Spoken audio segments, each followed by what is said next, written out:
The last normal thing I did was correct a student's grammar. Marcus Chen had written there instead of there in his essay about the fall of Rome, and I circled it in red pen while the world outside Stadium High School began to die. Third period, October 23rd. Unseasonably warm for Tacoma, 68 degrees, the kind of fall summer that makes you forget winter is coming. I remember the sunlight through the tall windows of room 214, the way it fell across 23 desks arranged in neat rows, the smell of dry erase markers and adolescent anxiety. I remember thinking about lunch. Elena was making her famous chicken soup that weekend, and I was already looking forward to it. I remember everything about the last normal moment because everything that came after burned itself into my brain like a brand. The first sign was the sirens. Not unusual for Tacoma. We're a port city, blue-collar and working class, and emergency vehicles are part of the urban symphony. But these sirens didn't stop. They layered on top of each other, building into a constant wail that made the windows vibrate.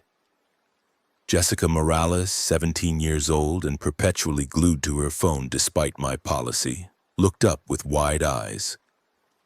"Mr. Whitmore, there's something happening downtown. People are saying there's like a riot or something?"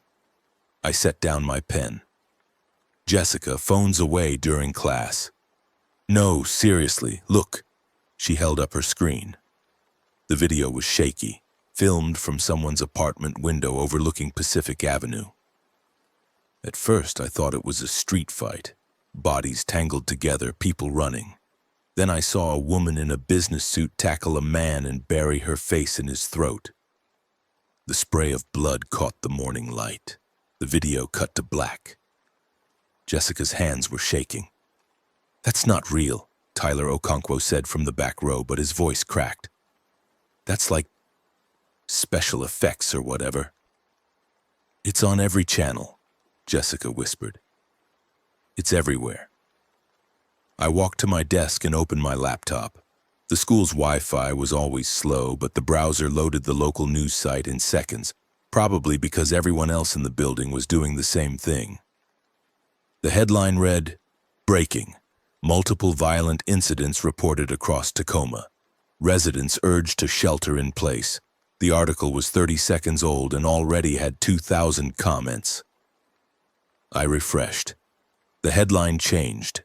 "Governor declares state of emergency. National Guard mobilizing." "Mr. Whitmore?" Marcus Chen's voice was small. "Should we call our parents?" Before I could answer, the intercom crackled to life. Principal Hendrick's voice, which usually carried the warm authority of a man who'd spent 30 years in education, sounded thin and uncertain.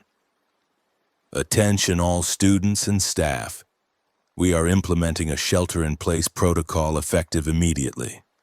All exterior doors are being secured. Teachers, please keep students in their current classrooms until further notice. This is not a drill. I repeat, this is not a drill. Remain calm." The intercom clicked off. 23 faces stared at me, waiting for the adult in the room to explain that everything was fine. I couldn't do that. "Okay," I said, and my voice came out steadier than I felt. "Everyone away from the windows. Marcus, Tyler, help me move the desks against that wall. The rest of you, silence your phones, but keep them available. If you can reach your parents, do it quietly." They moved. Teenagers are strange creatures, defiant about homework, argumentative about dress codes, but genuine fear activated something primal. They wanted to be told what to do. They wanted someone in charge. I was the only adult in the room, so I became that person. I didn't feel qualified. I felt like I was going to vomit. My own phone buzzed, Elena's name on the screen. "Danny?" Her voice was tight with controlled panic. "Danny, something's happening. I'm at the community center. We were setting up for the charity drive, and they're screaming outside, Danny. I can hear." "Elena, listen to me." I moved to the corner of the room, lowering my voice. "Lock the doors. Get everyone away from the windows. I'm at school, we're in lockdown, but I'll come get you as soon as... There's blood, she said. Danny, there's blood on the windows. Someone just ran past and they had blood all over their face and they were... Oh, God, Danny. They're trying to get in. I heard glass break through the phone. Screams. Elena! Elena! I have to go. I have to hide. Danny, I love you. I love you and Maddie. Please find Maddie, please. The call disconnected. I stood there for 3 seconds, phone pressed to my ear, listening to dead air. 3 seconds that stretched into eternity. Then I put the phone in my pocket and turned back to my students. Everyone stay quiet, I said. Stay away from the door. Mr. Whitmore? Jessica's mascara was running. What's happening? I didn't have an answer. None of us did. The next 2 hours were the longest of my life. We sat in room 214, 24 people in a space designed for 30, listening to the world fall apart.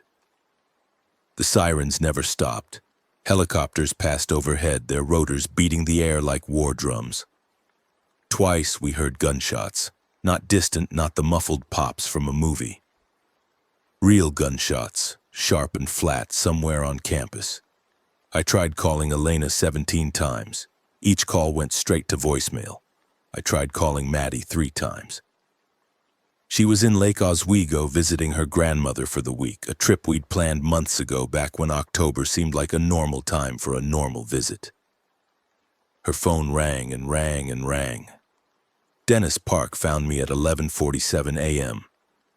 Dennis was my best friend on staff, 45 years old, taught AP chemistry, had the kind of self-deprecating humor that made faculty meetings survivable.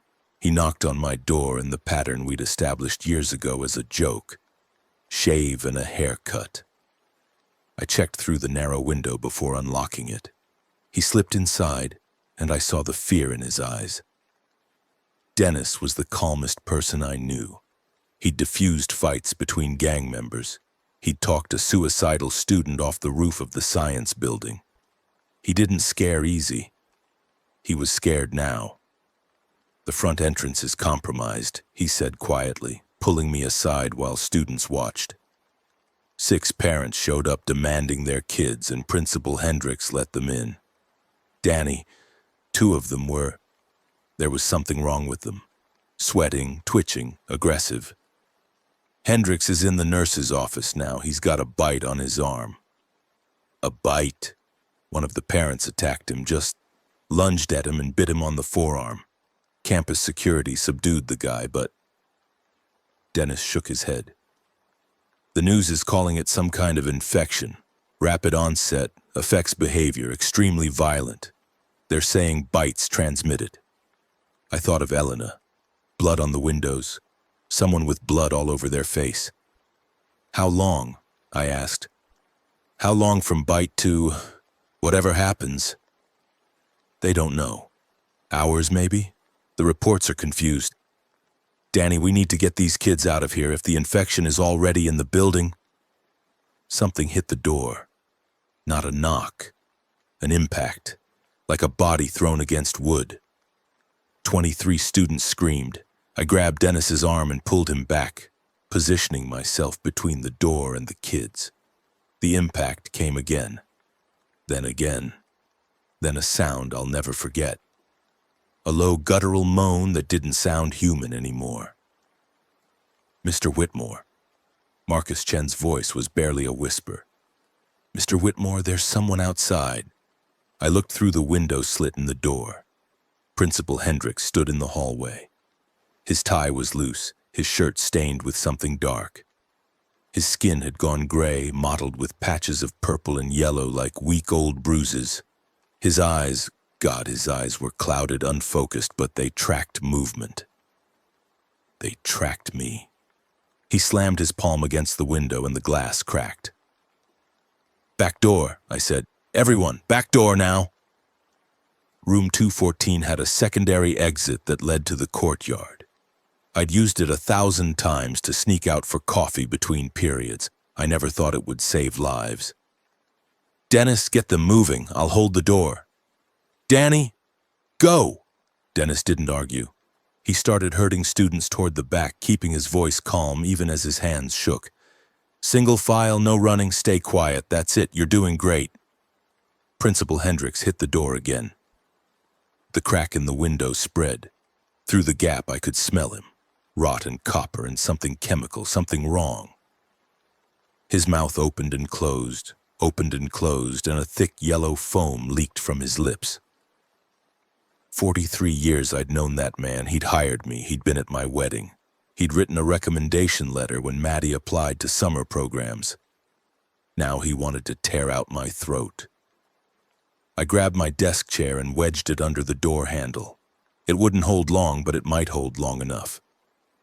"Danny, come on!" Dennis shouted from the back exit. I ran. The courtyard was chaos. Students from other classrooms had the same idea we did, and the space between buildings had become a churning mass of panicked teenagers and overwhelmed teachers. I saw Mrs. Patterson from English with blood streaming down her face. She'd been hit by a door, she kept saying, just hit by a door, and Coach Ramirez trying to organize some kind of defensive line with a baseball bat. The junior varsity volleyball team emerged from the gymnasium, all 15 of them. They moved in horrible synchronization, their matching uniforms pristine except for the blood on their hands and faces. Their ponytails bounced as they walked, an obscene parody of normal teenage movement. Sarah Mitchell, the team captain, had been in my class last year. She'd written an essay about wanting to be a veterinarian. Now she opened her mouth and screamed, a piercing, inhuman shriek that echoed off the brick walls. From across campus, answering shrieks rose up. "Run!" someone yelled. "Everyone run!" I grabbed Jessica Morales with one hand and Marcus Chen with the other and pulled them toward the parking lot. Dennis was beside me, shepherding Tyler and a girl whose name I couldn't remember, a freshman with braces and terror in her eyes. The gymnasium doors burst open and more infected poured out. I saw faces I recognized, students I'd taught, colleagues I'd worked with, and I didn't let myself think about who they'd been. I only thought about the car. Elena's silver Honda parked in my usual spot, keys in my pocket. We made it to the lot. A man I didn't recognize lunged at Dennis from between two cars. The impact knocked Dennis sideways and they went down together, rolling across asphalt. The man, late 40s, business casual, probably a parent, snapped his teeth at Dennis's face. Dennis got his forearm up just in time and those teeth sank into flesh instead. I heard Dennis scream. I heard the crunch of bone. I don't remember picking up the tire iron. I don't remember swinging it.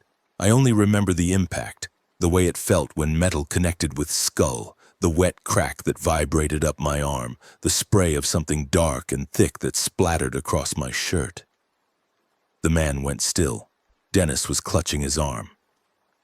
Blood pulsed between his fingers. "Danny." His voice was calm, too calm. "Danny, you have to go." "I'm not leaving you." "You have to go." He grabbed my wrist with his good hand. "I've read the reports. I know what this is. I have hours at most, and I am not going to turn into one of those things around kids. Get them out.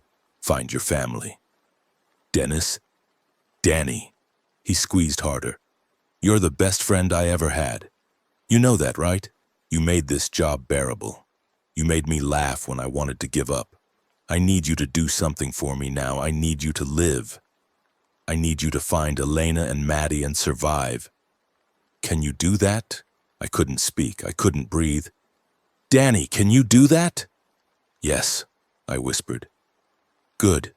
He smiled, and for a moment he looked like the Dennis I knew. The guy who brought homemade cookies to faculty meetings, who did terrible impressions of historical figures to make his students laugh. "Now get these kids somewhere safe. And Danny, don't look back." He let go of my wrist and turned toward the gymnasium, where the infected volleyball team was getting closer. I got in the car. I got the kids in the car. I drove. I didn't look back, but I heard him. Even over the engine, even over the screaming sirens, I heard Dennis Park yell, "Hey, over here, come get me, you bastards," at the top of his lungs. Then I heard nothing at all. The streets of Tacoma were a nightmare. Traffic had gridlocked within minutes of the emergency declaration, creating a maze of abandoned vehicles that stretched for miles. I weaved between them, mounting sidewalks when I had to, listening to the kids in the backseat sob. Jessica, Marcus, Tyler, the freshman with braces whose name turned out to be Destiny Robles.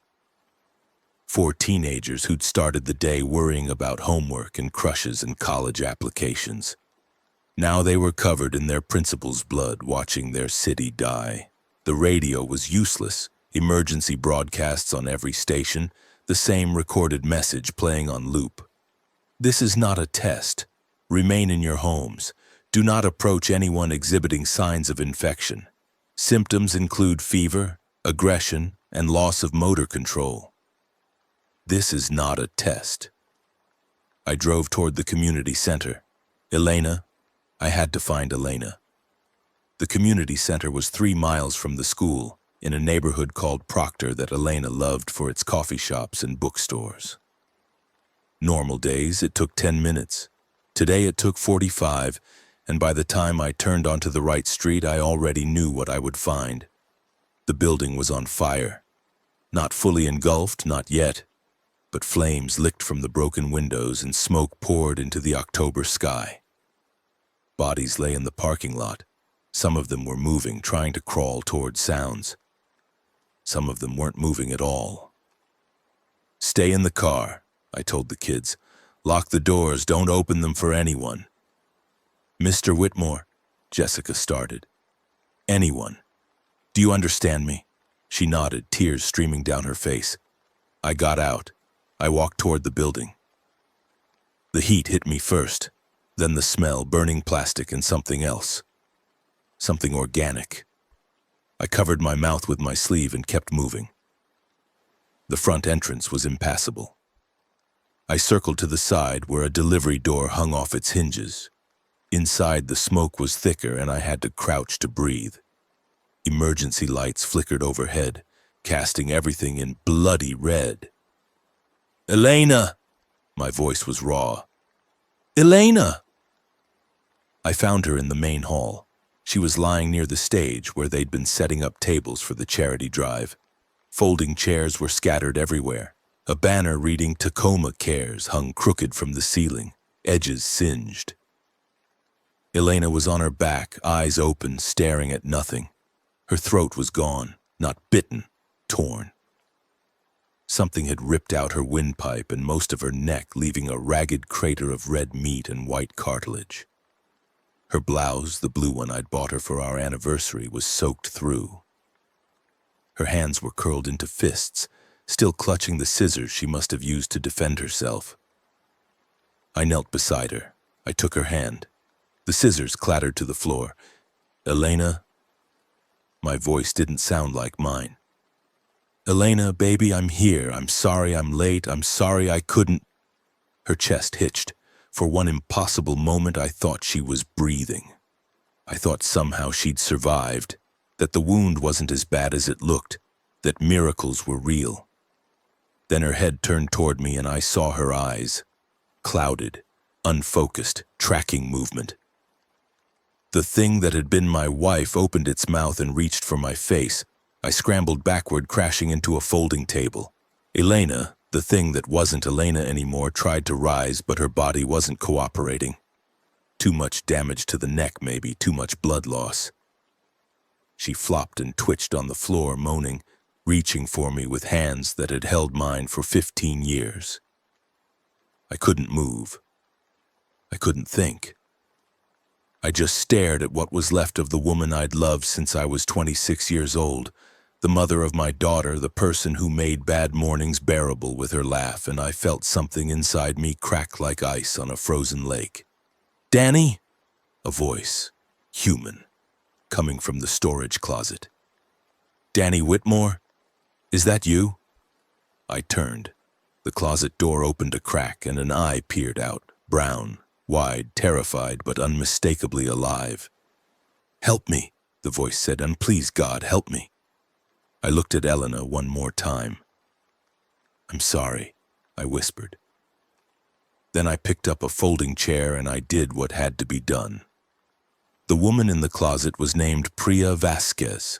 She was 45 years old, a veterinarian specializing in large animal care, and she'd been at the community center dropping off donated pet supplies when the attack started. There were maybe 30 of us, she said as I drove. She sat in the front passenger seat, hands trembling, covered in someone else's blood. The volunteers, some people from the neighborhood who came for help. It happened so fast. One minute we were organizing boxes, the next minute the front door just exploded inward. 3 people came through, except they weren't people anymore. They weren't... She stopped, pressed her fist to her mouth. "It's okay," I said. "You don't have to talk about it." "Your wife," Priya looked at me. "That was your wife, wasn't it? Elena, she talked about you while we were working, said you were a teacher, said you were good with kids." I didn't answer. I couldn't. "I'm sorry," Priya said quietly. "I'm so sorry." In the back seat, the 4 teenagers were silent. Jessica had stopped crying. Marcus was staring out the window at the burning city. Tyler had his arm around Destiny, who was shaking so badly her teeth chattered. I drove without destination, weaving through the chaos because stopping meant thinking, and thinking meant falling apart. My phone buzzed, Maddie's name on the screen. I nearly crashed the car, pulling over. My fingers shook so badly I almost dropped the phone. "Maddie? Maddie, sweetheart, are you okay?" "Dad?" Her voice was thin, scared, but alive. Alive. "Dad, something's happening. Grandma and I are at the house. There's people outside acting crazy. The news is saying..." "Listen to me." I closed my eyes, forced my voice to stay steady. "Where are you exactly? Are you safe right now?" "We're in the basement. Grandma locked all the doors, but Dad, they're saying on the news that everyone should go to the shelters. There's one at Lewis and Clark College. Should we go there?" Elena's mother, 83 years old, stubborn as a mule, lived alone in Lake Oswego because she refused to leave the house she'd shared with her husband for 50 years. And now she and my daughter were trapped there 150 miles away while the world ended. "Stay where you are for now," I said. "Don't go anywhere tonight. Keep the doors locked, stay quiet, stay away from windows. I'm coming to get you." "Dad, are you okay? Is Mom with you?" The question hit me like a physical blow. "I'm fine," I said. "I'm coming to get you, Maddie. I promise I will find you, no matter what it takes." "I'm scared, Dad." "I know, sweetheart, I know, but you're strong. You're the strongest person I know. You can survive this. Just stay hidden, conserve your insulin, and wait for me." "I love you, Dad." "I love you too, baby. More than anything." The call ended. I stared at the phone in my hand, at the picture on the home screen. Elena and Maddie at the beach last summer, laughing at something I'd said, the sun turning their hair to gold. Elena was gone. But Maddie was alive. My daughter was alive, waiting for me 150 miles through a landscape that was rapidly becoming hell. I put the car in gear. I had work to do. Day 2.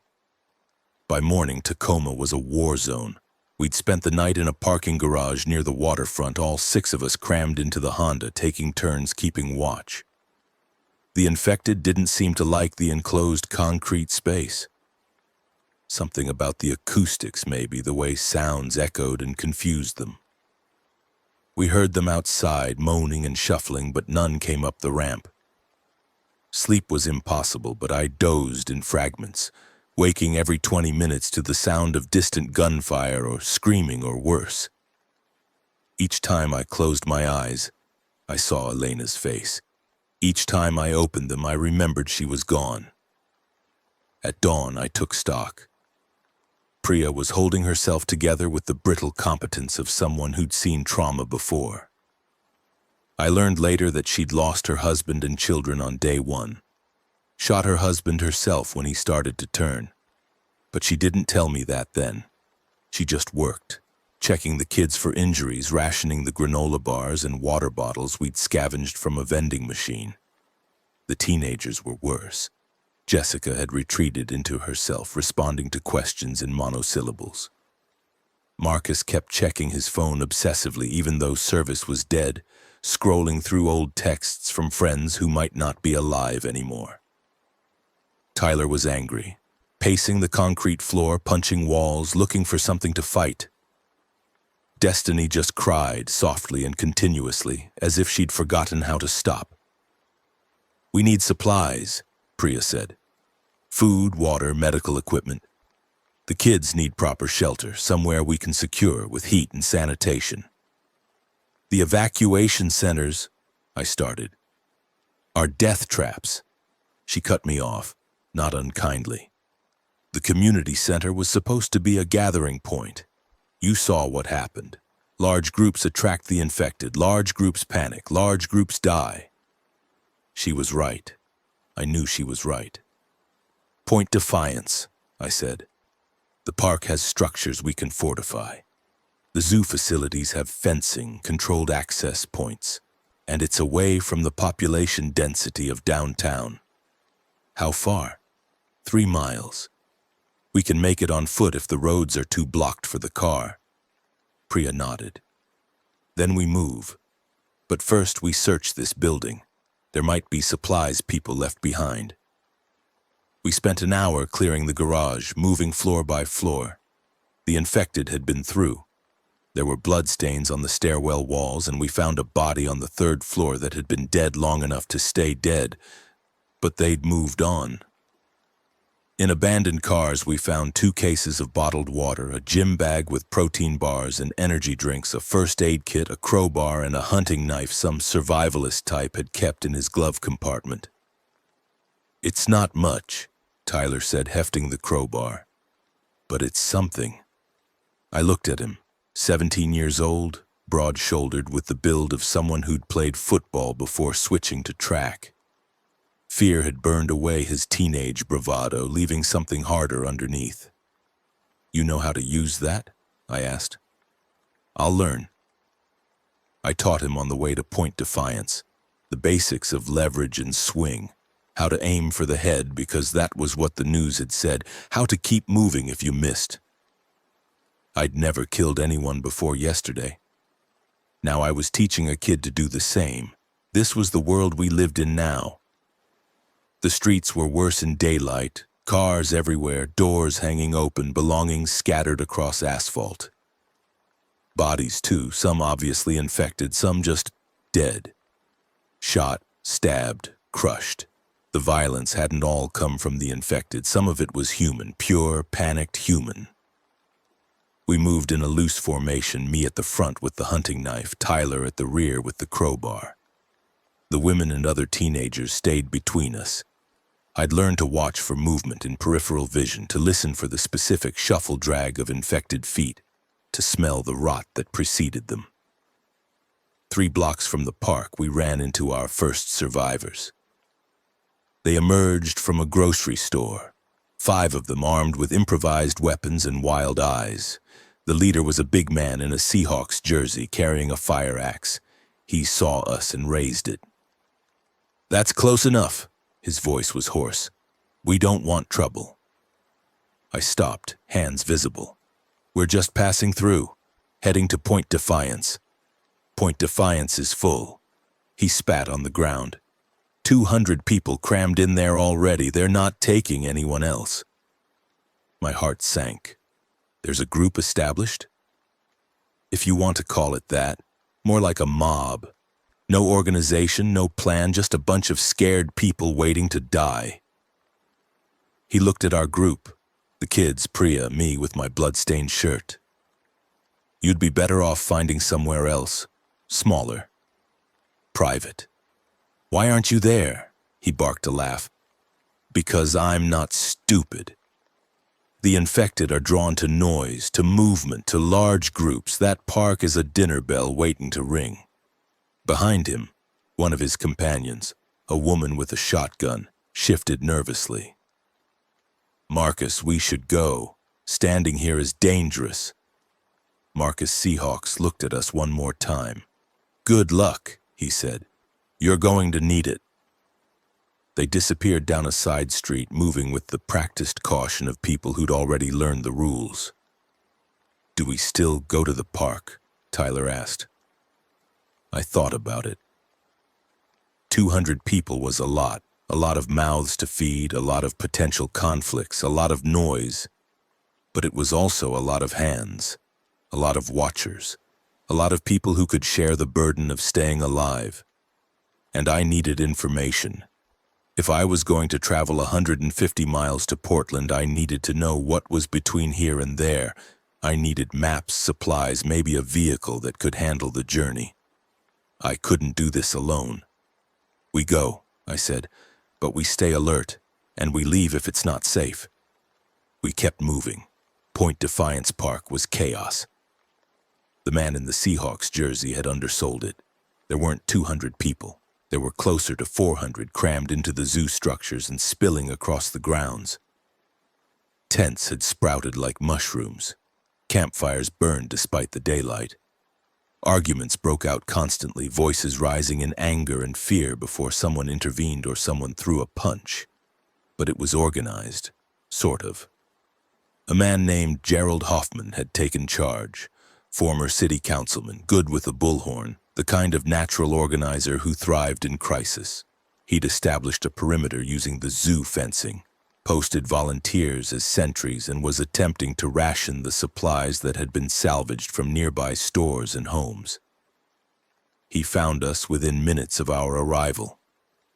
New arrivals. He looked us over, 5 scared civilians and a blood-splattered teacher. "Anyone bitten, scratched? Any contact with infected bodily fluids?" "No," I said. "We're clean. You'll understand if we verify." He gestured to a woman standing behind him, older with steel-gray hair and steady hands. "Faith will check you over. Standard procedure." The woman, Faith, approached with a medical kit. "Roll up your sleeves, please, all of you." We submitted to inspection. Faith was thorough but not unkind, checking our arms and necks for marks, looking in our eyes for the telltale cloudiness of infection. When she reached Priya, she paused. "You're medical?" Faith asked, noting the confident way Priya answered her questions. "Veterinarian." "Close enough?" Faith almost smiled. "We need help in the medical tent. One of the sentries took a fall, might have broken something. You interested?" Priya looked at me. I nodded. "I'll help however I can," she said. Faith led her away. Gerald Hoffman turned back to me. "The kids can stay in the family area. We've set up a section near the aquarium building for minors without parents. You'll need to contribute to the community if you want to eat. What skills do you have?" "I'm a teacher," I said. "History. But I also have wilderness training. I was a forest ranger before I switched careers." Interest flickered in Hoffman's eyes. "Ranger training? You know the area outside the city?" "I know the general region. Olympic National Forest, Mount Rainier, the Cascades. Why?" "Because we're going to need scouts. The supermarkets within walking distance are already picked clean. If we want to survive longer than a week, we need to expand our search radius. And we need people who won't get lost." I thought about Maddie, about the 150 miles between us. "I can scout," I said, "but I need something in return. Everyone needs something. What's yours?" "Information. I have family in Lake Oswego, that's south of Portland. I need to know the route, the conditions, what's between here and there, and I need supplies for the journey." Hoffman's expression shifted. "You're planning to leave." "I'm planning to find my daughter." He studied me for a long moment. Then he sighed. "I won't stop you," he said. "But you won't find much help either. Everything we've heard from the south is bad. The I-5 corridor is a graveyard, completely gridlocked, full of infected. The smaller roads are controlled by people who shoot first. And Portland," he shook his head. "Portland is gone. The whole city, overrun within the first 18 hours. Military tried to establish a perimeter, failed. It's a dead zone now. My daughter is there. Then your daughter is probably... She's alive. I cut him off, and something in my voice made him step back. She called me yesterday. She's alive and she's waiting for me, and I am going to find her, with or without your help. The silence stretched between us. Hoffman's jaw tightened. Scout for us, he finally said. 3 days. After that, I'll give you what we know about the southern routes. Best I can do. 3 days.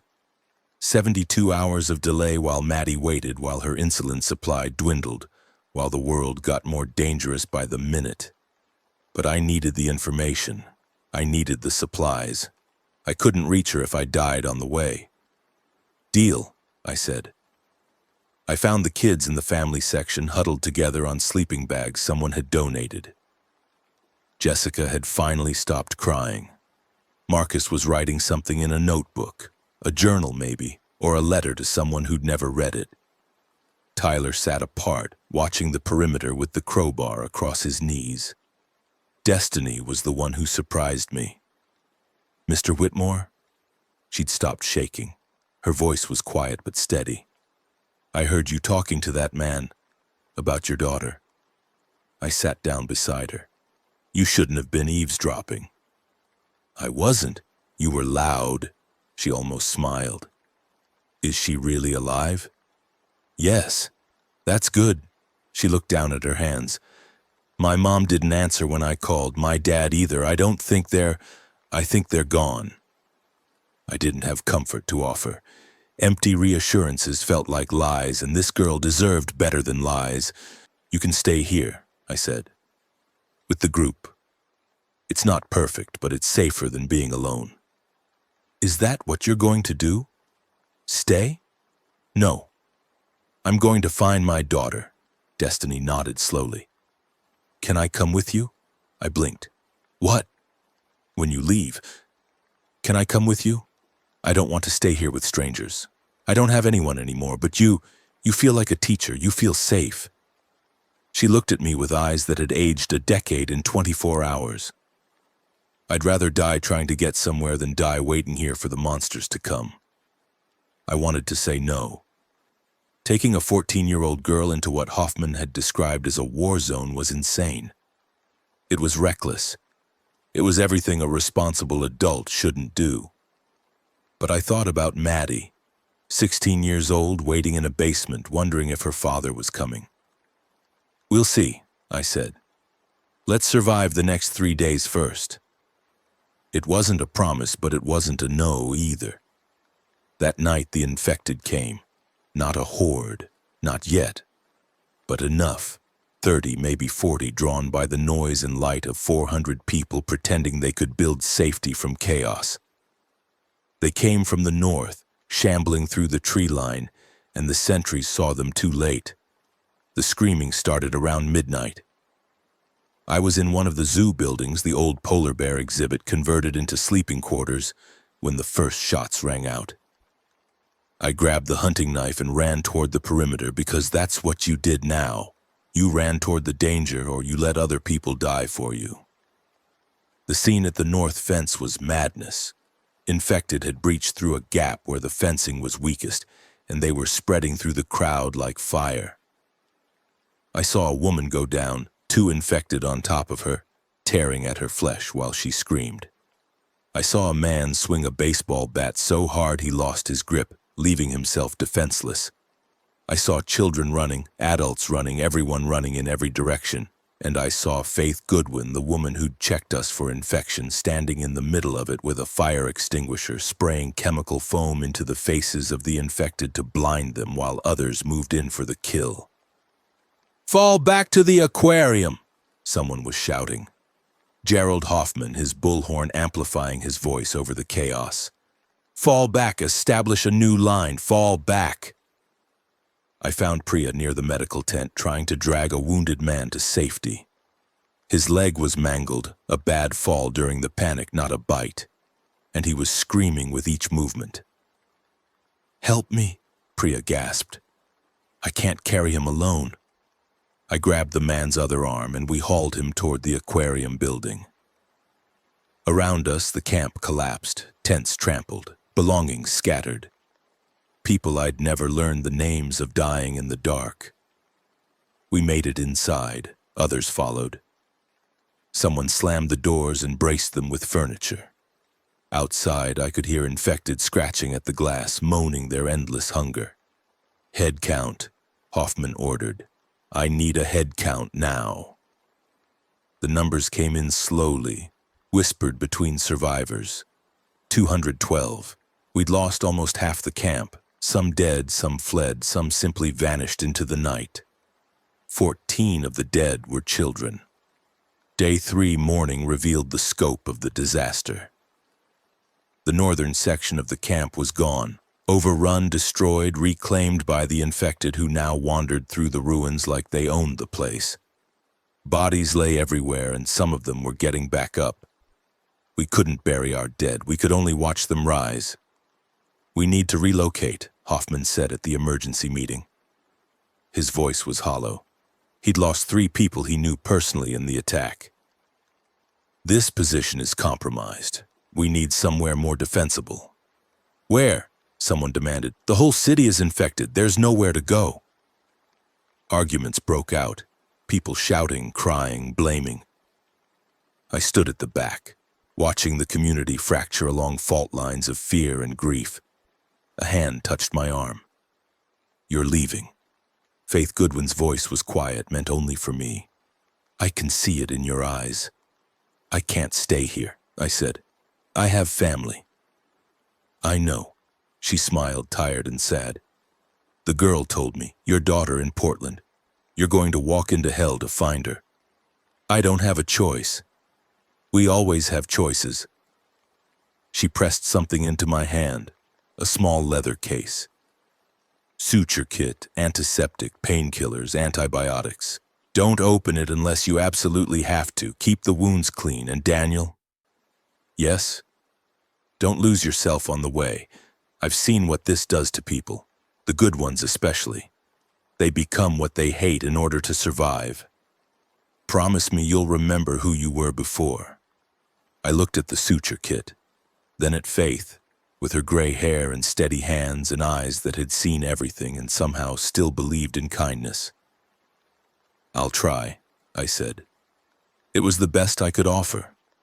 I gathered my group in the early afternoon: Priya, Jessica, Marcus, Tyler, Destiny. We met in a service corridor away from the main crowd, speaking in whispers. "I'm leaving tomorrow," I said. "Before dawn, heading south toward Portland. To find your daughter." Jessica's voice was flat. She'd changed since day 1, harder, colder, wrapped in armor of emotional numbness. "That's suicide." "Maybe, but it's my choice." "What about us?" Marcus asked. "What are we supposed to do?" I looked at each of them in turn. These weren't my students anymore. They weren't kids waiting for an adult to tell them what to do. They were survivors forged in 3 days of horror, and they deserved the truth. "You can stay here," I said. "The group is damaged, but it's still a group. Safety in numbers, shared resources, better than being alone. Or you can come with me. I won't pretend the journey will be safe. It won't be. People will die, maybe all of us. But if you stay, you're gambling on this camp lasting long enough for help to come. And I don't think help is coming." Silence. Tyler was the first to speak. "I'm going with you." "Tyler, my parents are in Olympia. That's on the way, right? Maybe I can find them. Maybe they're waiting for me like your daughter is waiting for you." His jaw tightened. "I'm not dying in a zoo." Destiny nodded. "Me too." Jessica looked at Marcus. Something passed between them, a conversation without words. Then Jessica sighed. "We'll slow you down," she said. "2 girls, a computer nerd, and—" "I'm not a nerd," Marcus protested weakly. "And you're not exactly a Navy SEAL." Jessica met my eyes. "But you're the only adult who's treated us like people instead of problems. So yeah, we're in." Priya was last. "I have nothing to stay for," she said simply. "Nothing to go back to. If you'll have me, I'll come." I looked at my small, broken, terrified group. "Then we leave at dawn," I said. "Get whatever sleep you can."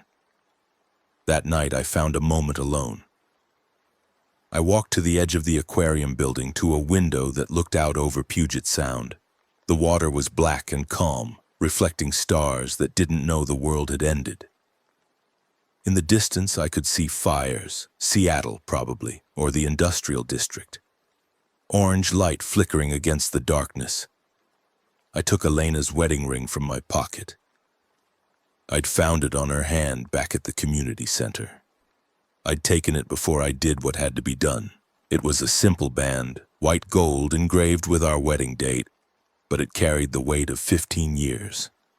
Our first apartment too small for 2 people and somehow perfect. The way she laughed at my terrible jokes. The day Maddie was born, Elena holding her like something miraculous, looking at me with tears in her eyes and saying, "We made this, Danny. We made a whole person." "I'm going to find her," I whispered to the ring, to the memory, to whatever might be listening. "I promise I'll bring her home." The ring didn't answer. I put it on a chain around my neck and went to get what sleep I could. Day 4. We left Point Defiance at 4:47 a.m., slipping through a gap in the eastern fence while the sentries were focused on the north. I'd told Hoffman of my plans the night before. He'd wished me luck and given me a hand-drawn map of the region, marked with notes from scouts and refugees. It wasn't much, but it was better than nothing. 6 of us now. Me, Priya, and the 4 teenagers. We carried what we could, backpacks stuffed with food and water, the medical supplies Faith had given me, weapons ranging from my hunting knife to Tyler's crowbar to a hammer Marcus had appropriated from a maintenance closet. The city was quieter at dawn. The infected seemed less active in the early hours, though I didn't know if that was biology or coincidence. We moved in single file, sticking to alleys and back streets, avoiding the main roads where abandoned cars created perfect ambush points. Our goal for the day was simple: get out of Tacoma. The southern edge of the city was 10 miles from Point Defiance, and every mile was a gamble. But we had to start somewhere. We made it 3 blocks before the first complication. "Wait!" Tyler held up a fist. Military signal, something he'd learned from video games or movies. Movement ahead. I crept forward, knife ready. At the end of the alley, a side street opened onto a small plaza. In the plaza, 3 infected were crouched over a body feeding. The wet sounds of their meal carried clearly in the morning silence. We could go around. The alley continued east, looping away from the plaza. It would add time, but it was safer. "Back up," I whispered. "Slow and quiet." We retreated step by step. Jessica's foot caught on a piece of debris, a can maybe, or a bottle, and it rattled against the pavement. The sound was tiny, a whisper of metal on concrete. It was enough. One of the infected raised its head, gore dripping from its chin, its eyes locked onto the alley mouth. It opened its mouth and screamed. Not a moan, not a groan. A piercing, ululating shriek that echoed off the buildings and stabbed into my skull like an ice pick. I'd heard that sound before in the school, in the park, every time the infected found prey. "Run!" I shouted. We ran. The pursuit lasted 20 minutes. 20 minutes of pure terror, sprinting through streets we didn't know, dodging infected that seemed to appear from everywhere. The screamer's call had summoned others. First a handful, then a dozen, then more than I could count. They poured from buildings, crawled from cars, emerged from alleys like cockroaches from cracks. Tyler went down first.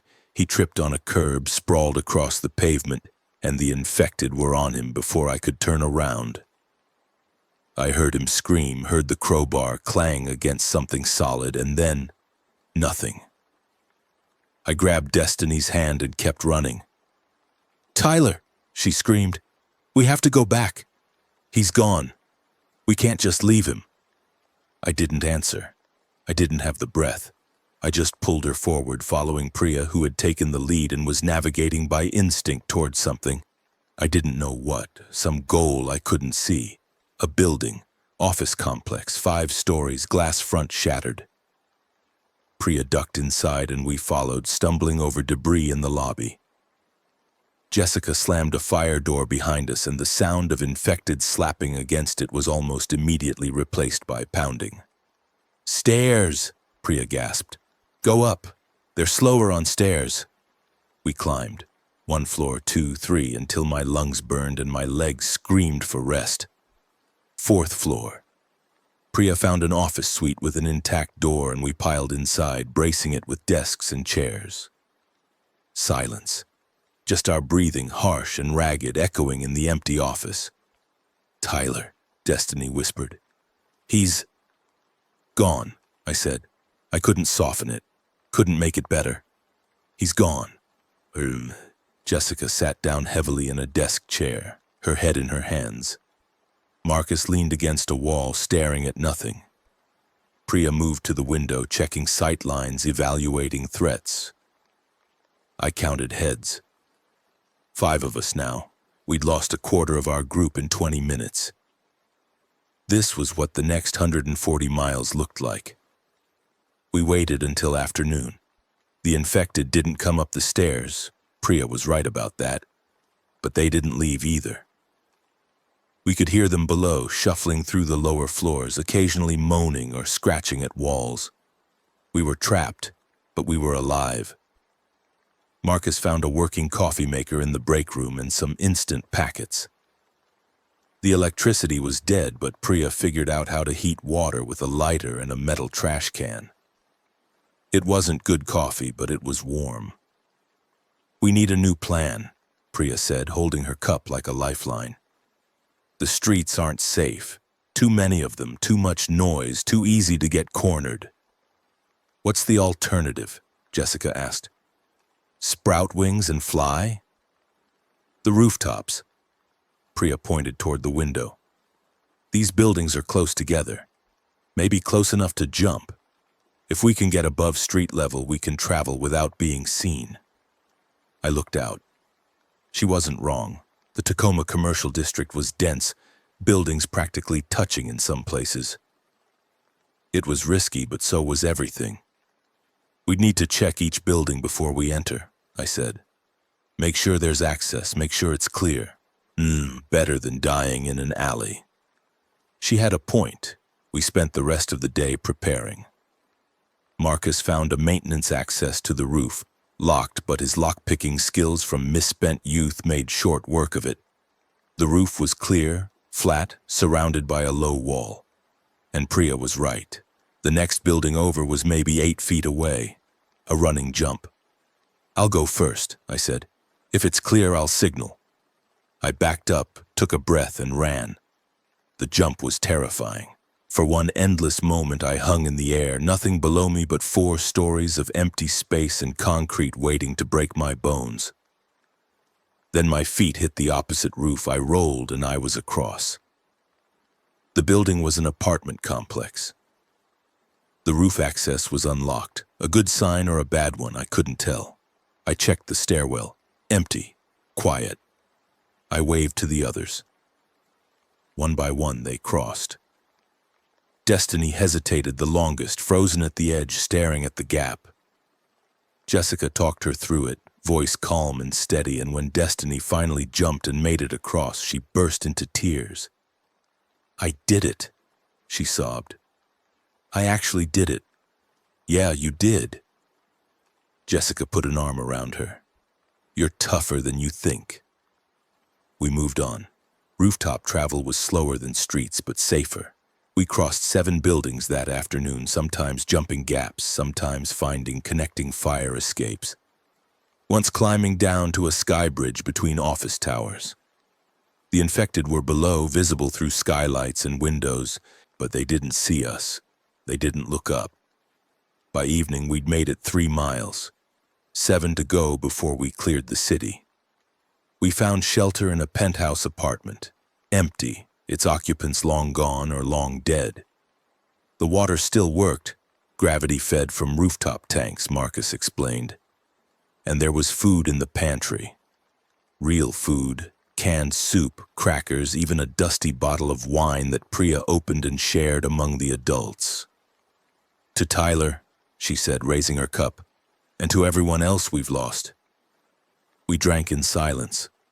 Later, as the others slept, I sat by the window and watched the city burn. Fires everywhere now, spreading unchecked. No fire department to stop them, no one left who cared. Tacoma was dying and we were watching it happen. My phone had no signal, but I scrolled through old photos anyway.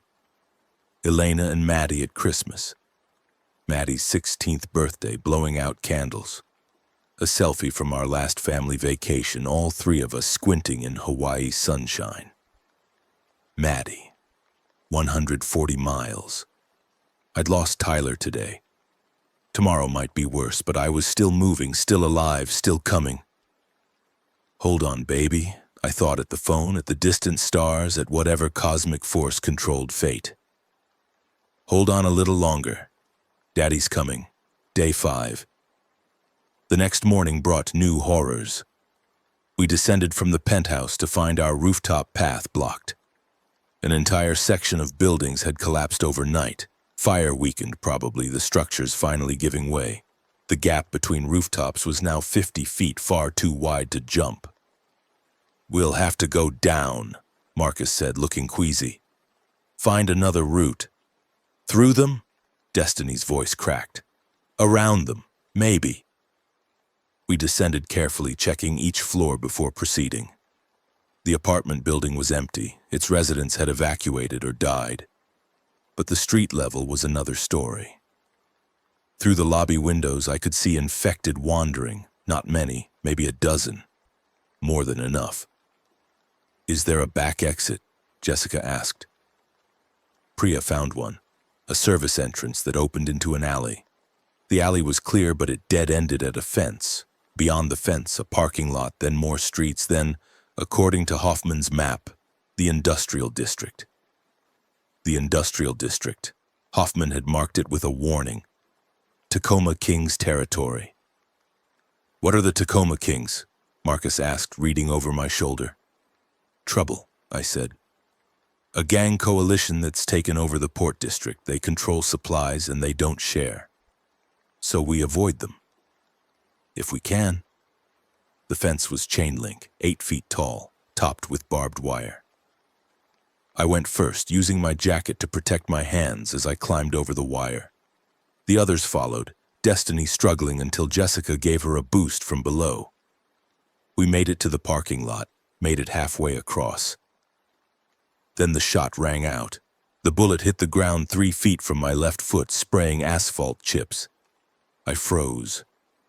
Don't move! A voice amplified, coming from somewhere above.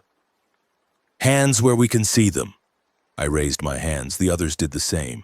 Men emerged from the shadows, 5, 6, 7, armed with rifles and shotguns, wearing mismatched tactical gear over street clothes. They moved like soldiers, covering angles, maintaining distance. Professionals. One of them approached me. He was tall, heavily muscled, with gang tattoos visible on his neck and hands.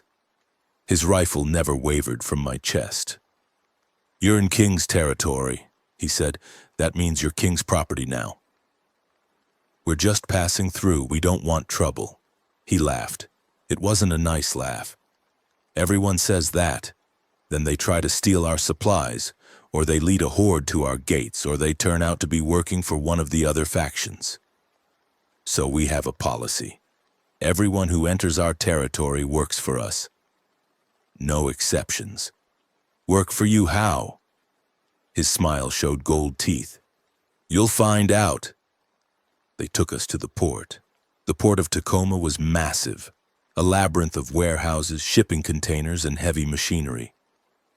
The Kings had fortified the central area, using containers as walls and cranes as watchtowers. It was impressive in a brutal way. They'd created a defensible position that could hold against thousands of infected. They'd also created a prison. We were separated immediately.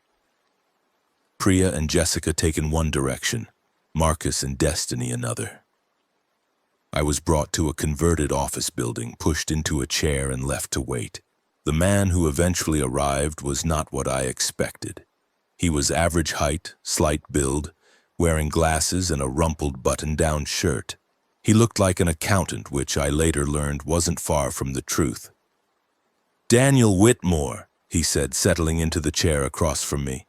"High school teacher, former park ranger, traveling south with a group of teenagers and one veterinarian." He smiled at my surprise. "We have sources at Point Defiance. We knew you were coming." "Then you know I'm not a threat." "Everyone's a threat, Mr. Whitmore. It's just a question of degree." He leaned back. "My name is Darius Webb. I run the Tacoma Kings, or rather I keep them running. I handle logistics, resources, strategic planning.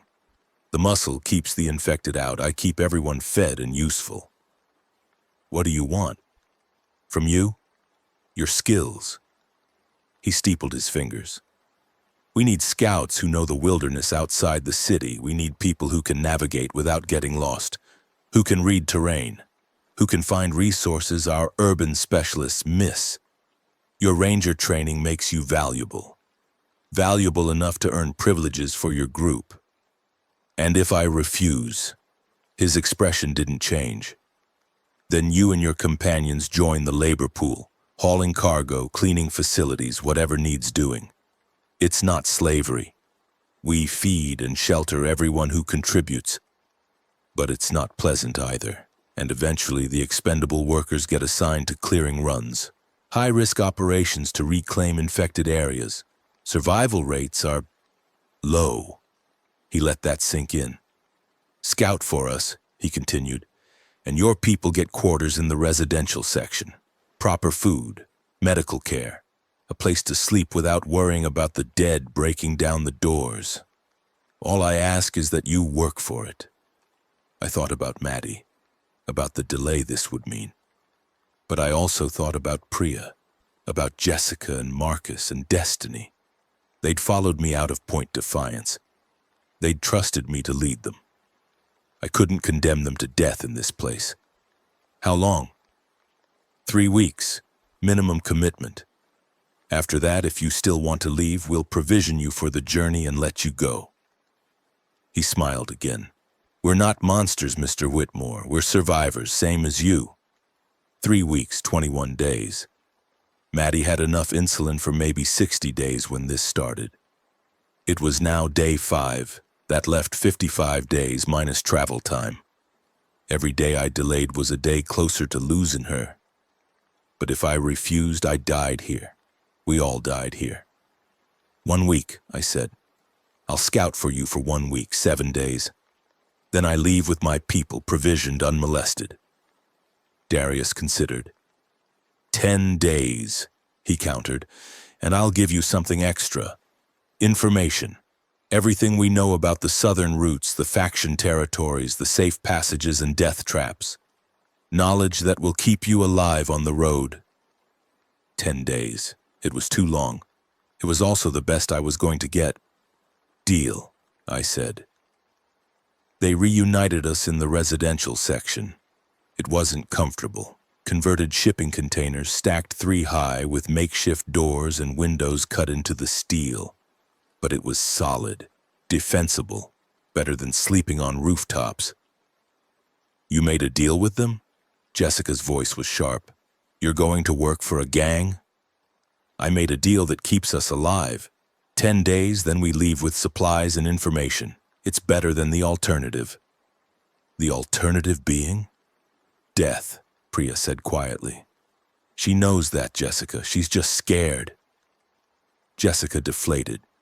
The anger bled out of her, leaving exhaustion. "I keep waiting for someone to save us," she admitted. "Like in the movies. The military shows up, the government fixes everything, someone tells us it's going to be okay, but no one's coming, are they?" I sat down beside her. "Probably not," I said. "Help isn't coming. The military failed. The government collapsed. It's just us now. Just people trying to survive however they can." Then what's the point?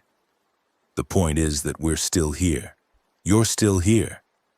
As long as you're breathing, there's a chance. That's what survival means. Not giving up. Not today, not tomorrow, not ever. She looked at me for a long moment. Your daughter, she said. That's what keeps you going. Finding her. Yes. What keeps the rest of us going? I didn't have an answer. Maybe there wasn't one. Maybe you just kept moving and hoped the reason revealed itself. Day 6. My first scouting mission took me east into the foothills outside the city. The Kings gave me a partner, a woman named Bella Kowalski, 31 years old, former opioid addict, 3 years clean. She was wiry, quick, and knew the area better than anyone. Stay quiet, she said as we slipped through the perimeter fence. Stay low. And if I say run, you run. Don't ask questions, don't look back, just move. Got it. We moved through residential neighborhoods first, then into increasingly rural territory. The infected were sparser here. Fewer people meant fewer corpses, but not absent. Twice we had to detour around clusters of them, and once Bella led us into a drainage culvert to avoid a pack of fresh ones, fast and alert. Those are the dangerous kind, she whispered. Turned in the last few days. They're still strong, still fast, haven't started rotting yet. The older ones are slower, but there's more of them.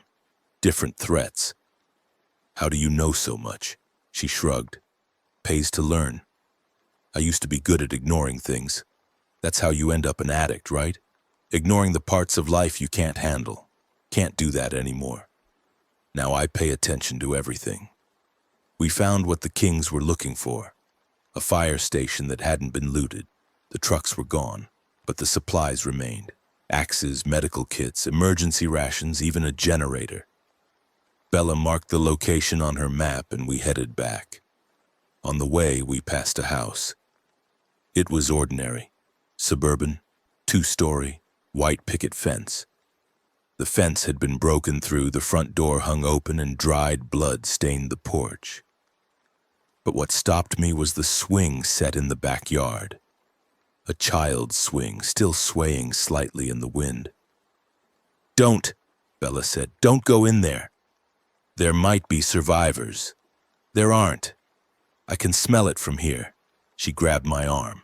Listen to me, teacher, you can't save everyone. You can't even save most people.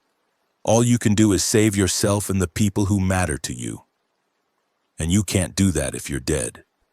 I stared at the house, at the swing set.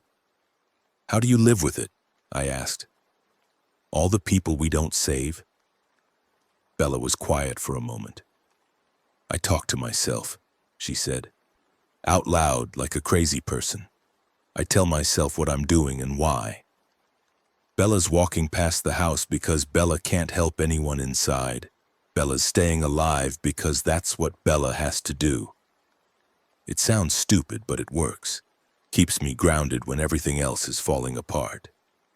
Narrating your own survival. Something like that. She started walking again. Come on, we need to get back before dark. I followed, but I looked back at the swing set one more time. I'm sorry I thought it, whoever had lived there. I'm sorry I couldn't help you. Then I turned away and kept moving. Days 7-10. The days blurred together. Scouting missions in the mornings, reports and planning in the afternoons, restless sleep in the metal container we'd been assigned. I saw terrible things. Mass graves, burned buildings, infected feasting on the dead. And I stopped being shocked by them. Shock was a luxury I couldn't afford. The others found their own routines. Priya worked in the medical tent, using her veterinary skills to treat human patients. Jessica helped with organization, her analytical mind useful for managing supplies and schedules. Marcus fixed things, electronics, machinery, whatever was broken, and discovered he was good at it. Destiny attached herself to an older woman named Faith, who'd arrived at the King's compound 2 days after us, and Faith took the girl under her wing. Wait. Faith? I sought her out on day 8, finding her in the cooking area preparing meals for the compound. "Mr. Whitmore," she smiled when she saw me. "Small world. How did you get here?" "The same way everyone gets anywhere these days, running from something worse." Her smile faded. "Point Defiance fell the morning after you left. The infected broke through the eastern fence, and it was every person for themselves. A group of us made it out, scattered in different directions. I ended up here. Hoffman? Dead. He was trying to hold the line while families escaped. The infected overran him." She shook her head. "He was a good man. Good men die first in my experience." I thought about Dennis Park, holding off infected so I could escape. "Yeah," I said, "they do." On day 10, I found Darius Webb in his office. "I've done what you asked," I said, "and on 10 days, 3 successful scouting missions. Now I want what you promised." He nodded, unsurprised. "Sit down, Mr. Whitmore. I'll tell you everything I know about what's waiting for you in the South." He talked for 2 hours. What he told me was horrifying. The I-5 corridor was death. 100 miles of gridlocked vehicles, all of them potential ambush points, all of them containing infected that activated when they heard noise. Military checkpoints, abandoned and overrun. Bodies by the thousands, some still moving. Olympia, the state capital, was gone. The evacuation had failed catastrophically. Tens of thousands dead. South of Olympia was the Centralia region, controlled by a religious cult called the Baptized. They believed the infected were divine punishment and had developed methods to control them. Herding infected like attack dogs, using them as weapons against rivals. Further south, the military remnant called the Restoration Initiative held territory around the major infrastructure. Bridges, dams, the remaining power grid. They were disciplined and well-armed, but their leader was ruthless. They took what they needed and killed anyone who resisted. And Portland. Portland was hell. 700,000 people lived there, Darius said. Now they're all either dead or infected. The whole city is a dead zone. You can't go through, you can barely go around. Anyone who tries doesn't come back. There has to be a way. There isn't. I'm sorry, Mr. Whitmore. If your daughter is in Portland, she's gone. No one survives the dead zone. I stood up. She's alive, I said. She called me. She's waiting for me. A phone call from 5 days ago, in a city that's been dark for almost a week. He shook his head. I understand denial, I do, but you need to accept. I don't need to accept anything. I leaned over his desk, and something in my expression made him lean back. You told me the routes. You told me the dangers. That's what I asked for. Now I'm leaving, and I'm taking my people with me. Darius stared at me for a long moment. You're going to die, he said. Maybe. But I'm going to die trying to find my daughter, not rotting in your compound wondering what could have been. He sighed. I'll have supplies ready in the morning. Food, water, basic medical. And Mr. Whitmore, for what it's worth, I hope you find her. I hope I'm wrong about everything. I didn't answer. I just walked out. Day 11. We left the Tacoma Kings compound at dawn. 6 of us again. Me, Priya, Jessica, Marcus, Destiny, and Faith, who'd decided to come along. I've got nothing keeping me here, she'd said. And you need a nurse. Besides, I've always wanted to see Portland. Darius was as good as his word. We had backpacks full of supplies, maps marked with safe routes and danger zones, and a parting gift, a shotgun with 12 shells. For emergencies, he'd said. Don't waste them. The first miles were quiet. We skirted the edge of King's territory, then moved into no man's land. Areas too dangerous for the factions to control, too empty for anyone to bother claiming. The infected were sparse, the landscape increasingly rural. By midday, we'd made 10 miles. Not bad, Faith said during our rest break. If we keep this pace, we might actually survive. Don't jinx it, Jessica muttered. I checked Hoffman's map, updated with Darius's notes. The next major landmark was a small town called Lakewood, about 5 miles south. According to the notes, it had been partially cleared by a survivor group that had since moved on. Might be safe to shelter there. We push for Lakewood, I said. Find somewhere to spend the night, then continue tomorrow. We gathered our things and kept moving. Lakewood was a ghost town. The partial clearing had been more thorough than expected. The main street was littered with infected corpses, all showing signs of deliberate kills. Head trauma, mostly. Someone had come through with determination and firepower. We found a house on the edge of town that was intact, doors barricaded, windows boarded. The barricades had been removed from the inside, suggesting the occupants had left voluntarily. Secure the perimeter, I said. Check every room, every closet. We're not getting surprised tonight. We cleared the house in 15 minutes, empty, abandoned, but with some supplies left behind. Canned goods, bottled water, a first aid kit.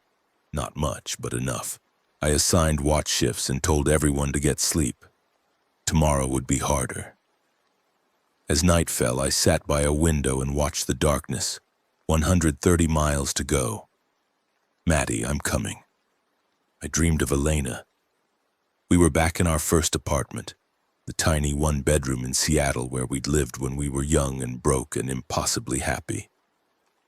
She was making coffee, humming something under her breath, and the morning light caught her hair and made it glow. You need to wake up, she said without turning around. I don't want to. I know, but you need to. She turned to face me, and her eyes were clear and warm, and everything I remembered. She's waiting for you, Danny. Our daughter is waiting, and you can't save her if you're lost in the past. I miss you. I know. She smiled, sad and beautiful. But missing me won't bring me back. The only direction is forward. The only choice is to keep going. What if I can't? What if I'm not strong enough? She crossed the room and took my hands. You're the strongest person I know, she said. You just forgot it for a while, but it's still there. All that strength, all that determination, everything I fell in love with, you just have to remember. I wanted to hold her, wanted to stay in this dream forever, but she was right. She was always right. I love you, I whispered. I love you too, now wake up. I woke to screaming. For a disorienting moment, I didn't know where I was. The dream still clung to me, Elena's voice echoing in my ears. Then reality crashed back. The house in Lakewood, the middle of the night, and screaming coming from outside. I grabbed the shotgun and ran for the door. Marcus was already there, his face pale in the moonlight. There's something in the street, he said, something big. I looked through the window. At first I couldn't process what I was seeing. It looked like a person, but wrong. Too large, too many limbs moving in a way that made my brain stutter. Then the moon came out from behind a cloud and I saw it clearly. 7 bodies, maybe 8, fused together into a single mass of rotting flesh, multiple heads lolling at wrong angles, dozens of arms grasping and reaching. It moved like a spider, using its many limbs to propel itself forward, and in the center of the mass, one head was intact. One pair of eyes that seemed almost aware. It was looking at our house. What the hell is that? Jessica's voice came from behind me, high and thin with terror. I don't know. I gripped the shotgun tighter. But we need to leave now. Through the back? Through the back. We gathered our supplies in frantic silence, moving as quickly and quietly as we could.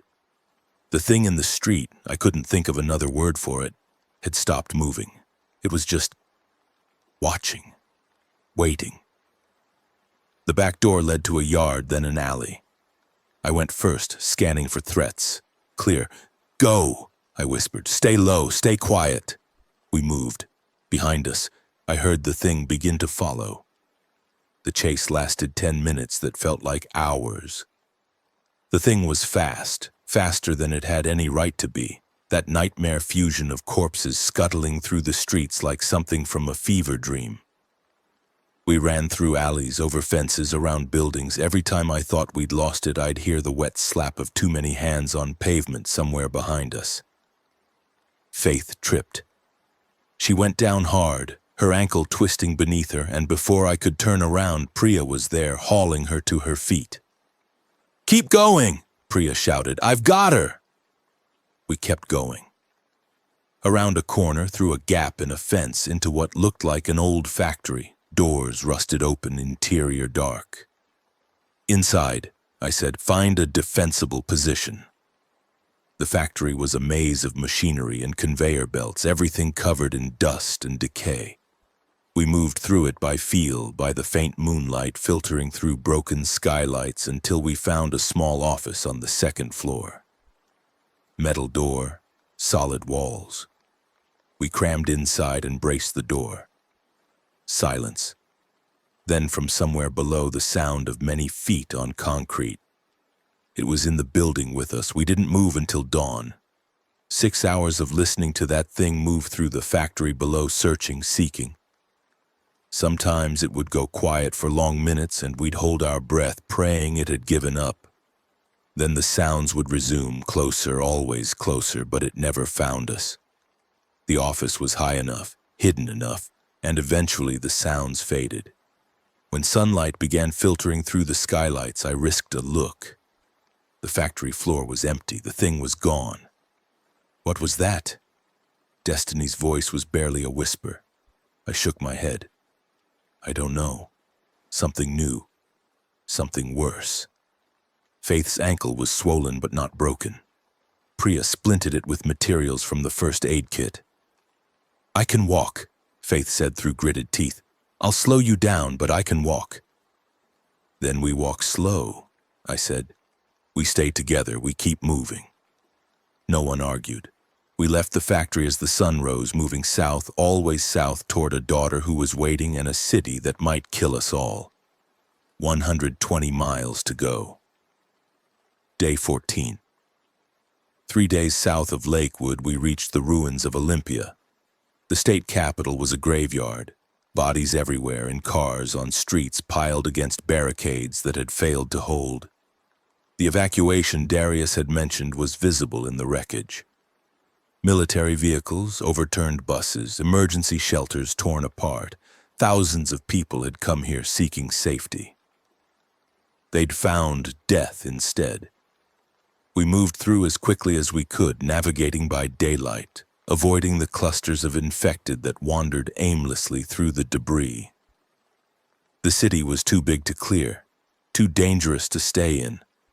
We just had to get through. In the Capitol building's parking lot, we found survivors. 30 of them, huddled in a defensive circle, armed with makeshift weapons and desperate hope. They'd been there for 4 days, unable to move, unable to find a clear route out. Their leader was a man named Jerome Washington, 29 years old, built like a linebacker with haunted eyes and a voice that carried authority. "You're heading south?" he asked when I explained our situation. "Through Centralia? You're crazy." "I've been told that before. The baptized control that whole region. They don't let anyone pass without conversion. And their idea of conversion involves exposure to infected. They call it testing. It's murder. Then we go around. There is no around. Mountains to the east, coast to the west, and the baptized in between. The only way through is through them." I looked at my group, tired, scared, running on fumes and determination. Then I looked at Jerome's people, equally tired, equally scared, but stuck. "Come with us," I said. Jerome blinked. "What?" "Come with us. 36 is better than 6. We can help each other, protect each other. There's safety in numbers, at least for a while. You don't know us. We could be anyone." "You could be." I met his eyes. "But I'm betting you're just people trying to survive. Same as us." Jerome studied me for a long moment. Then he looked at his group, the families with children, the elderly who couldn't run, the wounded who shouldn't be walking. "My grandmother used to say that hope is the most dangerous feeling," he said. "It makes you believe in impossible things." He extended his hand, but she also said that refusing hope is just another way of giving up. "I'm Jerome." I shook it. "Danny? Then let's go get ourselves killed together, Danny." We left Olympia that afternoon, 36 survivors moving through a landscape of death. Jerome's people had vehicles, 3 trucks that still ran scrounged fuel to keep them moving. We loaded the wounded and the young into the truck beds and set out south toward Centralia, toward the baptized, toward whatever came next. The convoy moved slowly, stopping often to clear obstacles or scout ahead. I rode in the lead truck with Jerome, discussing strategy, sharing information. He was smart, methodical in a way that reminded me of military training, though he swore he'd never served. "Construction foreman," he explained. "You learn to plan, to manage risk, to keep your people safe on the job. Turns out the skills transfer to the apocalypse. Your grandmother sounds like a wise woman. She was the smartest person I ever knew." He smiled, sad and fond. "She didn't make it past day 2.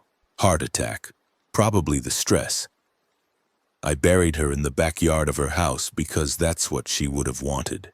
The smile faded. "First person I buried, wasn't the last." I thought of Elena, of the community center floor, slick with blood. "It never gets easier," I said. "No, but you get better at surviving it." That night we camped in a truck stop off the highway. The trucks parked in a defensive circle, the buildings cleared and secured.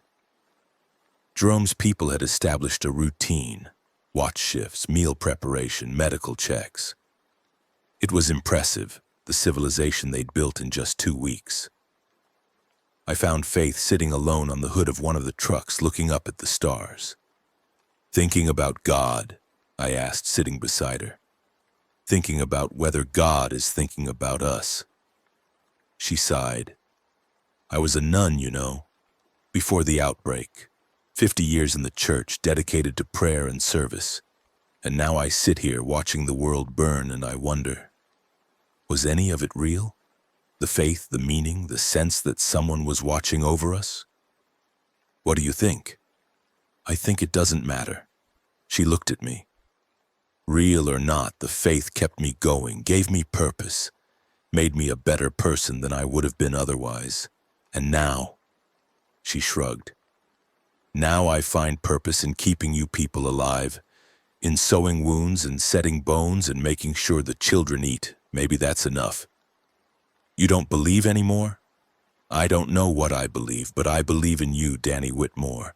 I believe in a man who walks through hell to find his daughter. And as long as I believe in something, I figure I'm not completely lost." I didn't know what to say to that. So I just sat with her, watching the stars, 2 broken people finding comfort in each other's company. The baptized found us on day 16. We'd made it past Centralia proper, sticking to back roads, avoiding the main territory Darius had warned about. We thought we were through. We were wrong. They came at dawn, appearing from the tree line like ghosts. Dozens of figures in white robes, faces painted with ash, moving in eerie silence. They surrounded our convoy before we could react, and by the time Jerome had a weapon in hand, there were too many to fight. Their leader stepped forward.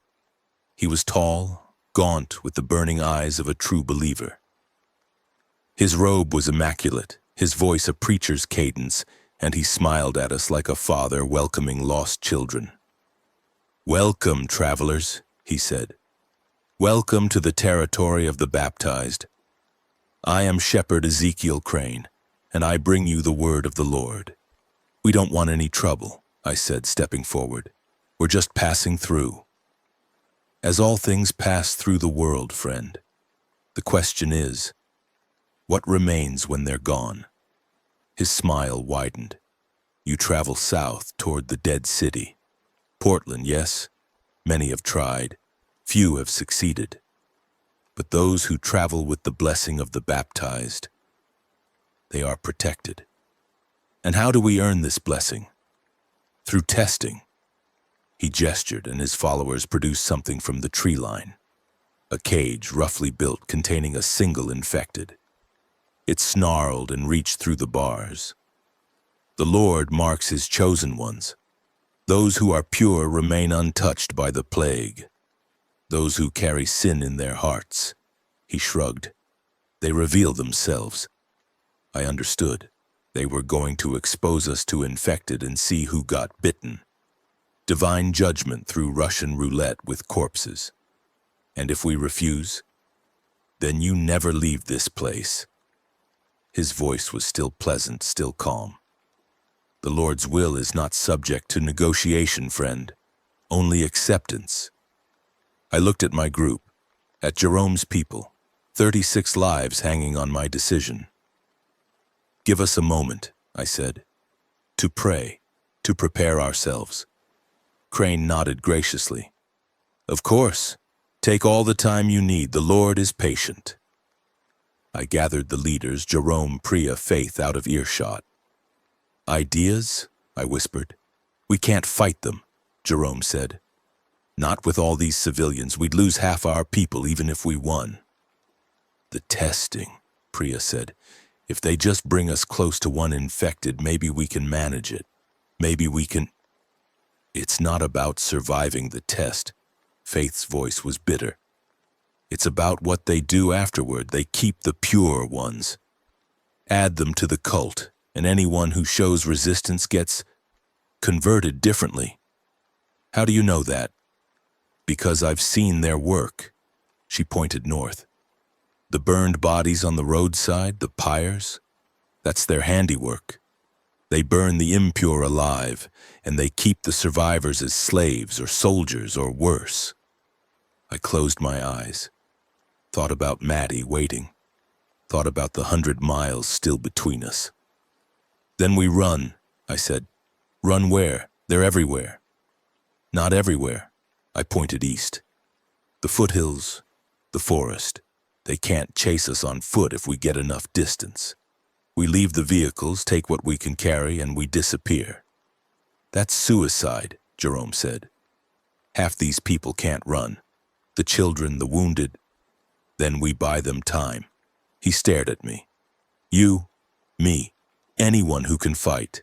We create a distraction, draw the baptized away, give the others a chance to escape. I met his eyes.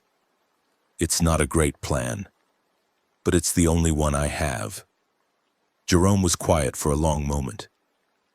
My grandmother used to say that the measure of a man is what he's willing to lose. He squared his shoulders. I'm in. The plan was simple, desperate, and almost certainly suicidal. While I approached Crane to negotiate, Jerome and 5 volunteers, the best fighters we had, would slip into position around the perimeter. At my signal, they'd attack the guards near the eastern trees, creating chaos. Everyone else would run for the forest, carrying the wounded and the young. It was a terrible plan. But terrible plans were all we had left. I walked back to Crane. We've made our decision, I said. Wonderful. He spread his arms. And what have you decided? That we'll take our chances with the Lord. His smile faltered, just for a moment, just a flicker. He'd expected capitulation. He'd gotten defiance. You would reject salvation? His voice was still calm, but there was steel beneath it now. You would doom your people to...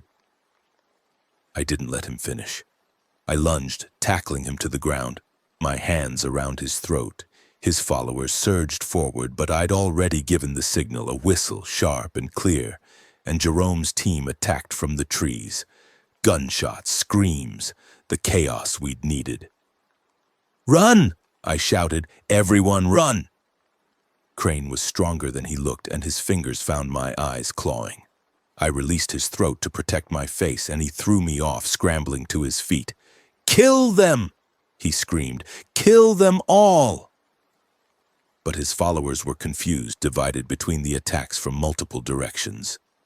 And our people were running, pouring into the eastern forest, disappearing into the trees. I ran with them. Behind me, I heard Crane screaming orders, heard the baptized organizing pursuit. But we had a head start, minutes, maybe less. And in the forest, minutes mattered. We ran until we couldn't run anymore. Then we walked, then we crawled. When night fell, we counted heads. 31. We'd lost 5 in the escape, shot, caught, or simply vanished into the chaos. Gone, but the rest were alive, alive and free. 100 miles to go. Day 21, end of week 3. We emerged from the forest onto a ridge overlooking the Columbia River. The water was wide and gray, reflecting the overcast sky. On the far side, Oregon, Portland, Maddie. But between us and the river was the Restoration Initiative. Their checkpoint was visible from our position, a fortified bridge crossing bristling with soldiers and weapons. Darius had warned me about them, and everything I'd seen confirmed his warnings. They were organized, ruthless, and in control of the only crossing for 50 miles. "We can't go through," Jerome said, crouching beside me. "Not with this many people." "We don't have a choice." "There's always a choice," he pointed downstream. "There are smaller crossings, boats maybe, or unguarded bridges. It'll take longer, but it's survivable." I looked at the checkpoint, at the soldiers patrolling at the barriers and walls. Getting through there would be a massacre. Jerome was right, but every extra day was a day Maddie's insulin supply got smaller, a day she spent wondering if her father was dead. "I can't wait," I said. "The others can go around, but I have to go through." "That's suicide." "Probably." Jerome studied me for a long moment. "My grandmother used to say that love makes fools of us all," he said. "But she also said that the biggest fools are the ones who never love at all." He extended his hand. "Good luck, Danny. I hope you find her." I shook it. "Take care of the others," I said. "Get them somewhere safe." "I will," he smiled. "And when you find that girl, tell her she's got a hell of a father." I approached the checkpoint alone. It was stupid, reckless. Everything I'd told the teenagers not to do back at Point Defiance. But I was tired of being careful. Tired of delays and detours and waiting while Maddie got closer to dying. The soldiers saw me coming from half a mile out. By the time I reached the barrier, 10 rifles were pointed at my chest. "That's far enough." The voice came from a speaker, amplified. "State your name and purpose." "Daniel Whitmore. I'm trying to reach Portland." A pause. Then, "Portland is a dead zone. No one goes in or out." "My daughter is there." Another pause, longer. "Wait there." I waited. Minutes passed. The soldiers watched me, rifles ready. Finally, an officer approached. He was maybe 40, with the bearing of career military and the dead eyes of someone who'd seen too much. "You're Daniel Whitmore?" he asked. "Yes." "The teacher from Tacoma?" I blinked. "How do you know that?" He didn't answer the question. Instead, he smiled. Not a friendly smile, not a cruel one, just knowing. "Come with me," he said. "There's someone who wants to meet you." I followed him into the checkpoint, past the barriers and guards, into what had once been a rest stop and was now a military command center.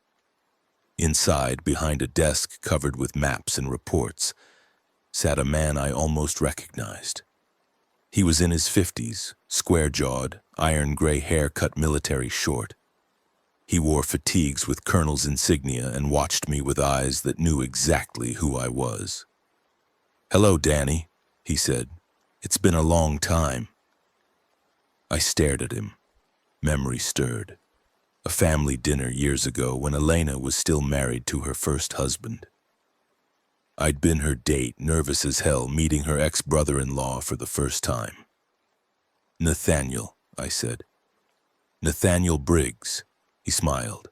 It was the most dangerous smile I'd ever seen. I've been hoping you'd find your way to me, he said, we have so much to discuss. Starting with your daughter. My blood went cold. Where is she? I demanded. What have you done with Maddie? She's safe. He leaned forward. She's comfortable. And whether she stays that way depends entirely on you. The trap closed around me, and I realized just how badly I'd underestimated everything. The room felt smaller than it was, the walls pressing in as Briggs watched me with those calculating eyes. I'd walked into this checkpoint thinking I was clever, thinking desperation and determination would be enough. Now I stood in the crosshairs of a man who'd been waiting for me, and every assumption I'd made about this journey crumbled to dust. Sit down, Danny. Briggs gestured to a chair across from his desk. You look like you're about to do something stupid, and I'd rather not have my men shoot you. Not yet, anyway. I didn't sit. Where is my daughter? I told you, she's safe. That's not an answer. It's the only answer you're getting until we've had a conversation. He leaned back, fingers steepled. You've come a long way, Danny. 50 miles through infected territory, past the kings, through baptized lands. That's impressive for a history teacher. I was a ranger before I was a teacher. I know everything about you. He picked up a file from his desk, actual paper, in a world where paper had become precious, and flipped through it. Daniel Cole Whitmore, 42 years old, 6 years with the National Park Service before you quit after the Henderson incident, 12 years teaching at Stadium High School, married Elena Vasquez Whitmore for 15 years until her unfortunate death on day 1. He looked up. My condolences, by the way. Elena was a good woman. Better than my brother deserved, certainly. The mention of her name from his mouth made my skin crawl. What do you want? I asked. Straight to business, I appreciate that. He closed the file. I want the same thing everyone wants in this new world, Danny. Survival, order, a future worth living in. The difference is I have the resources to actually achieve it. By holding my daughter hostage. By making strategic decisions about valuable assets. His expression didn't change. Madeline is immune, Danny. Do you understand what that means? She carries a genetic marker that makes her completely resistant to the prion. She could be exposed to 100 infected and never turn. That makes her one of approximately 0.3% of the human population, rare enough to be precious, common enough to study. My heart stopped. Immune. Maddie was immune. You're experimenting on her. We're studying her. There's a difference. He stood, moving to a map on the wall, the Pacific Northwest, marked with colored pins and handwritten notes. We have a research facility, a scientist who helped create the original compound, and a theory that immunity markers in the blood could be synthesized into a treatment, maybe even a cure. Your daughter is part of that research. She's comfortable, well-fed, and contributing to the salvation of humanity. You should be proud. I should be. I couldn't finish the sentence. The rage was too hot, too bright. You're using her as a lab rat. I'm giving her purpose, and I'm keeping her alive, which is more than most fathers can say about their children right now. He turned back to me. Here's the situation, Danny. Madeline is valuable. You, on the other hand, are a complication. You've come all this way, made all this noise, and now you're standing in my command center demanding things you have no power to demand. I could have you shot and dumped in the river and no one would ever know. But you won't. No, I won't. He smiled again, that dangerous smile. Because you might be useful too. The immunity marker is hereditary. Did you know that? There's a strong possibility you carry the same gene. If you do, you're as valuable as Madeline. More, perhaps, since we can be more aggressive with adult subjects. The implication was clear. He wanted my blood, my body, my compliance, and he was using my daughter as leverage. "What's the alternative?" I asked, though I already knew. "Work for me. Scout, fight, do whatever I need. Prove your loyalty. And in return, I'll let you see Madeline. Supervised visits, of course, but contact. Proof that she's alive and well." He spread his hands. "It's a fair deal, Danny. Better than you'd get anywhere else." I thought about the shotgun I'd surrendered at the checkpoint, about the knife they'd taken from my belt, about the 100 ways I could try to kill this man and the 1,000 ways I'd fail. I thought about Maddie. "How do I know she's really alive?" I asked. "How do I know you're not lying?" Briggs nodded as if he'd expected the question.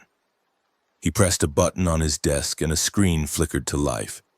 Security footage, grainy but clear enough. A room that looked like a dormitory.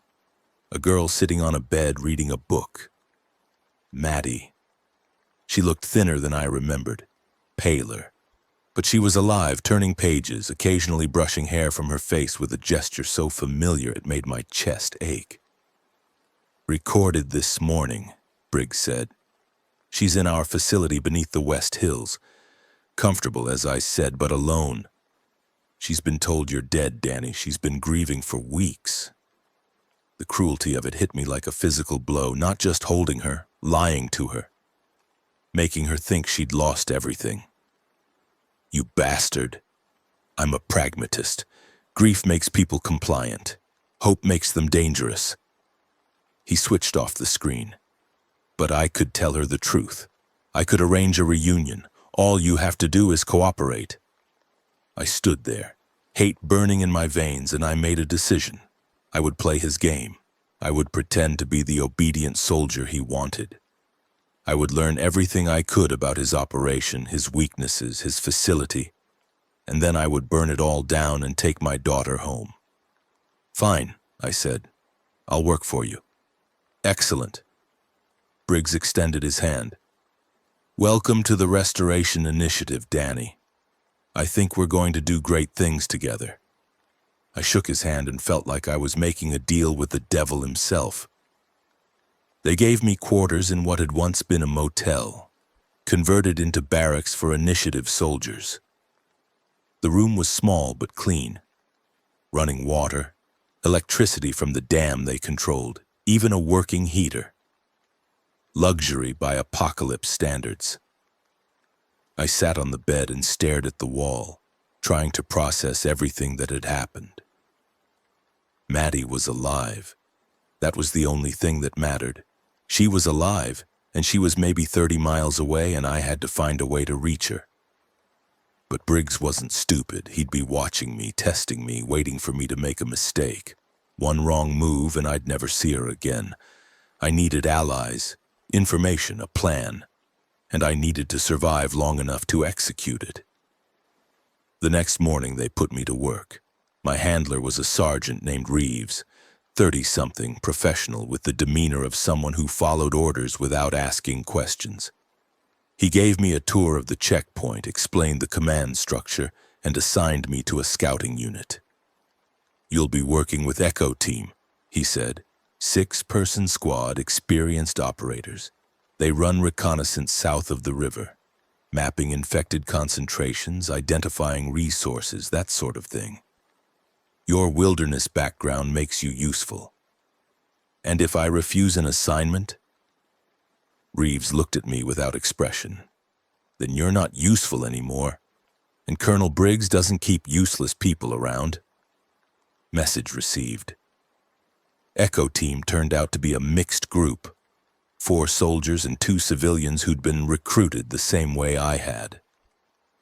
The team leader was a woman named Sergeant Chen, no relation to Marcus, compact and efficient with a sniper rifle she carried like an extension of her body. "Whitmore," she said when I reported. "The teacher heard you walked here from Tacoma. News travels fast. Not much else to do around here." She handed me a rifle. An M4 military issue, the kind of weapon I hadn't held since my Ranger days. You know how to use this? It's been a while. Then you'll relearn fast or you'll die. We move out in an hour. Get your gear. I got my gear. The first scouting mission took us east into the forested hills above the Columbia River Gorge. The terrain was familiar, not identical to Olympic National Park, but close enough that my old instincts kicked in. Reading the landscape, finding paths, knowing where predators would hide. Except now the predators were human corpses that wanted to eat us. We encountered our first infected around midday, a cluster of 7 shambling through a creek bed. Sergeant Chen signaled for silence, and we watched from a ridge as they passed below. Old ones from the look of them. Slow, rotting, barely functional. Not worth the ammunition. 3 weeks ago, that many would have been a serious threat, one of the soldiers muttered. His name was Kowalski, a private who talked too much. Now they're just obstacles. Don't get cocky, Chen said. The fresh ones are still fast, and the screamers can still call a horde. I filed that away. Screamers, the infected that shrieked to summon others. I'd encountered one in Lakewood but hadn't known the name. What about the big ones? I asked. The fused ones, multiple bodies merged together. Chen looked at me sharply. You've seen a hollow? Once, in Lakewood. It chased us for miles. Then you're lucky to be alive, she resumed, walking, her voice grim. Hollows are rare, but they're the worst thing out here. Can't be killed by normal means. Too many neural centers. Command says to avoid them at all costs and report sightings immediately. Has anyone actually killed one? Not that I know of. Not without losing most of a squad in the process. I thought about the thing in Lakewood, its many limbs and watching eye. The way it had tracked us, patient and relentless. Somewhere out there it was still hunting. We made camp that night in an abandoned fire lookout tower, defensible position, good sight lines, accessible only by a narrow ladder that could be pulled up behind us. The team took turns on watch while the rest of us slept in shifts. I couldn't sleep. I kept thinking about Maddie, about the video Briggs had shown me, her sitting alone in that room believing I was dead. About what they were doing to her in the name of research. And I kept thinking about the people I'd left behind. Jerome and the survivors looking for another crossing. Priya and Faith and the teenagers, hopefully safe with them. I'd abandoned them to chase my daughter, and I didn't know if they were alive or dead. Some leader I'd turned out to be. Can't sleep either? The voice came from the ladder. One of the civilian recruits, a woman named Torres, young, maybe mid-20s, with the nervous energy of someone who hadn't adjusted to this new world. Too much on my mind, I said. She climbed up and sat beside me, looking out at the dark forest. I know what you mean. Before all this, my biggest worry was my dissertation defense. Microbiology, if you can believe it. 3 years of research on prion diseases. She laughed bitterly. Guess that turned out to be relevant. You study prions? Studied, past tense. Now I'm a soldier, apparently. She hugged her knees. They recruited me because of my background. Figured I might be useful in the research facility, but they haven't sent me there yet. Just these scouting missions, one after another. Why not? I don't know. Maybe they don't trust me yet. Maybe they're testing me, she shrugged. Or maybe they already have enough scientists and I'm more valuable as cannon fodder. I filed that away too.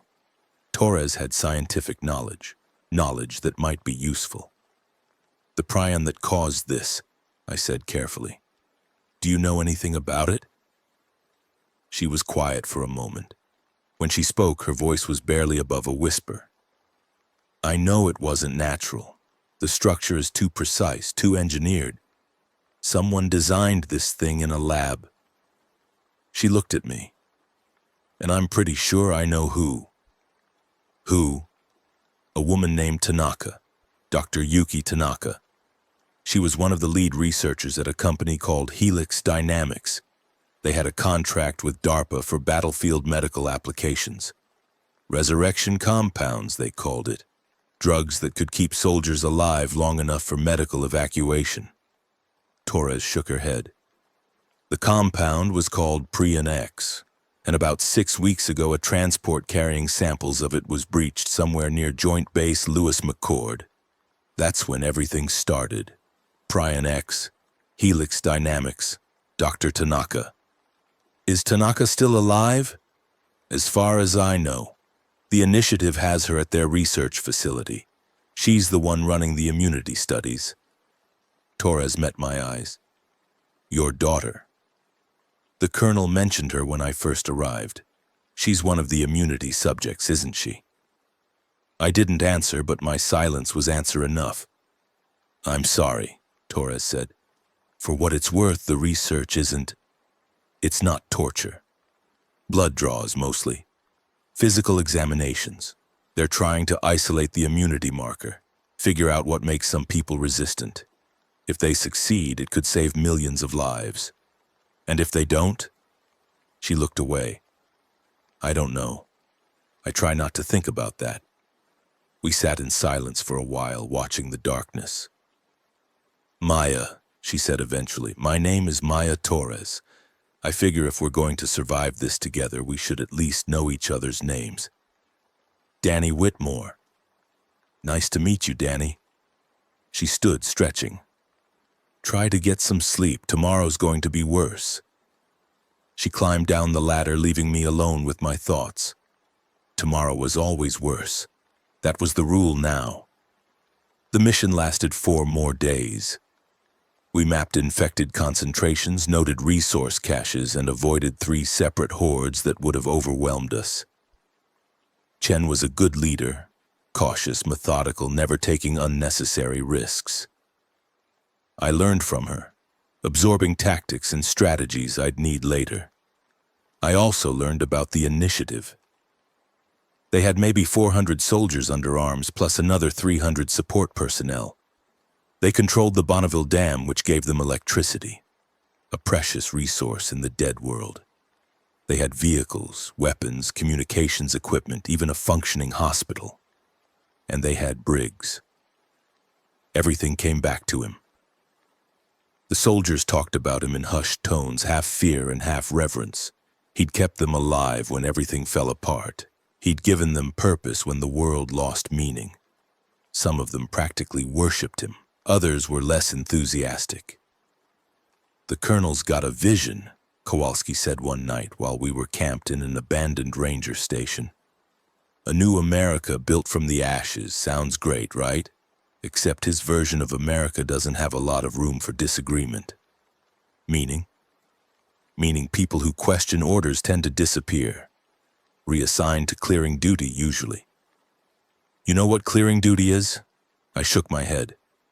They send you into infected areas to clear them for settlement. No backup, minimal supplies, just you and however many corpses are waiting. Survival rate's about 10%. He spat into the fire. Briggs calls it necessary sacrifice. I call it murder with extra steps. Then why stay? Because the alternative is worse. He gestured at the darkness beyond our camp. Out there, it's every man for himself. In here, at least, there's food and walls and people who'll watch your back, even if the price is doing whatever Briggs wants. He looked at me. You've got family in there, right? One of the immunity subjects? My daughter. Then you understand. We all have reasons to stay. We all have chains they can pull. He poked at the fire. The trick is surviving long enough for things to change. I thought about that for a long time after he'd fallen asleep. Surviving long enough for things to change. Maybe that was all any of us could do. We returned to the checkpoint on the 6th day, and Briggs summoned me to his office immediately. Good report from Sergeant Chen, he said, not looking up from his paperwork. She says you're competent, careful, and take direction well. High praise coming from her. I do what I'm told, so I've noticed. He set down his pen and fixed me with those calculating eyes. You've earned a reward, Danny. A supervised visit with Madeline. 1 hour tomorrow morning. My heart lurched. You're serious? I always keep my promises. It's good for morale. He smiled thinly. You'll be escorted, of course, and there are rules. No discussing certain topics. Facility location, security details, anything that could compromise our operations. If you break those rules, the visit ends and you won't get another one. Understood. Good, he waved a hand. Dismissed. Get some rest. You'll want to be at your best for the reunion. I left his office in a daze. Tomorrow. I would see Maddie tomorrow. They transported me in a blacked-out vehicle. No windows, no way to track the route. The drive took maybe 40 minutes, winding through terrain I couldn't see. When the vehicle finally stopped, they led me through a series of doors and corridors, all underground, all featureless.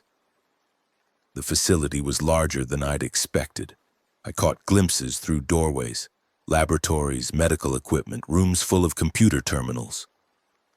Soldiers everywhere, crisp and professional, and other people too, moving with the shuffling gait of those who'd been here too long.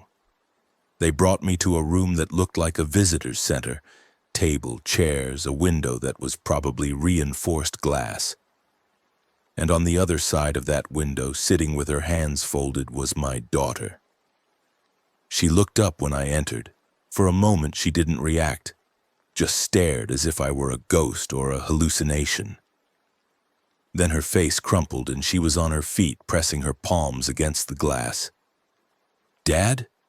I crossed the room in 3 steps and put my hands against hers, glass between us. I'm here, sweetheart. I'm here. They said you were dead. Tears streamed down her face. They said you died in Tacoma. They lied. I've been coming for you since day 1. I never stopped. Dad. She was sobbing now, forehead against the glass. Dad, I was so scared. I didn't know what to do. Grandma died and I was alone and they came and took me and I thought, shh, I know, baby, but I'm here now. I found you. We stood like that for a long time, just being close, the glass a barrier that couldn't quite keep us apart. Eventually her sobs quieted and she pulled back to look at me. You look different, she said. Harder. The world's harder. I had to adapt. Mom? Her voice was small. I closed my eyes. I'd known this question would come. I'd been dreading it since the moment I left the community center. I'm sorry, sweetheart. She didn't make it. The first day, before I could get to her. Maddie nodded slowly as if she'd expected it but needed to hear it anyway. I thought so. When they told me you were dead, I thought I was the only one left. The last Whitmore. You're not. I'm here, and I'm going to get you out of this place. Dad. She glanced at the door where guards waited. Don't. Don't make promises you can't keep. I've seen what they do to people who cause trouble. I've seen... She stopped herself. Just... Be careful, please. I can't lose you too. What have they done to you? I asked, keeping my voice low. The tests, the research. Blood draws mostly, physical exams. It's not bad, really. They need us alive and healthy. She managed a weak smile. Dr. Tanaka is actually kind of nice. She brings me books. Dr. Tanaka, the scientist Torres had told me about, the one who'd helped create Prion X. Maddie, listen to me. I need you to be strong a little longer. I need you to cooperate with them. Don't make trouble. Don't give them any reason to hurt you. I'm working on a plan. It might take time, but I will get you out of here. How? Dad, this place is a fortress. There are guards everywhere, cameras everywhere. I'll figure it out. I just need you to trust me. She looked at me, really looked, and I saw the girl I'd raised, the daughter who'd inherited her mother's stubbornness and her father's determination. I trust you, she said. I always have. The guard at the door cleared his throat. Time's up, I pressed my hand harder against the glass. I love you, Maddie. I'll come back, I promise. I love you too, Dad. She smiled through her tears. Find me. Always. They took me away, back through the corridors, back into the blacked-out vehicle. But this time I paid attention. I counted turns, estimated distances, cataloged every detail I could catch through gaps in doors and overheard conversations. I was going to find a way into this facility, and I was going to burn it to the ground. The weeks that followed were a study in patience. I went on missions. I followed orders. I earned trust, one careful step at a time. Sergeant Chen started giving me more responsibility. Point position on scouts, leadership of small fire teams. The soldiers accepted me as one of their own, sharing complaints about Briggs and stories about the world before. And I gathered information. The facility was called Site 7, located in an old Nike missile complex beneath the West Hills of Portland. It had been built during the Cold War, designed to survive nuclear attacks, and the initiative had repurposed it for their operations. Getting in required passing through multiple security checkpoints. Getting out was even harder. But there were weaknesses. There were always weaknesses. Torres became my closest ally. Her scientific background gave her access to areas I couldn't reach, and her moral qualms about the initiative's methods made her sympathetic to my cause. The blood harvesting isn't sustainable, she told me one night during a quiet moment on patrol. They're drawing too much from the immunity subjects, weakening them. If they don't find a breakthrough soon, people are going to start dying. Maddie? She's okay for now. Young, healthy. She can handle the stress better than some of the others. But there's a woman in her 30s who's getting worse, and an older man who might not last the month. What would it take to synthesize the immunity marker? Could someone actually create a cure? Torres was quiet for a moment. Maybe, with enough time and resources and subjects. But the initiative isn't trying to cure the world, Danny. They're trying to create weapons. Briggs wants to use the immunity research to develop targeted bioweapons, strains that could be deployed against rival factions without affecting his own people. That's insane. That's Briggs. He doesn't want to rebuild civilization. He wants to dominate whatever's left of it. She looked at me. And right now, your daughter is a key part of that plan. I processed that, feeling the rage build behind my eyes. We need to get them out, I said.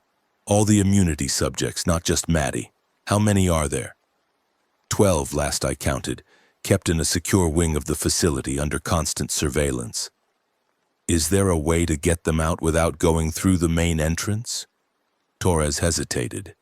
There are maintenance tunnels, old ventilation systems from the original missile complex. Most of them are sealed or collapsed.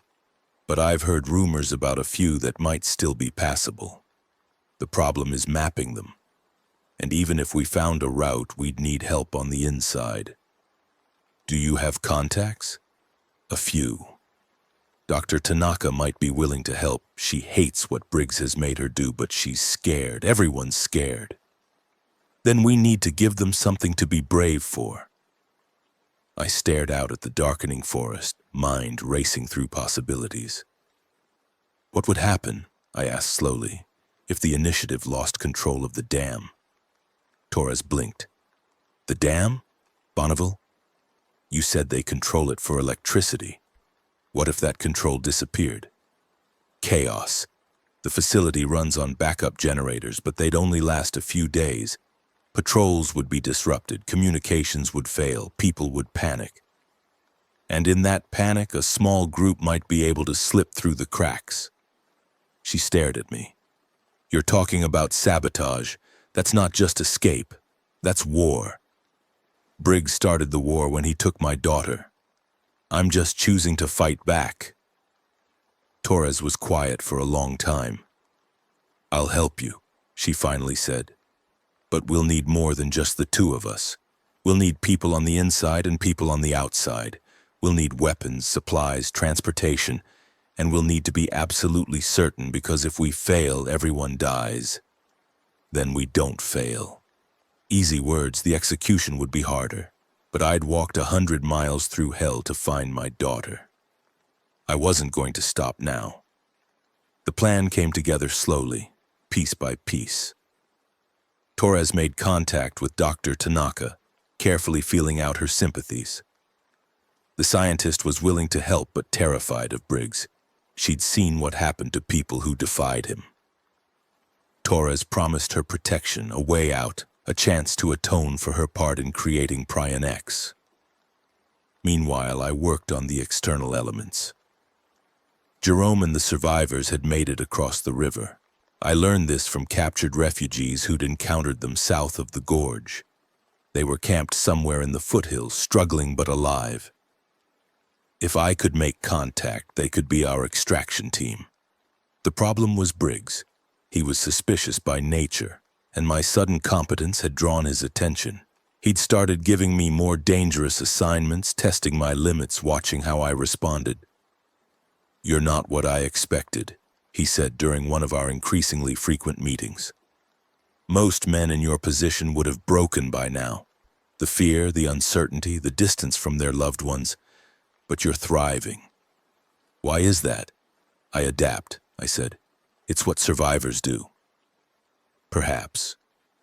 He studied me with those cold eyes. "Or perhaps you're playing a longer game, biding your time, gathering resources, waiting for the right moment to strike." I kept my expression neutral. "I'm just trying to see my daughter again." "Of course you are." He smiled thinly. "But I've learned to be cautious, Danny. Trust is earned slowly in this world and lost very quickly. Don't give me a reason to question yours." "I won't." But we both knew I was lying. The only question was, who would move first? The opportunity came 3 weeks into my time with the initiative. A massive horde had been detected moving west along the Columbia Gorge. Thousands of infected, probably drawn by something, converging toward the dam. The initiative was mobilizing every available soldier to defend their most valuable asset. "All hands," Sergeant Chen announced during the briefing. "This is the biggest threat we've faced since the initial outbreak.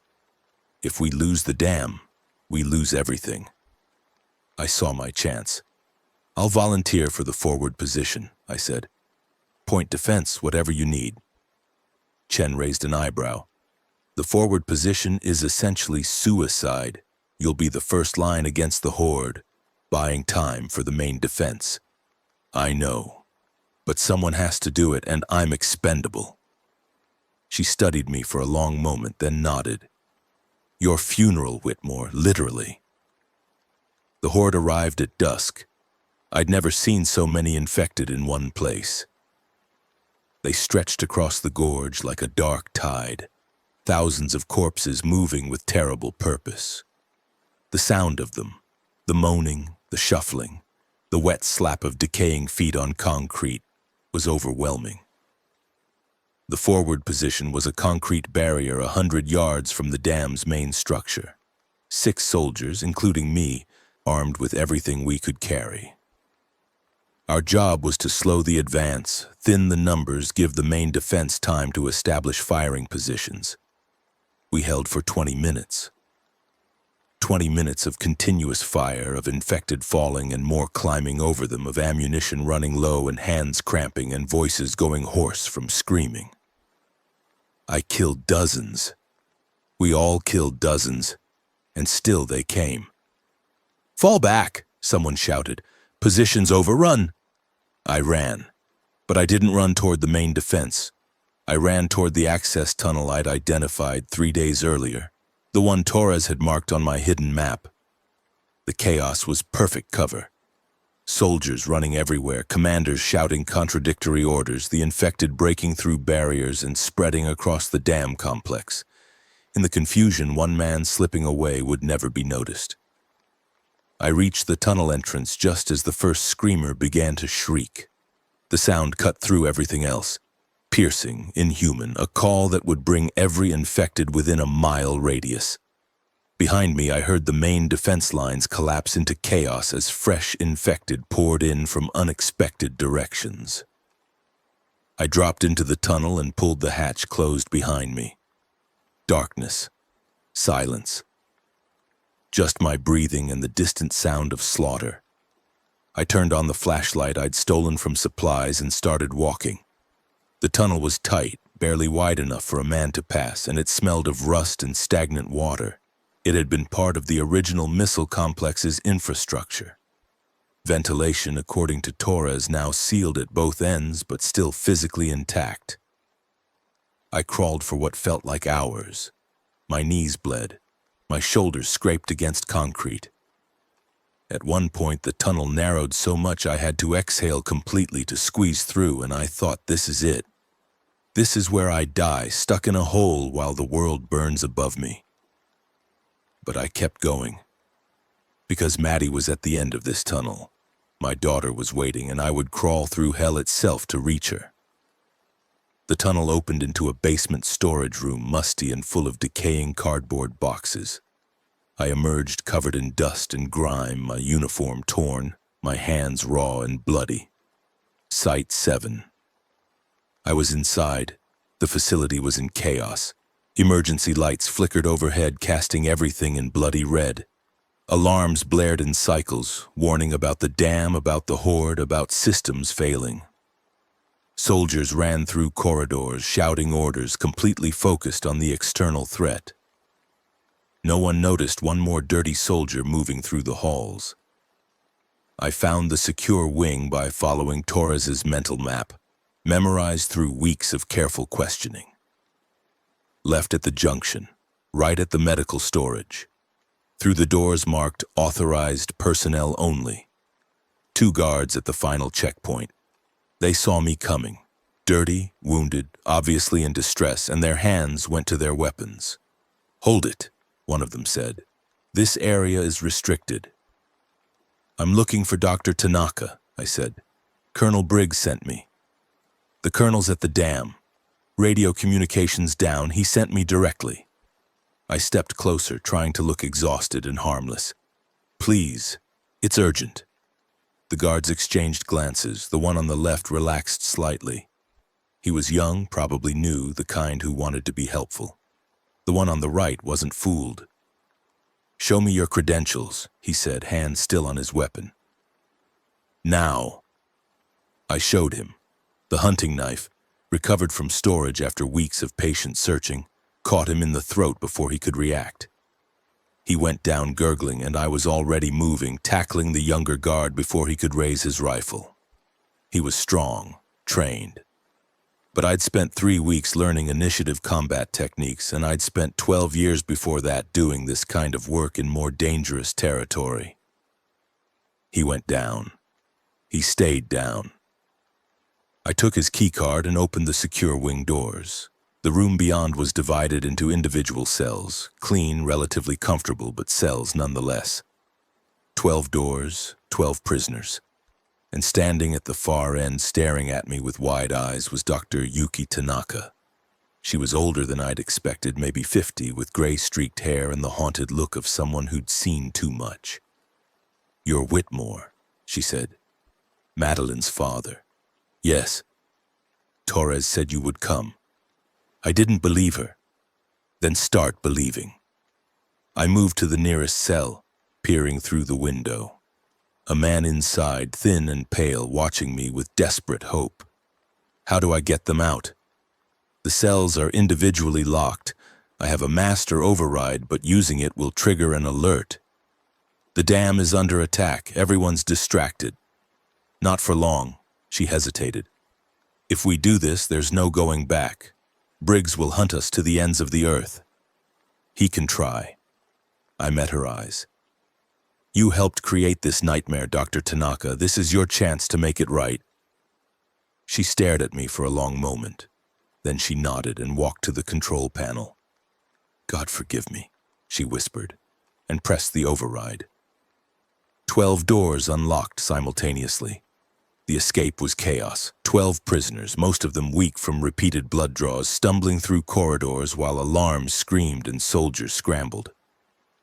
I led them as best I could, following the route Torres had mapped, praying it was still clear. Maddie was at my side, gripping my hand so hard it hurt. "Dad," she gasped as we ran. "What's happening?" "We're leaving. All of us. I told you I'd get you out." "But how?" "Later. Just run."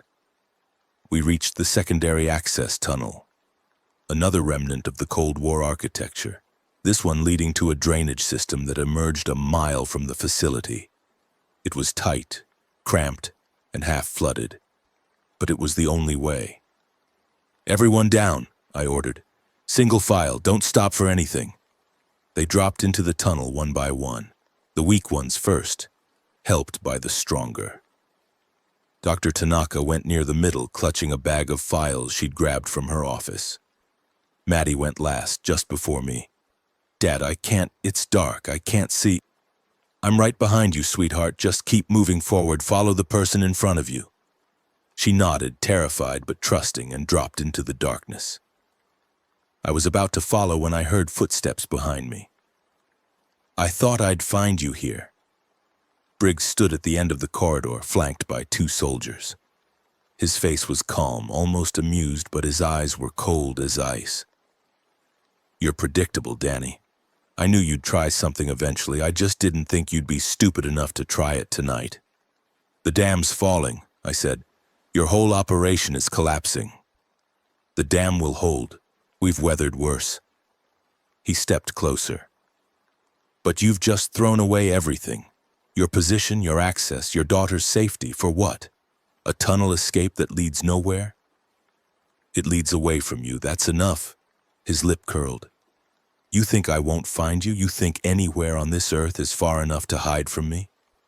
I have soldiers everywhere, Danny, resources everywhere. You can run, but you'll never stop running." I looked at him. This man who'd held my daughter hostage, who'd used her as a lab rat, who'd lied and manipulated and destroyed, and I felt something crystallize inside me. "Then I guess we'll both keep running," I said, "until one of us stops." I dropped into the tunnel. Behind me, I heard Briggs shout orders, heard soldiers scrambling. But the tunnel was too tight for pursuit, too dark for effective fire. They'd have to go around. I caught up with the group in the flooded section, wading through waist-deep water that smelled of chemicals and decay. The prisoners were struggling. Some couldn't swim, others were too weak, but we kept them moving, passing the weakest hand to hand. The tunnel emerged into a concrete drainage channel, open to the night sky. Stars above, cold air on my face. We were out. The next hours were a blur of movement and fear. We traveled through the darkness, avoiding roads, sticking to forests and fields. The prisoners were in bad shape, malnourished, exhausted, some barely able to walk. But they kept moving, driven by the desperate knowledge that stopping meant death. At dawn, we reached a rendezvous point Torres had arranged, a farm on the outskirts of what had once been a small town, now abandoned and overgrown. She was waiting for us with a truck and supplies, and standing beside her, arms crossed and expression unreadable, was Jerome Washington. "Danny Whitmore," he said, "you look like hell." "Feel like it too." I grasped his hand. "You made it across the river." "Barely. Lost 4 people at a checkpoint south of Longview. But we found a route through the mountains, slower but safer." He looked at the group behind me. "These are the immunity subjects. What's left of them?" Jerome nodded slowly. Then he smiled. A genuine smile, warm despite everything. "My grandmother used to say that the greatest strength isn't in our muscles, but in our refusal to give up." He clapped my shoulder.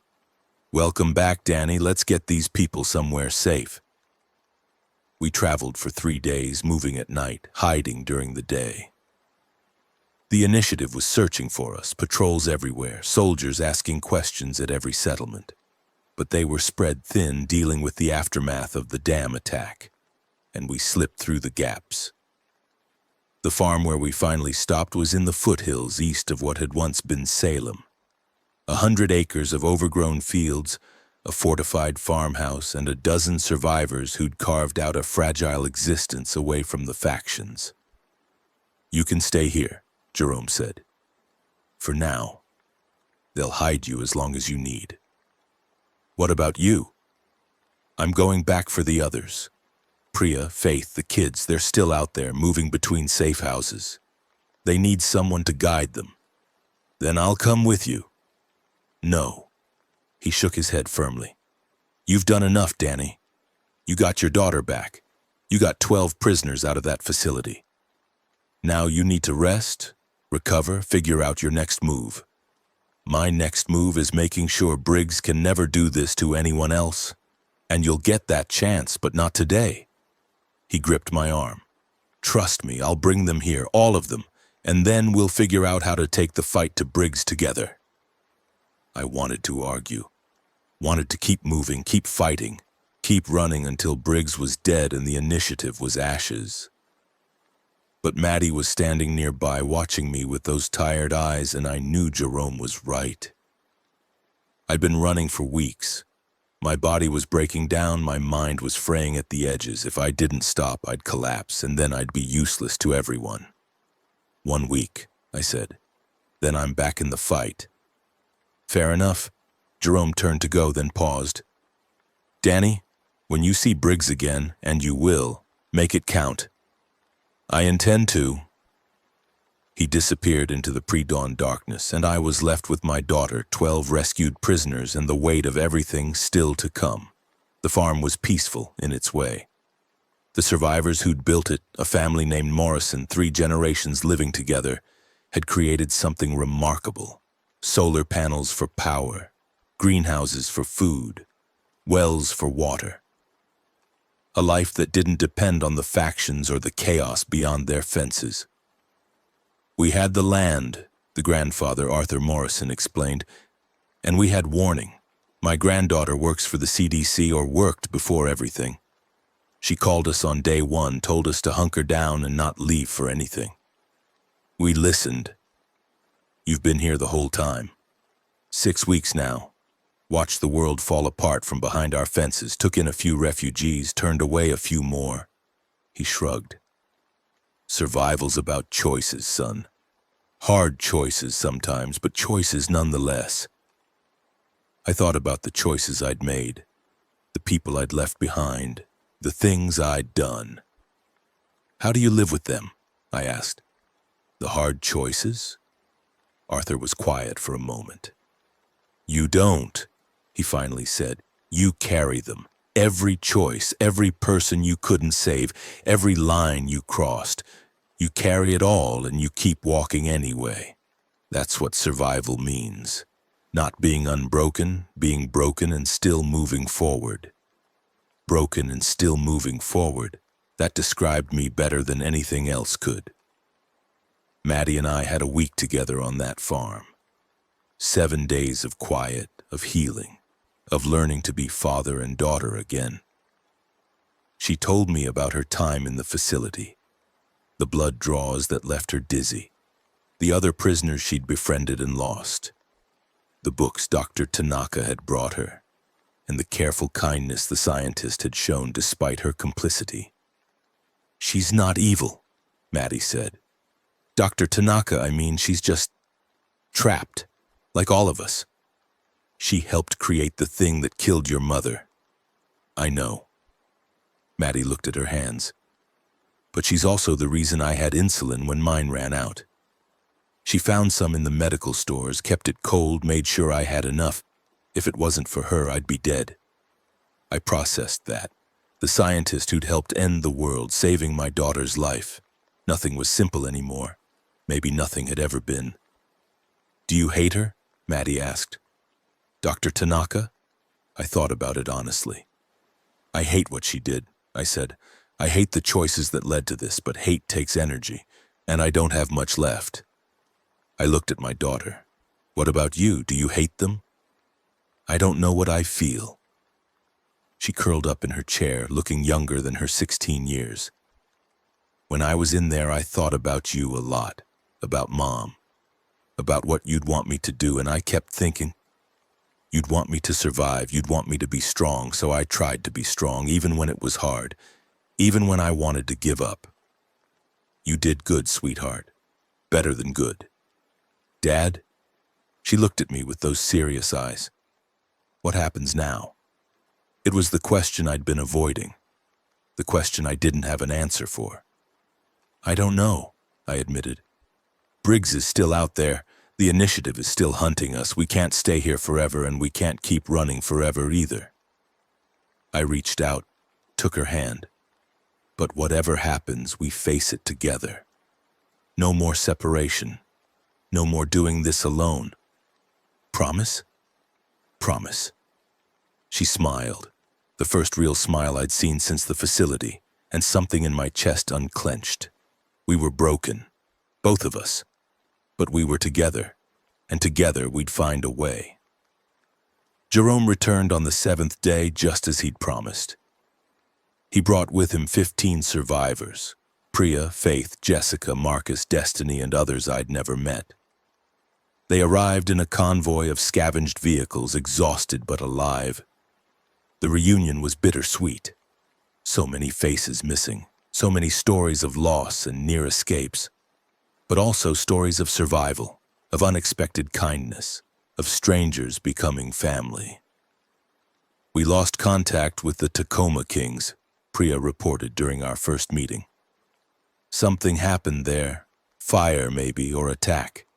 The whole port district is dark. The baptized are spreading south, Faith added. They've taken over most of the Centralia region. Anyone who resists is burned alive. And the initiative? I asked. Jerome shook his head. Regrouping. The dam held, but barely. They lost a lot of soldiers in the attack. Briggs is consolidating, pulling back to defensible positions, but he's not giving up. He's made it clear, publicly, that finding the escaped prisoners is his top priority. Finding us, you mean? Finding you specifically, Danny. You embarrassed him.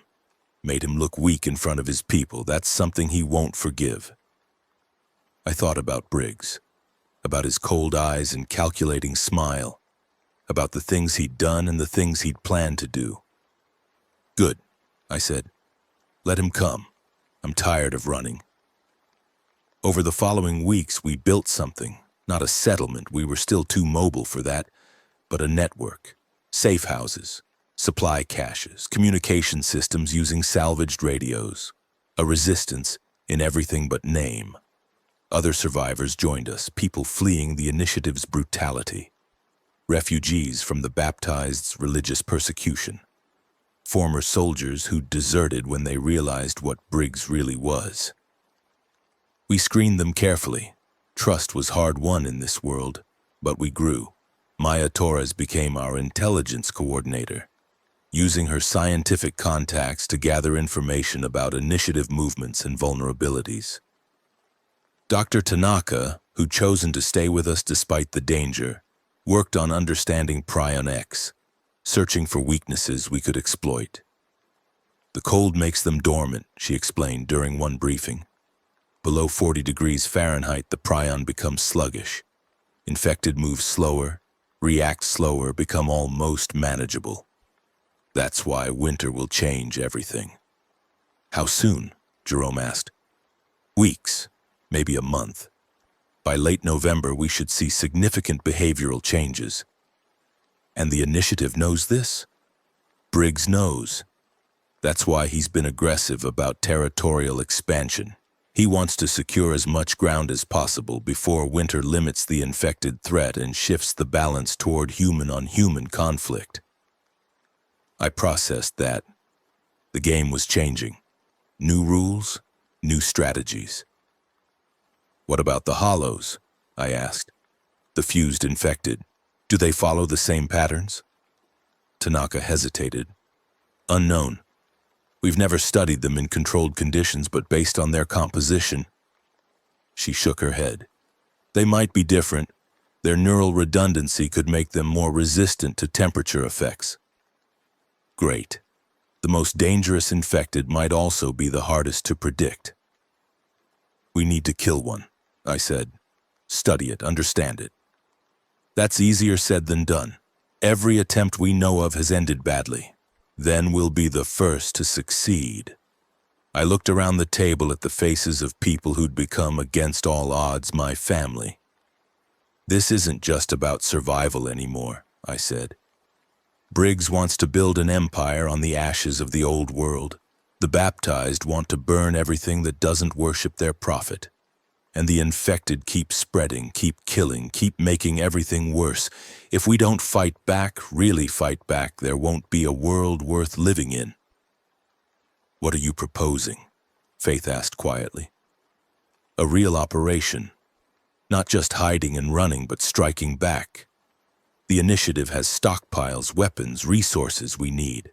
The baptized have territory that could provide safe passage. And somewhere out there is the truth about Prion X. How it was made, how it spread, and maybe how to stop it. That's a war, Jerome said. Not a resistance? Yes, it's a war. I met his eyes. Are you in? He looked at the others. One by one, they nodded. Then let's start planning. The plan took shape over the following weeks. Target, an initiative supply depot south of the Columbia River, lightly defended since most soldiers had been pulled back to core positions. If we hit it hard and fast, we could acquire enough weapons, ammunition, and medical supplies to sustain months of operations. Timeline, 2 weeks. Enough time to scout, prepare, and position assets. Team, 15 fighters, the best we had. Me, Jerome, Priya, Maya, and 11 others who'd proven themselves in smaller operations. Risk level, high. But everything was high risk now. The question was whether the potential reward justified the danger. You're sure about this? Priya asked the night before we moved out. Once we attack initiative assets, there's no going back. We become enemies, not just fugitives. We were always enemies, I said. We just stopped pretending otherwise. She nodded slowly. Then I'll say what I've been meaning to say for weeks. She took my hand. Thank you, Danny, for getting us out of Tacoma, for giving us something to fight for.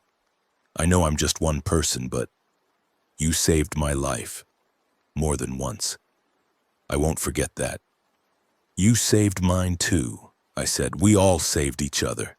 That's how we survived. And it's how we'll keep surviving. She squeezed my hand, then let go. Get some sleep. Tomorrow's going to be long. Tomorrow is going to be the beginning of something larger. Or the end of everything. I found Maddie before I left. She was in the farmhouse kitchen, sitting at the table with a cup of tea that had long gone cold. Waiting for me, I realized. She'd known I would come. You're leaving, she said, not a question. I have to. The depot. I know what the depot is. I've heard the planning sessions. She looked at me with those two old eyes. You're going to fight, again. Yes, and you might not come back. I sat down across from her. That's always a possibility now. Every time any of us leaves, we might not come back.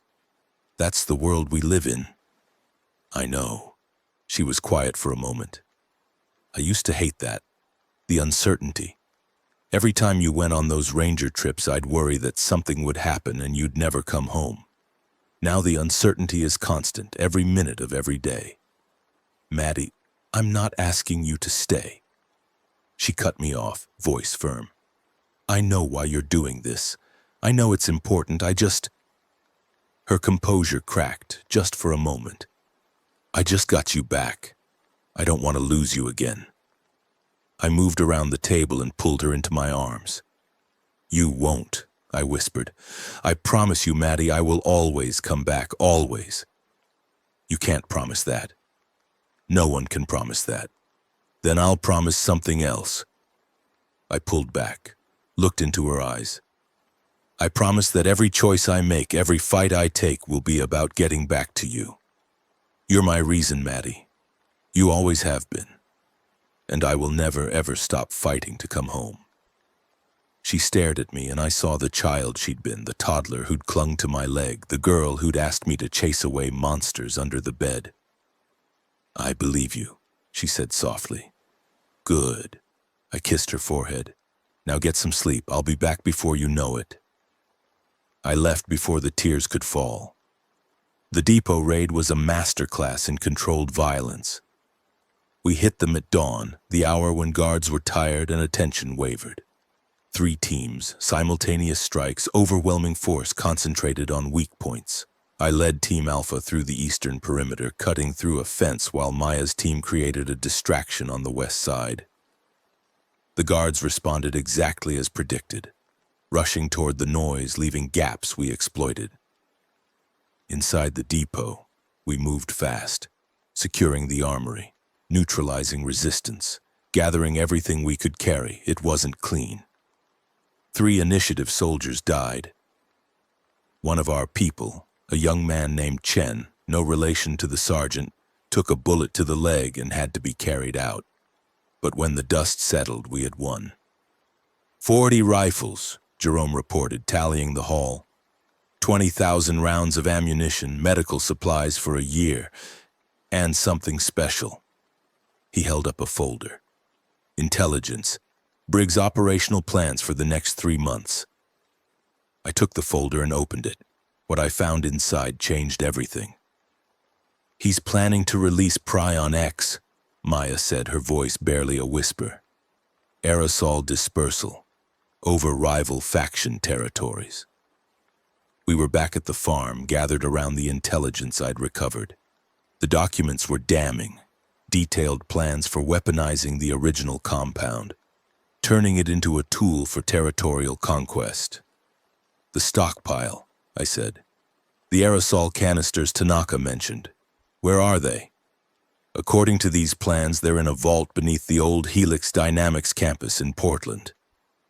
Maya's hands shook as she pointed to the map. That's in the heart of the dead zone, the place with the highest infected concentration in the entire region. Briggs doesn't have them yet? Not yet, but he's planning a retrieval operation. According to this timeline. She paled. 2 weeks. He's going in 2 weeks. 2 weeks. If Briggs got those canisters, he could kill tens of thousands of people. Entire communities wiped out by the same plague that had already destroyed the world. And no one would be able to stop him. His people would be immune, vaccinated with whatever partial treatment Tanaka had developed. We have to destroy them, I said, before he can get there. That's insane, Priya protested. Portland is a death sentence. You've seen the reports, hundreds of thousands of infected concentrated in a few square miles. No one survives that. Then we find a way. I looked at the faces around me. We've done the impossible before. We broke out of Site 7. We raided an initiative depot. We built a resistance from nothing. This is just one more impossible thing. Danny, Jerome started. I know what I'm asking. I know some of us won't come back. But if we don't do this, everyone dies anyway. Briggs wins, the infected win, everything we've fought for means nothing. I met each of their eyes in turn. I'm going. Who's coming with me? Silence. Long, heavy silence. Then Faith stood up. I've lived a long life, she said. Seen a lot of things. Done a lot of things I'm proud of and some I'm not. But this, she smiled that tired, knowing smile. This is something worth dying for. I'm in. One by one, the others stood. Maya, Jerome, Priya, others whose names I'd learned over the weeks. Not everyone. Some had families, responsibilities, reasons to stay. But enough. Enough to try. Then let's get to work, I said. We have 2 weeks to plan the impossible. The days that followed were a blur of preparation. We gathered intelligence, mapped routes, accumulated supplies. Dr. Tanaka provided everything she knew about the Helix facility, layouts, security systems, the vault's exact location. Maya contributed her scientific knowledge, helping us understand what we'd face inside. And we trained. Hard, brutal, unforgiving combat drills, survival scenarios, plans and contingencies, and backup plans for the backup plans. 2 weeks passed like 2 days. The night before we left, I found Maddie sitting on the farmhouse porch looking up at the stars. "I know," she said before I could speak. "You're going to Portland. You're going to try to destroy the stockpile." "How did you—" "I listen. I pay attention. I'm not a child anymore, Dad." She looked at me. "I want to come with you." "Absolutely not. I'm immune. I can't be infected no matter what happens, and I know the facility. I spent weeks hearing guards talk about it, memorizing details. I can help." "Maddie, this is dangerous. Probably fatal. I know." She stood facing me. "But I'm tired of waiting. I'm tired of being protected while everyone else risks their lives. I want to fight. I want to matter." I stared at my daughter, this fierce, determined young woman who'd survived things no one should have to survive. "Your mother would kill me," I said. "Mom's not here." Her voice cracked, just slightly. "But she'd understand. She always understood why you had to do hard things." I thought about Elena, about her strength, her courage, the way she'd never flinched from difficult choices. Maddie was her daughter through and through. "If you come," I said slowly, "you follow orders, every single one. No arguments, no improvisation, no heroics. You stay close to me at all times. And if I tell you to run, you run. No matter what. I promise. Then welcome to the team." She threw her arms around me and I held her tight, praying to whatever gods might be listening that I wasn't making the biggest mistake of my life. We left the next morning, 18 of us in total, packed into a convoy of salvaged vehicles heading toward a dead city full of nightmares. The journey took 3 days. We traveled through back roads, avoided patrols, hid when we couldn't avoid. The closer we got to Portland, the worse things became. Burned towns, mass graves, infected wandering in increasing numbers. On the 3rd day, we reached the outer perimeter of the dead zone. Portland sprawled before us, a tomb of concrete and glass. The skyline was wrong.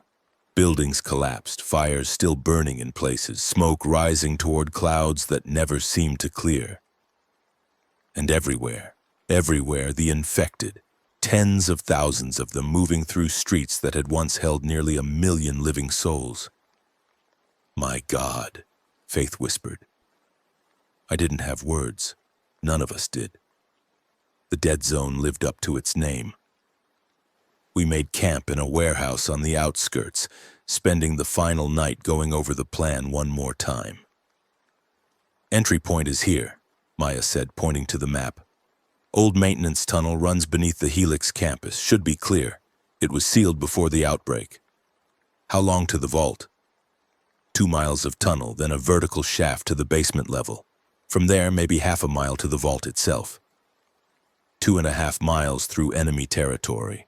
In and out before the infected knew we were there. And the destruction method? Thermite charges.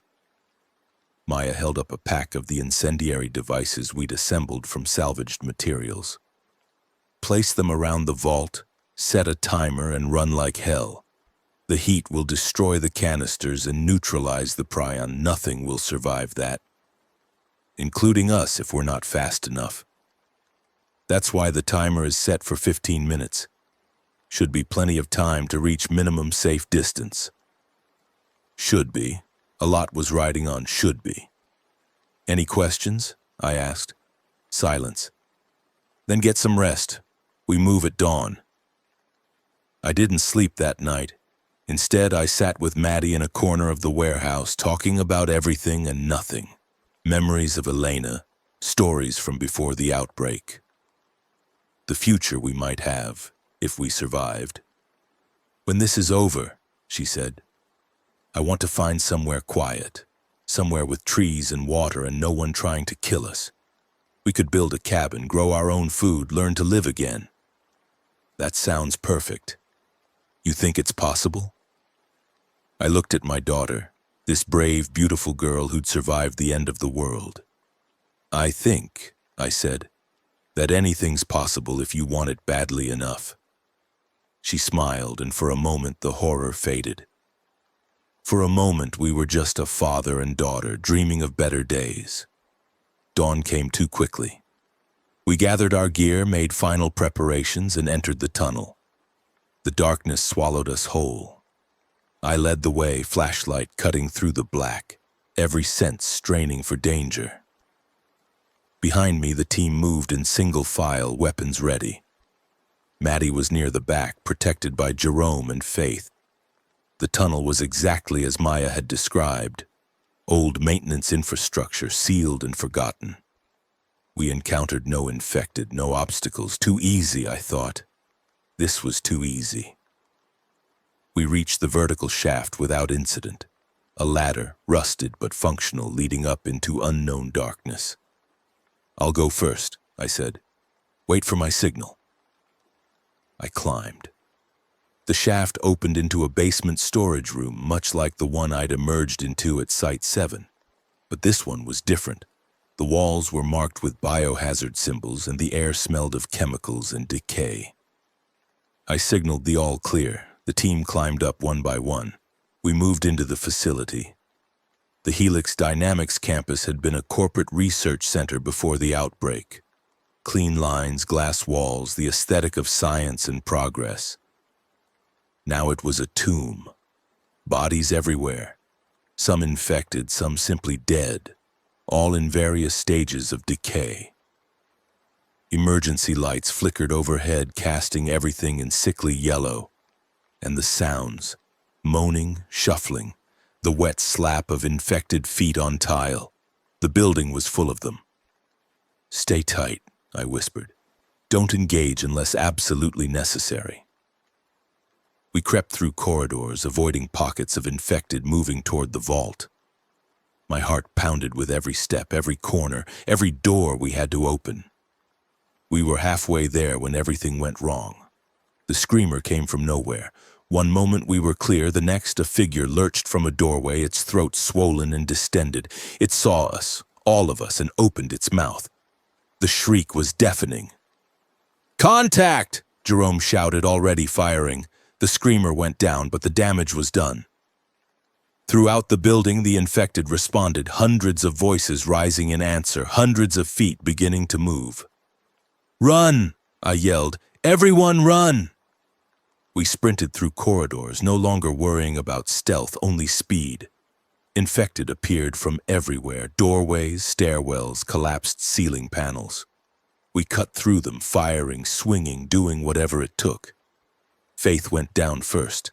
A bloated infected lurched from a side passage, its swollen body blocking the corridor.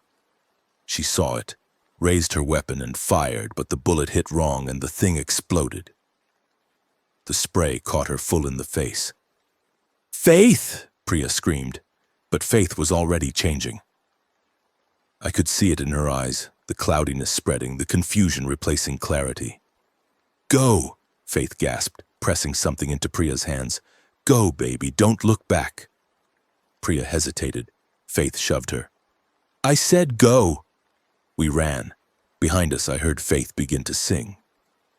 "Amazing Grace," her voice clear and strong, even as her body betrayed her.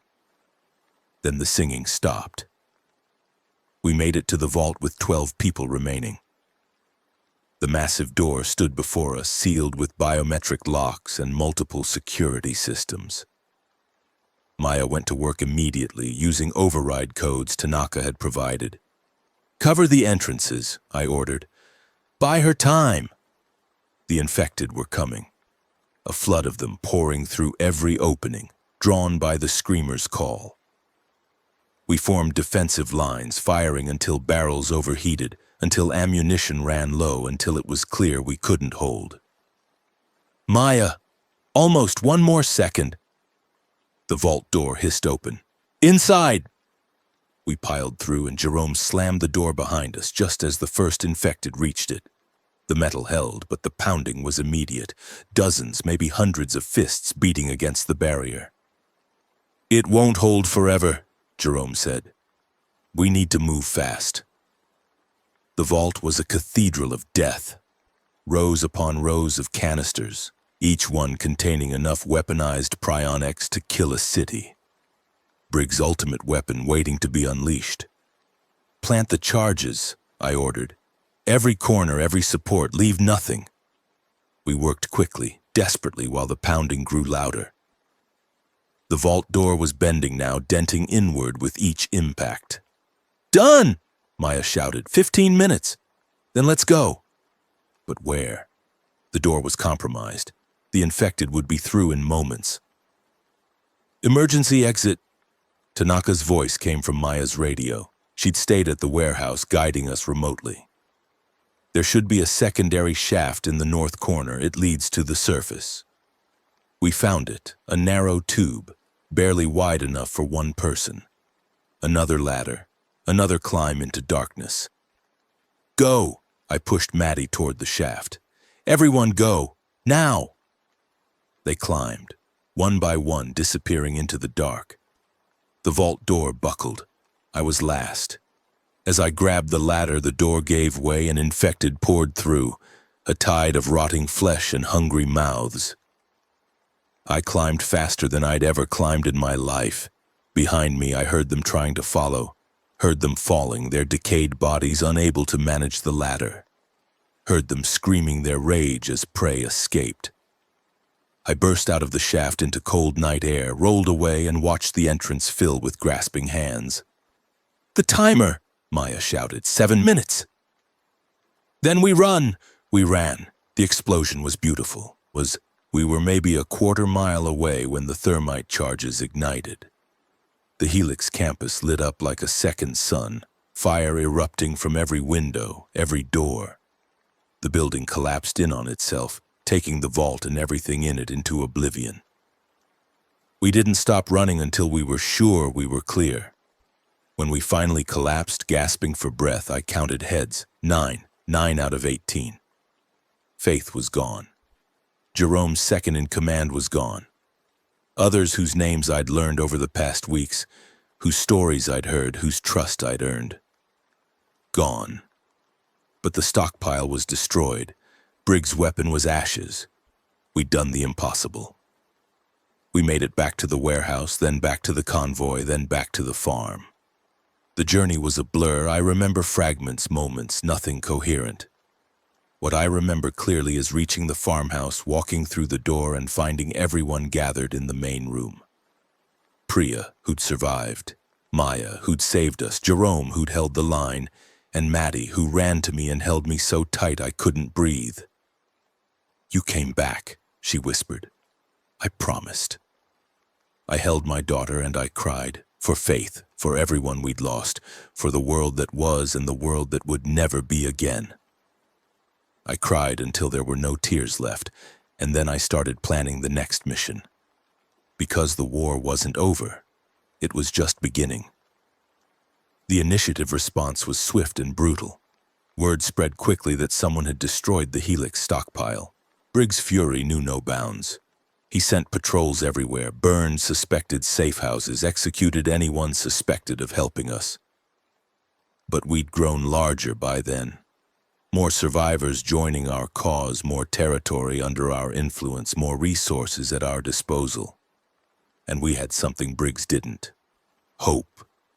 "He's overextended," Maya reported during our strategy meeting, "spreading his forces too thin trying to find us.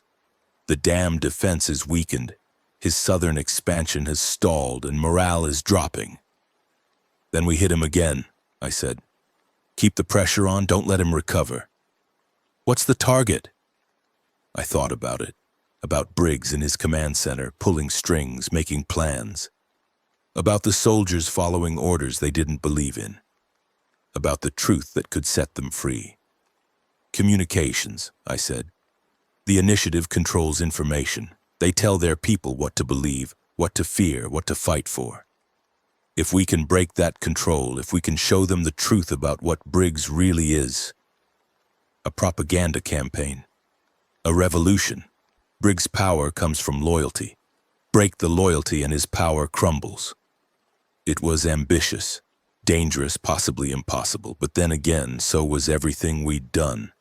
The final weeks of that first month were spent building alliances with other survivor groups, building communication networks that could bypass initiative control, building a message that would spread like wildfire through Briggs' ranks, the truth about Prion X, the truth about the blood harvesting, the truth about Briggs' real plans. If even half his soldiers desert, Jerome calculated, we might actually have a chance. Then we make sure more than half desert. I looked at the map of initiative territory marked with targets and opportunities. We make Briggs so toxic that staying loyal becomes suicide. Maddie sat in on these meetings now. She'd proven herself in Portland, shown that she could handle the horror. She was one of us, a fighter, a survivor. I was proud of her, terrified for her, but proud. "Dad," she said one night when the others had gone, "do you think we can actually win?"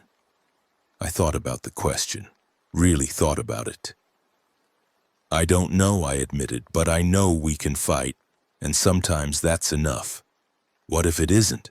Then we fight anyway, because giving up is worse than dying." I put my arm around her. "Your mother taught me that. When things got hard, when the world seemed impossible, she never quit. She just found another way forward." I wish I'd known her better. The real her, not just the mom version. She was amazing. I smiled at the memory. Stubborn as hell, smarter than anyone I knew, with a laugh that could fill a whole room. She would have loved seeing who you're becoming, Maddie. She would have been so proud. You think so? I know so. We sat together in the quiet, father and daughter, remembering the woman they'd both loved. And somewhere out there, in the ruins of the old world, the future waited to be written. The broadcast went out on a cold morning, carried by every radio frequency we could access. My voice, speaking the truth. "My name is Daniel Whitmore. 6 weeks ago, I was a high school teacher in Tacoma. Today, I'm fighting for everyone who believes in a future that isn't built on lies and blood. The initiative claims to be rebuilding civilization. The truth is darker. They created the plague that destroyed our world. They harvest survivors for experiments. They plan to use biological weapons to eliminate anyone who stands in their way. But they can be beaten. They're not as strong as they pretend. And every day, more soldiers see the truth and walk away. If you're listening, know this. You're not alone. There are survivors everywhere, people fighting, building, refusing to give up. Find them, join them. Together we can end this nightmare. Together we can take back our world." I didn't know if anyone was listening, didn't know if the message would make any difference. But I knew I'd said what needed to be said. The rest was up to fate. The response exceeded our wildest expectations. Within a week, initiative patrols had defected to us. Within 2 weeks, entire outposts had surrendered. Briggs was hemorrhaging support, his carefully constructed empire crumbling around him. "He's retreating," Maya reported, "and pulling everyone back to Site 7, making a last stand." "Then we end it," I said. "We take Site 7, capture Briggs, and finish this." "It won't be easy. He's got the fanatics, the true believers who'll fight to the death. Then they'll die. But this ends now." I looked around the room at the faces of people who'd become family. Jerome, Maya, Priya, Maddie. "We've come too far to stop now," I said. "Let's finish what we started." The assault on Site 7 came at dawn. 300 fighters, the largest force our resistance had ever assembled, hitting the initiative's stronghold from multiple directions. Artillery we'd captured, vehicles we'd salvaged, and the determination of people who'd lost everything and were ready to take it back. I led the main assault myself. We broke through the outer defenses in the first hour. The tunnels took longer. Briggs had fortified every corridor, every junction.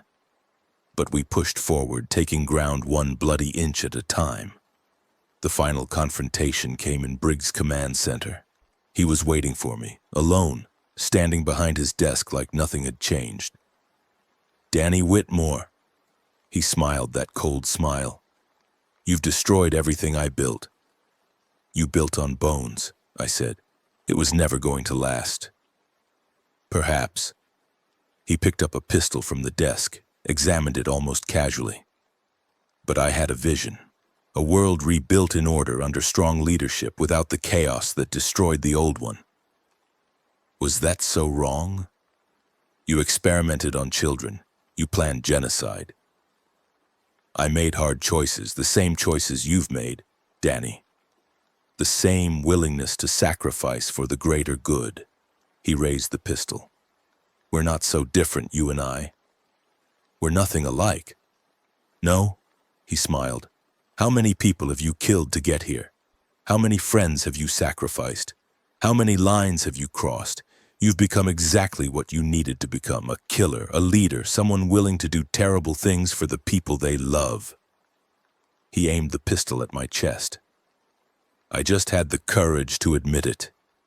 I stared at him, and I knew he was right. I had changed. The teacher who'd corrected grammar on the last normal day was gone, replaced by something harder, colder, more dangerous. I'd killed people, let people die, made choices that cost lives. But there was one difference, one crucial difference. "I never forgot why," I said. "Every choice I made, every life I took was for the people I love. Not power, not control, love." I raised my own weapon. "And that's why you lose." I shot him. He fell. And just like that, it was over. The initiative surrendered within hours. Without Briggs, without leadership, the true believers lost their will to fight. Those who didn't surrender were captured or killed. Site 7 became our headquarters. The research that had been done there, the blood harvesting, the experiments, was documented and destroyed. The prisoners who remained were freed, given choices about their futures. The world didn't change overnight. The infected were still out there. Other factions still posed threats. The hard work of rebuilding had barely begun, but the initiative was gone. The immediate threat was over. And for the first time since the outbreak, I allowed myself to hope. On the night after the battle, I found Maddie on the roof of Site 7 looking out at the stars. "It's beautiful," she said. "Without all the city lights, you can see so many more stars." I stood beside her. "Your mother loved stargazing. When you were little, she used to take you outside at night and name the constellations. Orion, Cassiopeia, the Big Dipper." "I remember," Maddie smiled. "She said the stars were people who died watching over us." "Do you believe that?" "I don't know. Maybe." She looked at me. "Do you?" I thought about Elena, about Faith, about Dennis and Tyler and everyone we'd lost. "I believe they'd want us to keep going," I said, "to build something worth having, to remember them but not be defined by losing them." "Is that what you're going to do? Build something?" I looked out at the dark world, the ruins and the infected and the endless challenges ahead. "That's what we're going to do," I said. "Together. All of us." Maddie leaned against me and I put my arm around her. "Dad? Yeah? Thanks for coming to find me. Always, sweetheart. Always." We stood together under the stars, father and daughter survivors. And somewhere in the distance, the sun began to rise. The victory over Briggs should have felt like an ending. It didn't. We'd taken Site 7, dismantled the initiative's command structure, and freed the prisoners from their nightmare. For a few brief hours, I'd allowed myself to believe the worst was behind us. Standing on that rooftop with Maddie watching the stars, I'd felt something I hadn't experienced since the outbreak began. Peace. It lasted until dawn. The screaming started just as the first gray light touched the eastern horizon. I was already awake, unable to sleep despite the exhaustion that pulled at every muscle. The sound came from the lower levels, not the scream of infected, but something worse. Human terror, raw and primal. I grabbed my rifle and ran. The medical wing was chaos. Former initiative prisoners, the ones we'd freed just hours ago, were convulsing on their beds.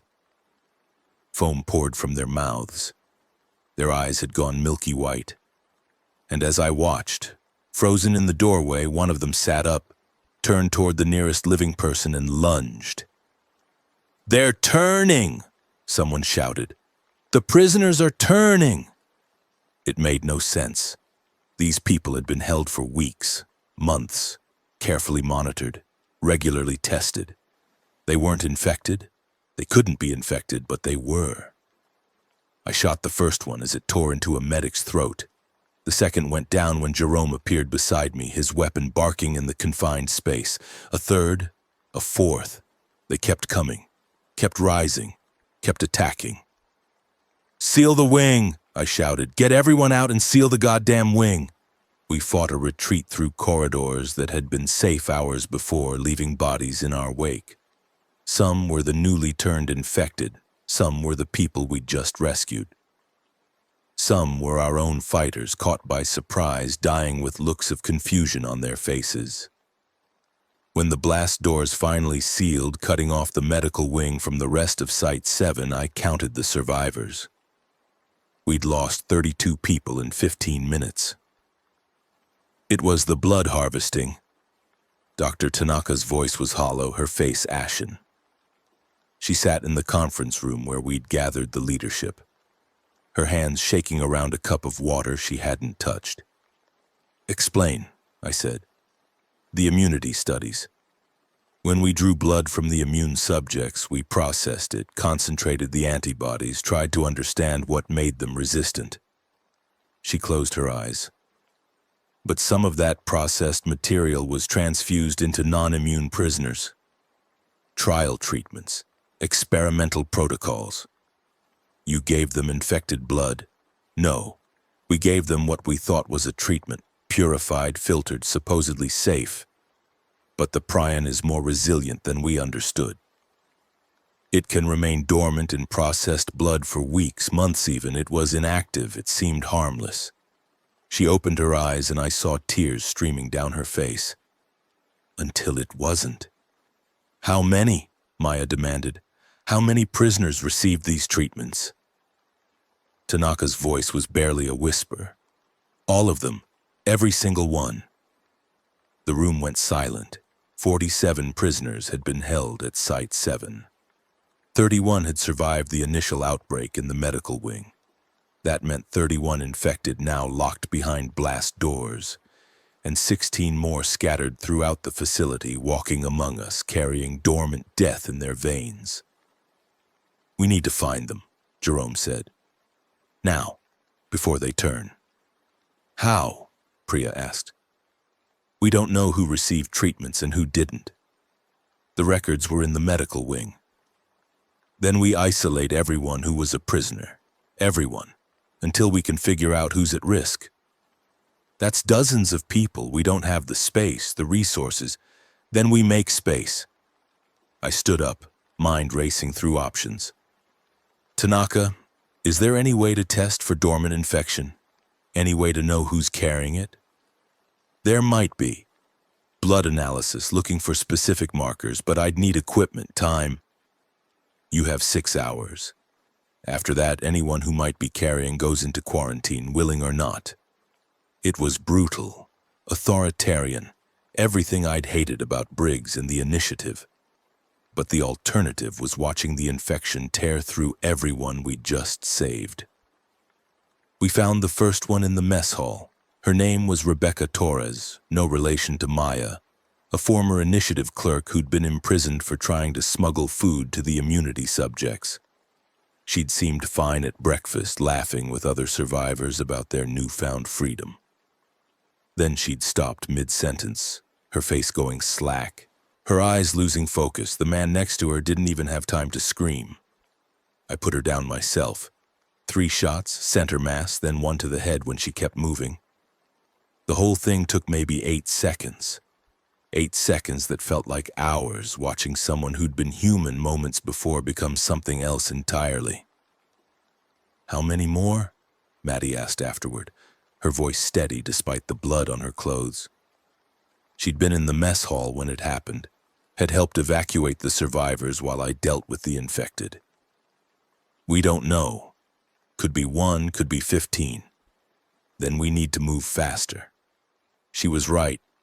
We split into teams, sweeping the facility room by room, identifying former prisoners, escorting them to a hastily converted quarantine zone. Some went willingly, understanding the necessity.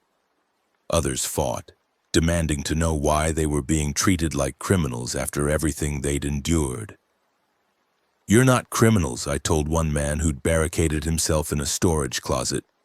"You're potentially infected. There's a difference." "Then test me. Prove I'm clean." "We're working on that, but until we can, you need to be isolated for your safety and everyone else's." "This is what Briggs did." "This is exactly what he did." The words hit harder than they should have, because he wasn't wrong. The quarantine, the forced isolation, the treating people like potential threats. It was the same playbook Briggs had used, the same logic that had justified the blood harvesting in the first place. But what else could I do? Let the infection spread? Watch everyone die because I was too principled to make hard choices? "I'm sorry," I said. "I really am. But this is how we survive." I had the door opened and the man restrained before he could respond. Another body added to the quarantine, another soul weighed on my conscience. This was leadership. This was what it meant to be responsible for others. I hated every second of it. Tanaka's test was ready in 4 hours, not 6. The process was crude, blood draw, centrifuge, microscope analysis, but it worked. Dormant prions showed up as distinctive crystalline structures in the plasma, invisible to the naked eye but unmistakable under magnification. We tested everyone in quarantine. 38 people, each one waiting in terrified silence for their results. 11 came back positive. "They're not symptomatic yet," Tanaka explained. "The prion is still dormant, but eventually hours, maybe a day or two, it will activate. And when it does, they turn."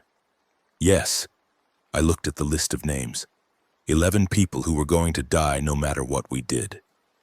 11 people walking around with death sentences written in their blood. "Do they know?" I asked. "Not yet. They need to. They deserve to make choices about how they spend whatever time they have left. And after they know, what happens then?" I didn't have an answer. I didn't know if there was one. We told them in the quarantine zone, all 11 at once. I couldn't think of a way to do it individually that wouldn't be worse. The waiting, the watching others leave while you stayed, the slow realization of what being kept meant. Better to face it together, better to share the horror. "We're working on treatments," I said, knowing it was probably a lie. "Dr. Tanaka is exploring every option, but you need to know the truth about what's happening in your bodies." The reactions varied. Some cried, some screamed, some went silent, retreating into themselves. One woman, a former initiative secretary named Grace Chen, simply nodded as if she'd been expecting this all along. "How long?" she asked. "We don't know exactly. The activation seems to vary person to person. But we'll turn. Eventually we'll turn." "Yes." She nodded again. "Then I'd like to write some letters. To my family, if any of them are still alive. Can someone make sure they're delivered? I'll handle it personally. Thank you." She smiled, and it was the saddest thing I'd ever seen. "You're a good man, Mr. Whitmore. Whatever you have to do next, I want you to know that I understand, and I forgive you in advance." I couldn't speak, could barely breathe. She understood. They all understood on some level what was coming, and they were handling it with more grace than I ever could. The first of the 11 turned that night, a man named Rodriguez, former initiative soldier who'd been imprisoned for refusing orders. He'd spent his last hours conscious writing letters and talking to the other condemned about their lives before. He'd fallen asleep around midnight, seemingly at peace. He woke up 30 minutes later, no longer human, and killed 2 guards before they could react. The others heard it through the walls, heard the shots, the screaming, the terrible silence that followed. "We can't keep doing this," Jerome said afterward, his voice raw. "Every time one turns, people die. We can't just wait for them to—" "What's the alternative?" I asked. "Execute them while they're still conscious? Still human?" "They're not going to stay human, we both know that. But they're human now. Right now, this second, they're people with thoughts and feelings and families they love. You want me to walk in there and put bullets in their heads? I want you to protect the people who aren't going to turn, the people who have a chance." He wasn't wrong. God help me, he wasn't wrong. Every hour we waited, we risked more deaths. The quarantine guards, the medical staff, anyone who might be in the wrong place when the next activation happened. But I couldn't do it. I couldn't be that person. "We wait," I said. "We improve containment. We give them every possible second." Jerome stared at me for a long moment.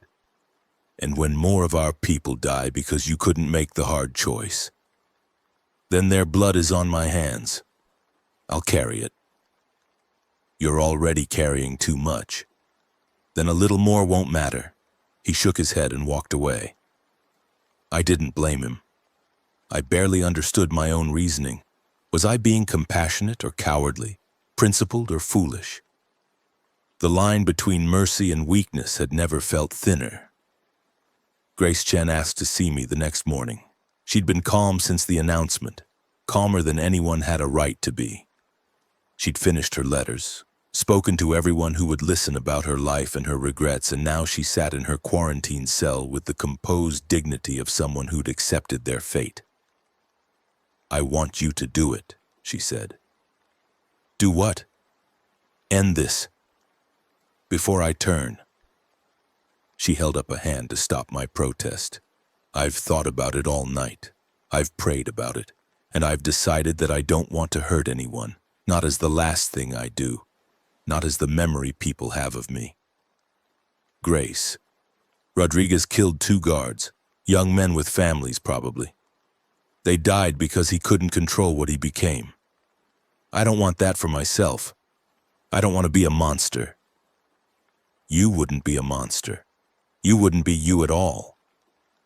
But people would see my face, would remember that the thing wearing my body killed someone they loved." She reached through the bars, took my hand. "Please, Mr. Whitmore, give me this. Let me die as myself."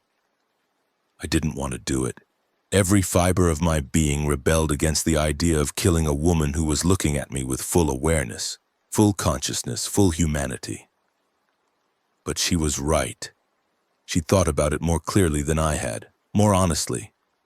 Sometimes the kindest thing was the hardest thing. "Are you sure?" I asked. "I'm sure." "Do you want time? More time to—" "I've had enough time. I've made peace." She squeezed my hand. "Just promise me something. Anything. Remember who I was, not what I became. Remember that Grace Chen was a person who loved her family, who tried to do the right thing, who faced the end with courage." Her eyes glistened. "That's all any of us can really hope for, isn't it? To be remembered?" "I'll remember," I said. "I promise." She smiled, released my hand, and sat back in her chair. "Then I'm ready." I raised my weapon, and I showed her the only mercy I had left to give. The others followed. Not all at once, we gave each person the choice, let them decide for themselves how they wanted to face the end. Some chose to wait, to fight, to hope against hope for a treatment that everyone knew wouldn't come. They turned one by one and died as monsters despite their wishes. But most of them chose like Grace. Most of them asked for the ending while they could still ask, while they were still themselves. I did it personally every time.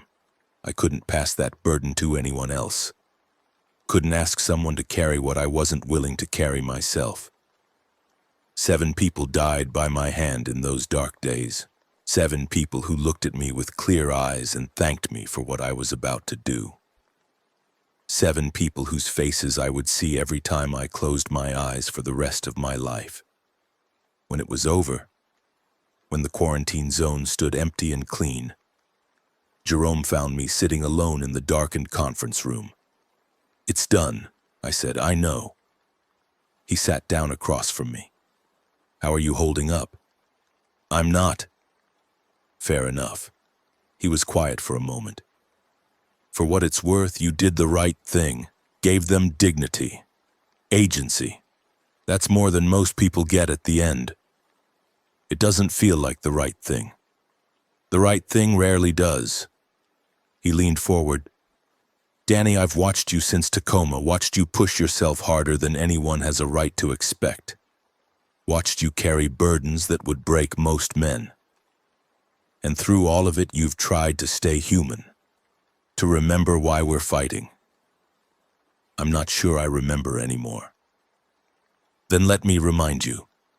He pulled something from his pocket, a photograph creased and worn. "That's my grandmother. Woman who raised me, taught me everything I know about being a person. She died on day 2, heart attack. Probably the fear. I buried her in her backyard because that's what she would have wanted." I looked at the photograph. An elderly black woman with kind eyes and a smile that seemed to know all the secrets of the world. "She used to say that the measure of a man isn't what he does when things are easy. It's what he does when everything falls apart." He put the photo away. "You've been measured, Danny. Measured and found worthy. Don't let the weight convince you otherwise." I wanted to believe him, wanted to accept the absolution he was offering. But 7 faces looked at me from the darkness, and I knew that some weights couldn't be lifted, only carried. We couldn't stay at Site 7. The facility was compromised, not just physically but psychologically. Too much death in those corridors, too many ghosts. Every time I turned a corner, I expected to see one of the condemned looking back at me. Every time I heard footsteps behind me, I flinched. "We need to move," Maya said at the leadership meeting. "The compound is secure, but it's not sustainable. We're too visible here, too centralized. If another major threat emerges, we're trapped." "Where do you suggest?" She spread a map across the table. "The Willamette Valley, south of Portland. Agricultural land, relatively sparse population before the outbreak, which means fewer infected now. We could establish multiple small settlements instead of one big one. Harder to find, harder to destroy. Spread our people thin. Spread our risk. If one settlement falls, the others survive. We maintain communication, share resources, but don't put all our eggs in one basket." It made tactical sense. The initiative had been vulnerable precisely because it was centralized. Take out Briggs, take out the leadership, and the whole structure collapsed. A distributed network would be more resilient. But it would also mean leaving Site 7 behind. The medical facilities, the stockpiled supplies, everything we'd fought to capture. "What about the infected?" Priya asked. "The valley might be empty, but we'd have to cross through Portland's outskirts to reach it. And the dead zone has been spreading." "I've been monitoring the infected movements," Tanaka said. She'd become more involved in our operations, perhaps seeking redemption through service. "The temperature drops are affecting them. They're slower, less aggressive. Winter is our window." "How long?" "A few weeks, maybe less. Once the cold really sets in, travel will be possible. Dangerous, but possible." I looked around the table at faces that had become familiar over the past weeks. Jerome, steady and dependable. Maya, brilliant and driven. Priya, compassionate and skilled. Tanaka, haunted but determined. And Maddie sitting in the corner watching everything with those 2 old eyes. "We'll do it," I said. Start preparing evacuation protocols, essential supplies, personnel assignments, route planning. We move as soon as the cold gives us an opening. What about the people who don't want to leave? Jerome asked. Some of the former initiative soldiers have been talking about staying, holding the facility. Anyone who wants to stay can stay. We're not dictators, but Site 7 won't be our home anymore. The network takes priority. The meeting adjourned and people scattered to their assignments. Only Maddie remained, still sitting in her corner, still watching. What are you thinking? I asked. That you're becoming something different. She stood crossed to stand beside me. Not bad, just different. The dad I knew before wouldn't have been able to make those decisions, give those orders. I'm still me. Are you? She didn't say it accusingly, just curiously. The dad I knew cried when our goldfish died. He apologized to spiders before squashing them. He couldn't watch the news because it made him too sad. She touched my arm. Where did that man go? I didn't have an answer. Somewhere between the community center and Site 7, between Elena's death and Grace Chen's mercy killing, the man who cried for goldfish had disappeared. In his place stood someone harder, colder, more capable of terrible things. Was that growth or corruption? Evolution or decay? I don't know, I admitted. But I hope he's still in there somewhere.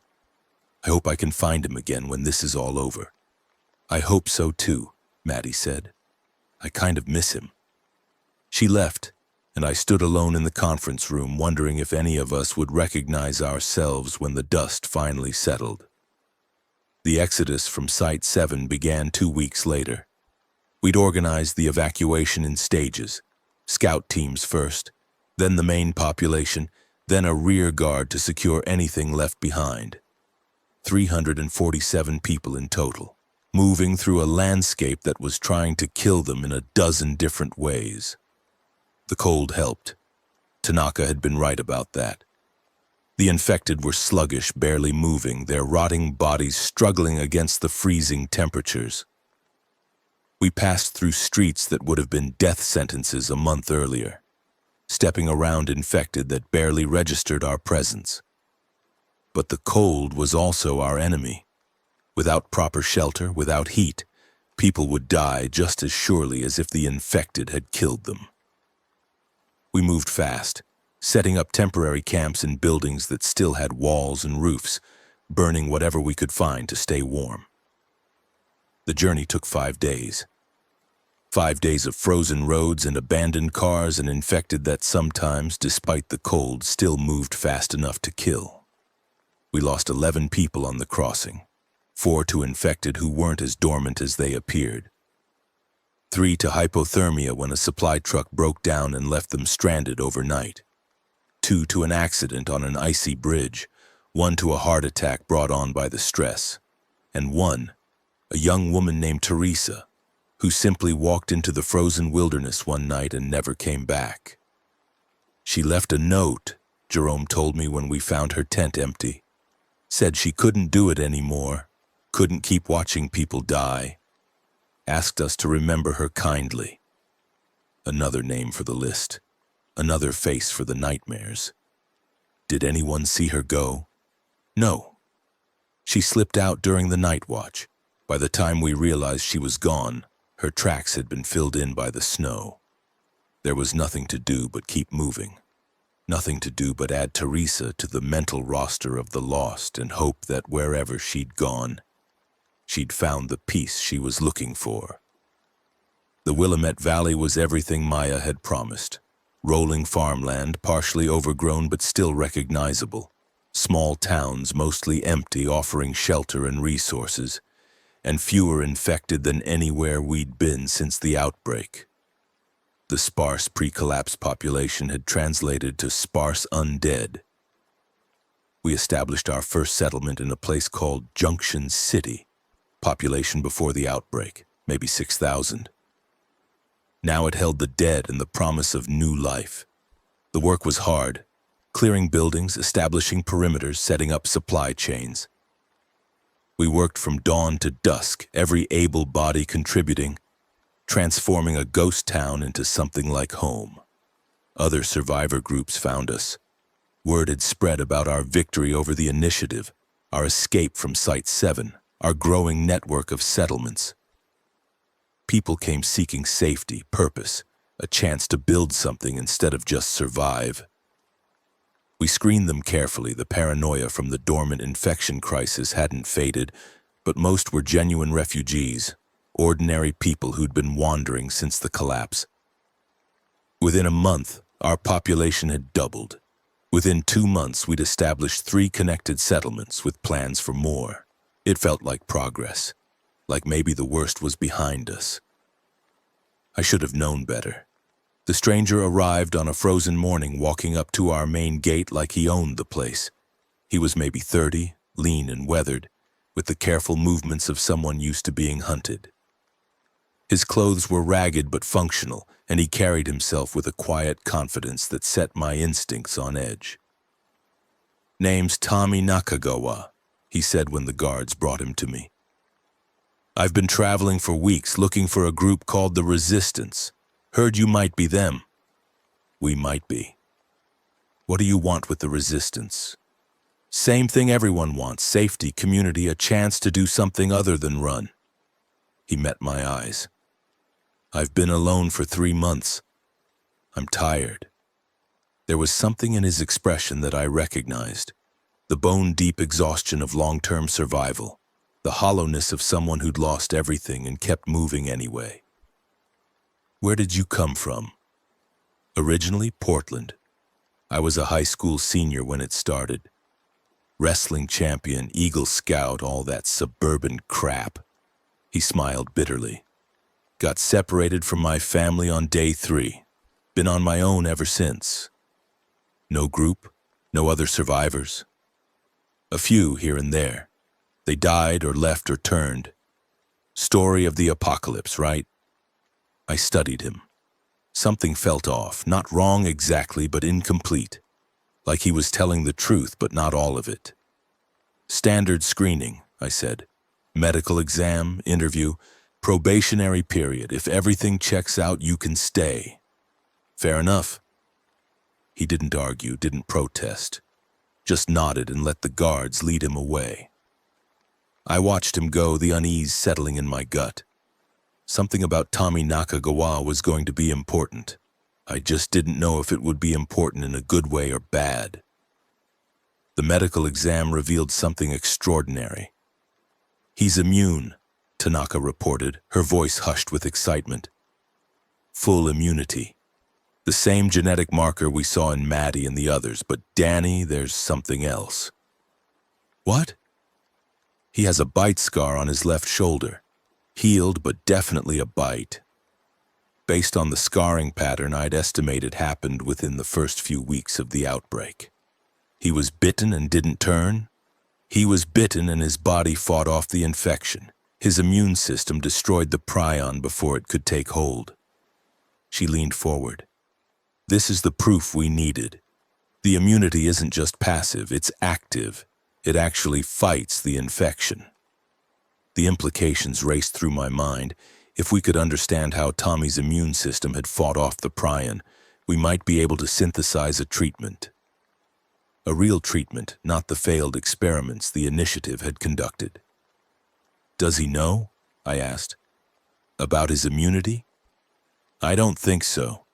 He mentioned the bite during the exam, said he'd been waiting to turn ever since.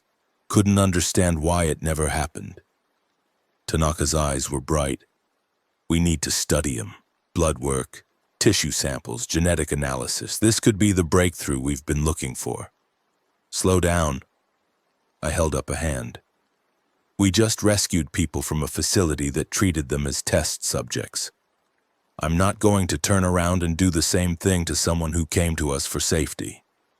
This is different. We wouldn't be harming him. The initiative didn't think they were harming anyone either. They thought they were saving humanity." I shook my head. We tell Tommy what we've discovered, we explain the possibilities, and then we let him decide if he wants to participate in research. Voluntarily, with full knowledge of what we're asking. Tanaka looked like she wanted to argue, but she held her tongue. Maybe she was remembering her own complicity in the initiative's crimes. Maybe she was just learning that consent mattered even when the stakes were high. "I'll prepare a presentation," she said finally. "Something that explains the science without being coercive." "Thank you."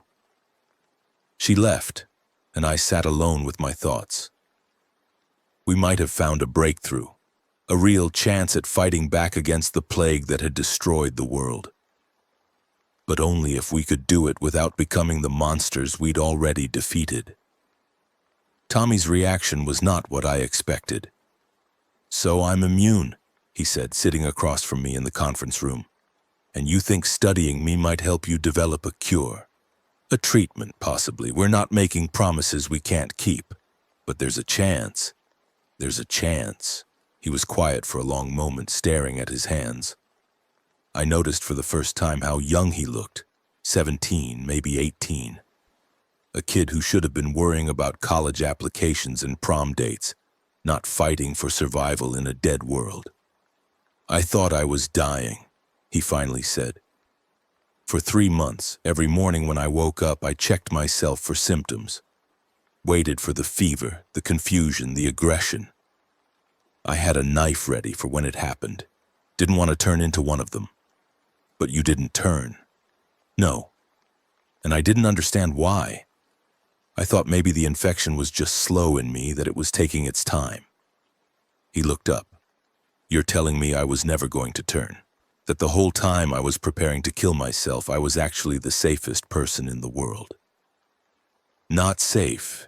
Immune from the infection, yes, but not safe. Plenty of ways to die out there that have nothing to do with turning." "I know. Believe me, I know." He took a deep breath. "Okay, I'll do it. The tests, the research, whatever you need. But I want something in return. Name it. A purpose. Not just being a lab rat, but an actual role. Something I can do to help, to fight back, to make all of this mean something." His jaw tightened. "I've been surviving for 3 months. I want to start living." I remembered being that young. Remembered the desperate need to matter, to contribute, to be more than just a passenger in your own life. "We can arrange that," I said. "How do you feel about scouting?" Tommy became one of our best. His immunity gave him capabilities no one else had. He could enter areas that would be suicide for non-immune personnel, could take risks that would be unthinkable for anyone else. And he was good. Naturally talented at stealth and observation, with the physical fitness of a teenage athlete. Within weeks, he'd mapped more territory than all our other scouts combined. Infected concentrations, resource caches, potential settlement sites. He gathered information that proved invaluable for our expansion. But his real contribution was psychological. "If I'm immune," he reasoned one night around the campfire, "there have to be others. That 0.3% means thousands of people out there who can't be turned, maybe more if the estimate was wrong. We just have to find them." "And do what?" "Build something. A network of immune scouts, maybe. People who can go places others can't, gather intelligence, rescue survivors." His eyes gleamed with enthusiasm. "We could change the whole equation. Make the infected less scary when you've got people who can walk through them without fear." "Walking through them isn't the same as fighting them," Jerome pointed out. "Immune or not, they can still tear you apart." "Sure. But being immune to infection changes the math. A scratch, a bite, even blood contact, none of that matters to me. I can take risks that would kill anyone else." He wasn't wrong. The applications were significant. If we could find and organize immune individuals, we could create a specialized force capable of operations that were currently impossible. But first, we had to find them. The search began with the obvious question: How do you find immune people in a world full of infected? Maya's answer was elegant. You look for survivors who shouldn't have survived. Any group that's lasted this long has probably had exposure events, she explained. Breaches, accidents, situations where people should have been infected but weren't. If we can identify those people, there's a good chance some of them are immune. We sent out feelers to other survivor groups, asking carefully worded questions about inexplicable survivals. The responses trickled in over weeks. Stories of people who'd been bitten and didn't turn, people who'd been exposed to infected blood and showed no symptoms, people who'd walked through hordes and emerged untouched. Most turned out to be luck or misremembered details or wishful thinking. But some were genuine. By the end of the second month, we'd identified 8 more immune individuals scattered across our growing territory. We brought them together, explained the situation, offered the same choice we'd given Tommy. 7 agreed to participate in research and scouting operations. The 8th, an older man who'd lost his entire family, chose to disappear into the wilderness. We let him go. The immune network, as Tommy insisted on calling it, became our most valuable asset. But not everything was progress. The baptized had been quiet since our victory over the initiative, consolidating their territory in the north. We'd hoped they might leave us alone, recognizing that we weren't worth the fight. We were wrong. The first attack came on a supply run. A convoy returning from a scavenging mission was ambushed 15 miles from Junction City.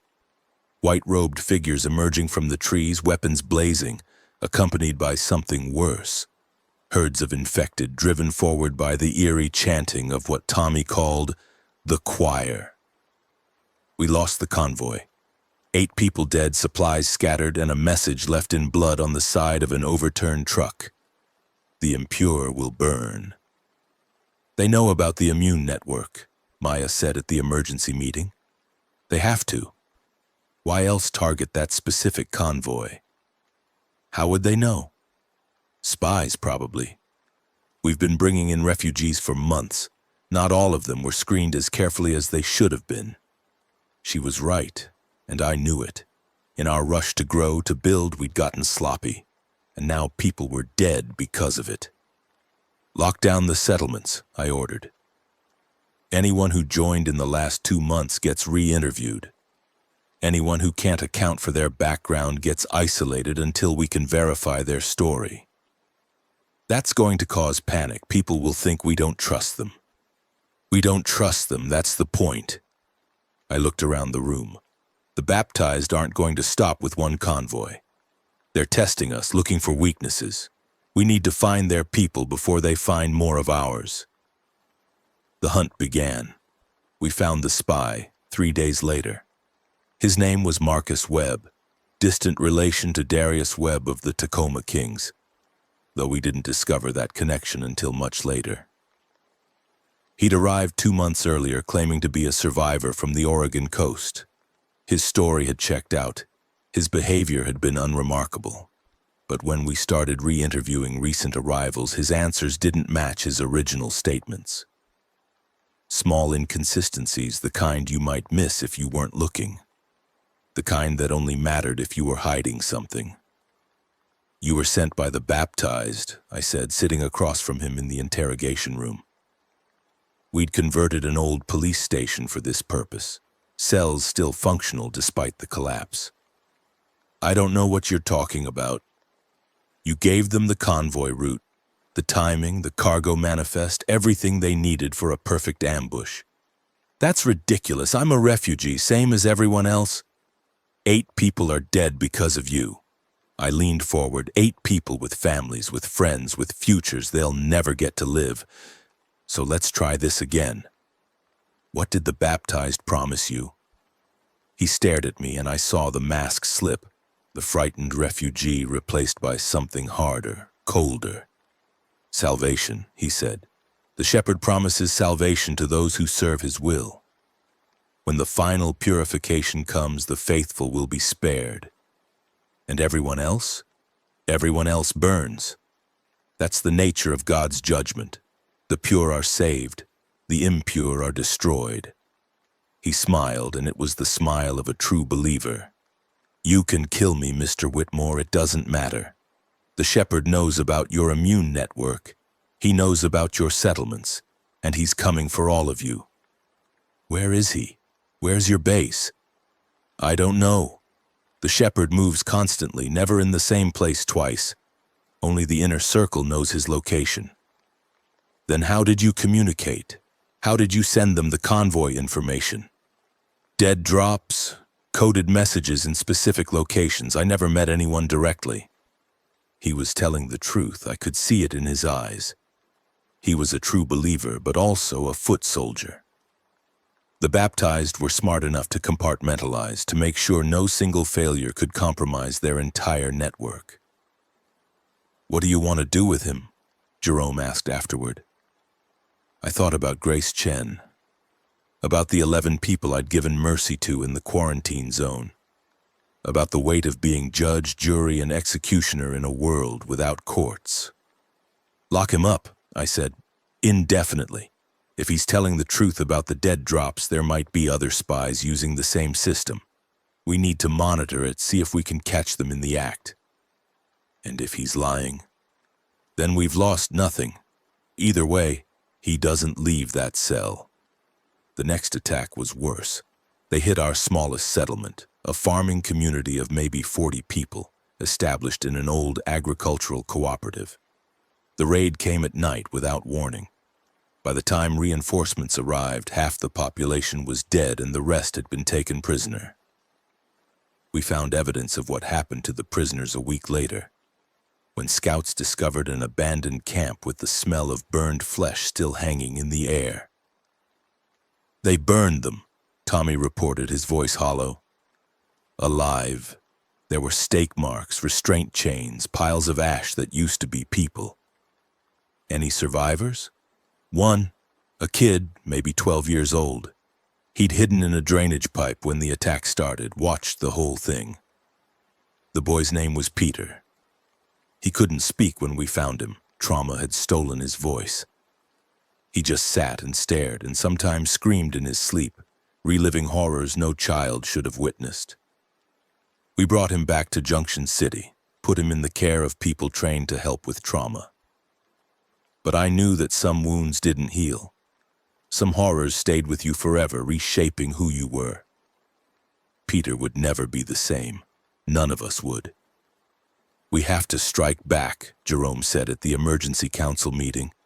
They're escalating. First a convoy, now a settlement. If we don't respond, they'll think we're weak. They'll hit harder. Strike back where? Maya asked. We don't know where their main base is. We don't even know how many of them there are.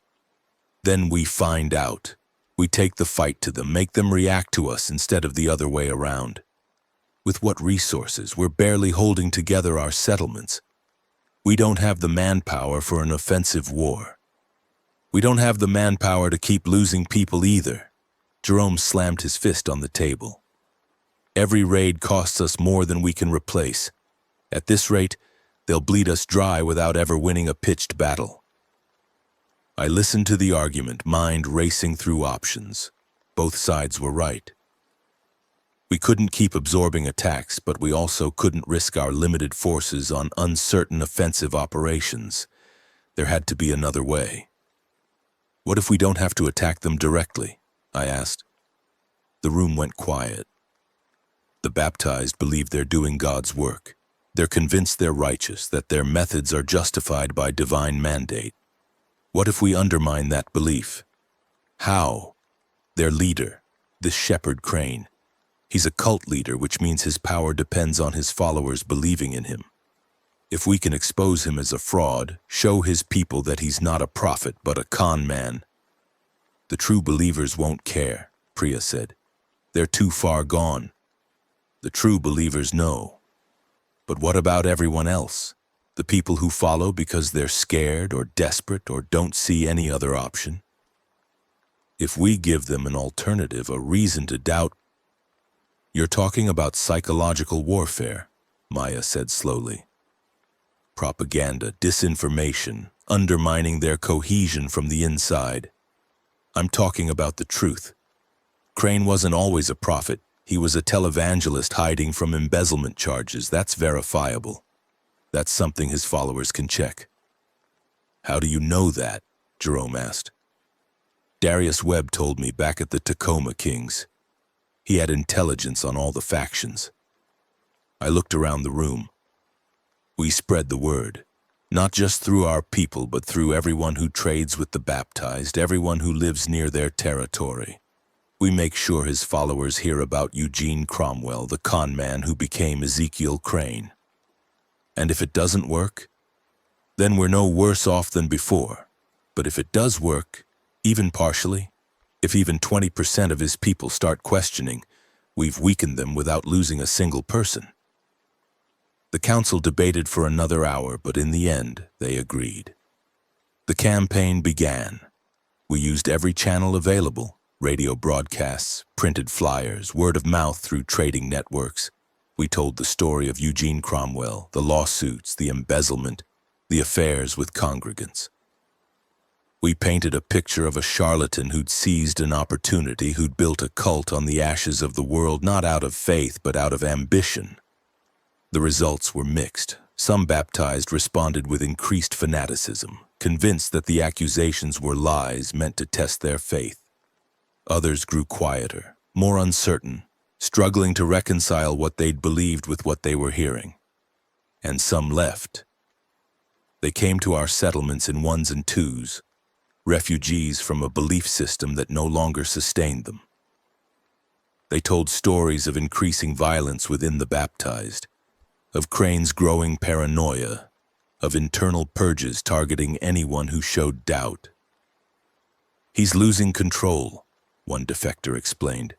The attacks on your settlements, the burnings, they're not strategy, they're desperation. He's trying to rally his people through fear and violence because he can't do it with faith anymore. Is he still dangerous? More dangerous than ever. Cornered fanatics are unpredictable. And he still has the choir, the ones who can direct infected. That's not belief, that's conditioning and training. It won't disappear just because people stop believing he's a prophet. The man was right. Even if our propaganda campaign succeeded in fragmenting the baptized, Crane would still have his core of true believers. Would still have the terrifying capability to use infected as weapons. We'd bought time and sowed confusion, but we hadn't solved the problem. Tommy came to me with a proposal that changed everything. I want to infiltrate them, he said. Get inside, see how they're controlling the infected, find their weaknesses. That's suicide. For anyone else maybe, but I'm immune. Their testing can't hurt me, and I'm young. I look like exactly the kind of lost kid they target for recruitment. They'll be suspicious of anyone who shows up now after the propaganda campaign. Maybe, but suspicion isn't the same as certainty. And I'm good at playing roles. He smiled, but there was no humor in it. I've been pretending to be normal my whole life, hiding the bite, pretending I expected to turn, acting like just another scared survivor. This isn't that different. I wanted to say no. The idea of sending a teenager into the heart of enemy territory, surrounded by fanatics who burned people alive, it was unconscionable. But Tommy wasn't a normal teenager. He hadn't been since the outbreak. None of us were normal anymore. What exactly are you proposing? I let myself be captured during a supply run. Pretend to be alone, desperate, susceptible. Go through their testing, survive because I'm immune, and let them think it's a sign from God. Once I'm inside, I gather intelligence. How many fighters they have, where the leadership is hidden, how the choir works. Then I find a way out and we use that information to finish them. And if you can't find a way out, then I die trying, same as any of us might any day. He leaned forward. Danny, I need this. I need to do something more than just scout empty buildings. I need to make a difference. I thought about Maddie, about how I'd feel if she came to me with this proposal, about the terror I'd experience sending her into that kind of danger. But Maddie wasn't Tommy. And Tommy was an adult, whatever his age, making an adult decision. "I want weekly check-ins," I said finally. "Dead drops, coded messages, whatever we can arrange. If you miss 2 in a row, we're coming in after you, whether you want us to or not." "Fair enough." "And Tommy, don't be a hero. Gather intelligence, get out, come home. That's the mission." "I understand." He stood, extended his hand. "Thank you for trusting me." I shook it, hoping I wasn't making a terrible mistake. We staged the capture a week later. Tommy alone on a road south of our territory, pretending to be a starving survivor separated from his group. 3 baptized scouts responding to reports of movement in the area. A chase, a capture, hands bound and head covered, all according to plan. 3 days later, the first coded message arrived at the designated dead drop. "Inside, safe, testing tomorrow." I exhaled relief I hadn't known I was holding. The waiting began. Tommy's reports painted a picture of an organization in crisis. The baptized had perhaps 300 members, down from 500 before our propaganda campaign. Crane ruled through a combination of charisma and terror, surrounding himself with the most fanatical believers while purging anyone who showed doubt. The choir, the group that could direct infected through sound, was smaller than we'd feared. Maybe 20 individuals trained through months of conditioning to produce specific frequencies. They weren't controlling infected so much as agitating or calming them, using sound patterns that triggered instinctive responses. "They can make a horde charge," Tommy's message reported, "or make them stop and wait, but it's not precise. They can't direct individual infected or make them do anything complex. It's more like cattle herding than mind control. Still dangerous, but not the supernatural power we'd imagined." The most valuable intelligence came from Tommy's descriptions of Crane himself. He's scared. You can see it in his eyes when he thinks no one's watching. The true believer act is slipping. He gives orders and then second guesses them. Changes plans constantly. He knows he's losing grip. "Can he be negotiated with?" I asked in my reply. "No, he's too far gone, too invested in the profit narrative. Admitting he was wrong would destroy him. He'd rather die and take everyone with him than face that." Which meant Crane had to be dealt with. One way or another, his leadership had to end. The question was how to do it without getting everyone killed. The answer came from an unexpected source. "Sister Agnes," Tommy's message read. 58 years old, former missionary nurse, high-ranking in the organization.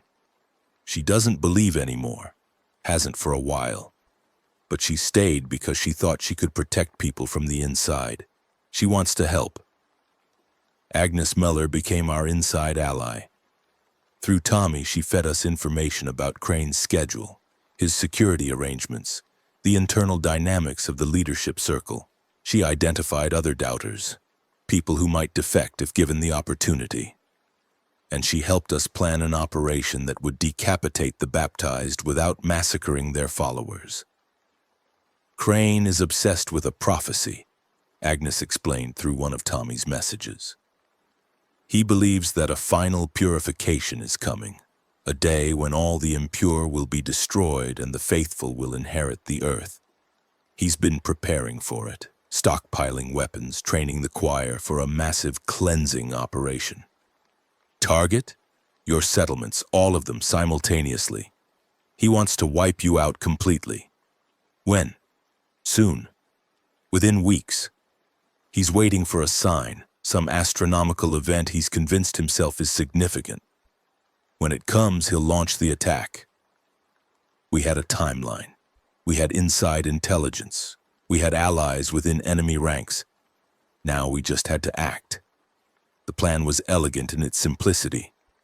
Crane's final purification required all his forces to assemble in one location before dispersing to attack our settlements. That assembly point was a converted warehouse complex that served as the baptized staging area. If we could strike during the assembly, while Crane's fighters were gathered but before they dispersed, we could end the threat in a single blow. But it had to be surgical. We couldn't afford a bloodbath that would turn moderate baptized into martyrs and fanatics. Agnes will get word to the doubters, Tommy reported. Tell them to stay back when the fighting starts. They won't resist and hopefully they won't join either. And Crane himself? I'll handle Crane. Get me close enough and I'll end this. Tommy, that's assassination. That's justice. You've seen what he's done.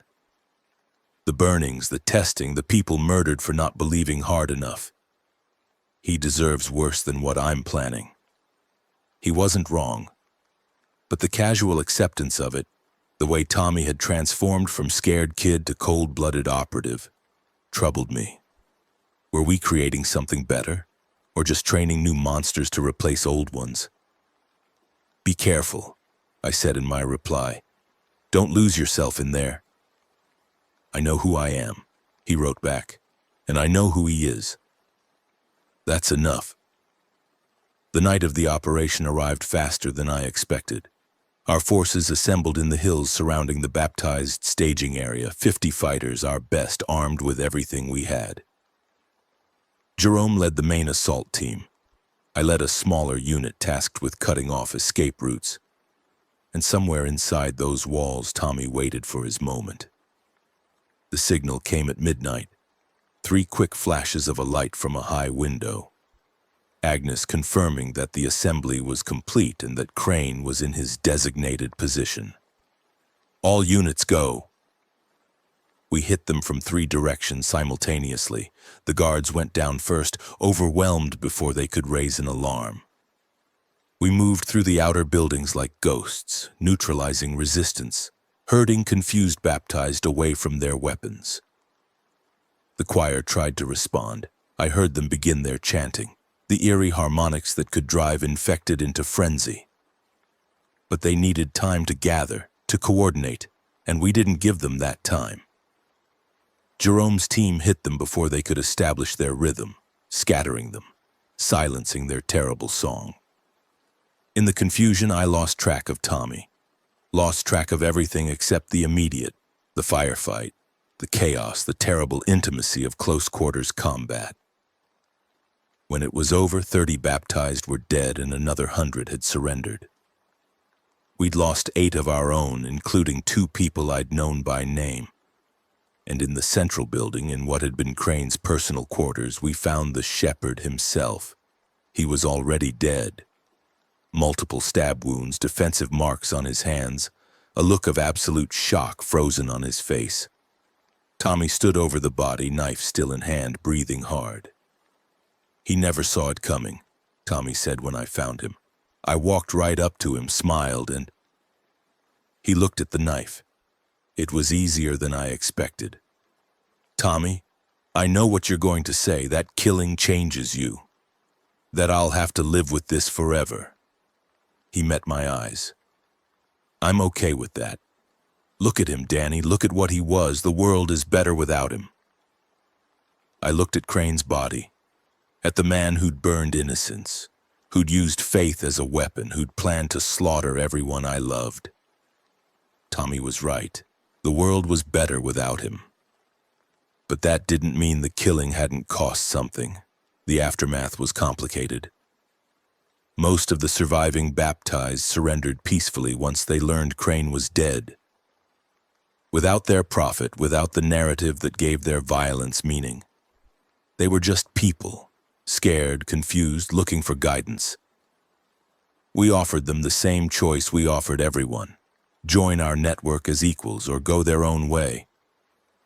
Most chose to stay. The indoctrination ran deep, but it had also created people desperate for belonging. With Crane gone, we could offer them that belonging without the poison. The true believers were harder. maybe 30 individuals so committed to the cause that they refused to accept Crane's death as anything but temporary, convinced he would rise again, that the final purification was still coming. We isolated them, watched them, waited to see if time and reality would break through their delusions.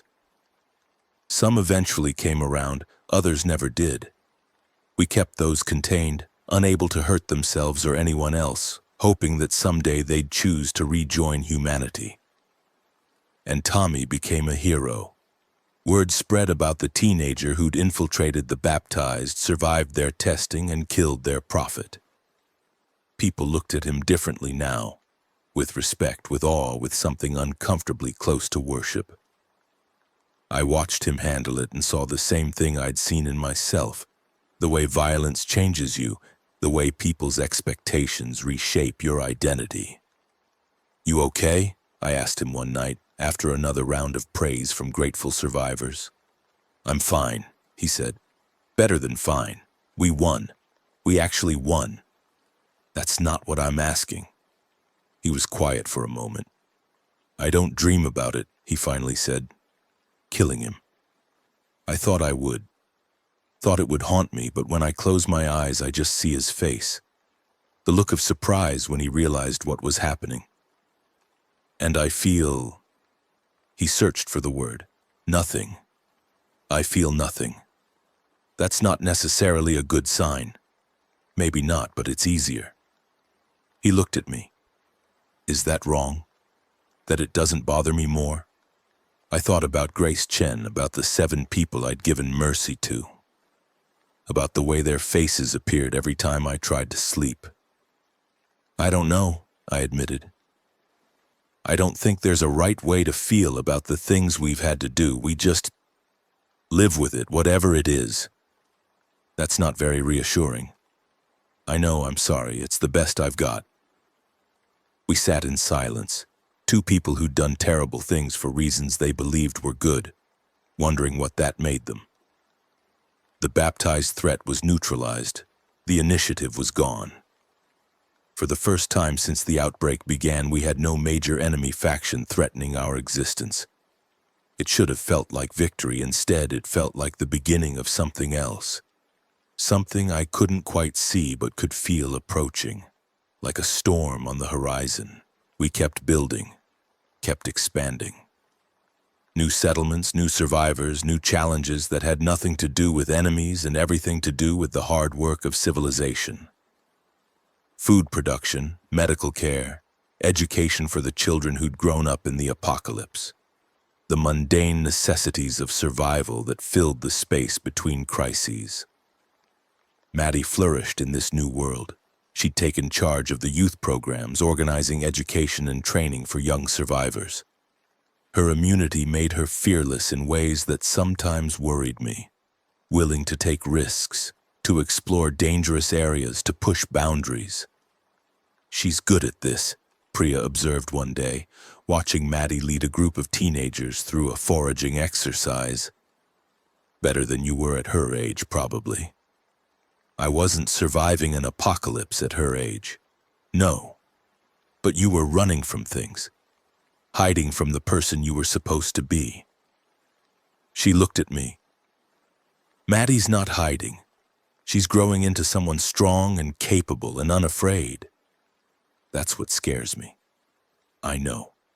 That's parenthood, I think. Watching your children become people you're proud of and terrified for all at once." She was right.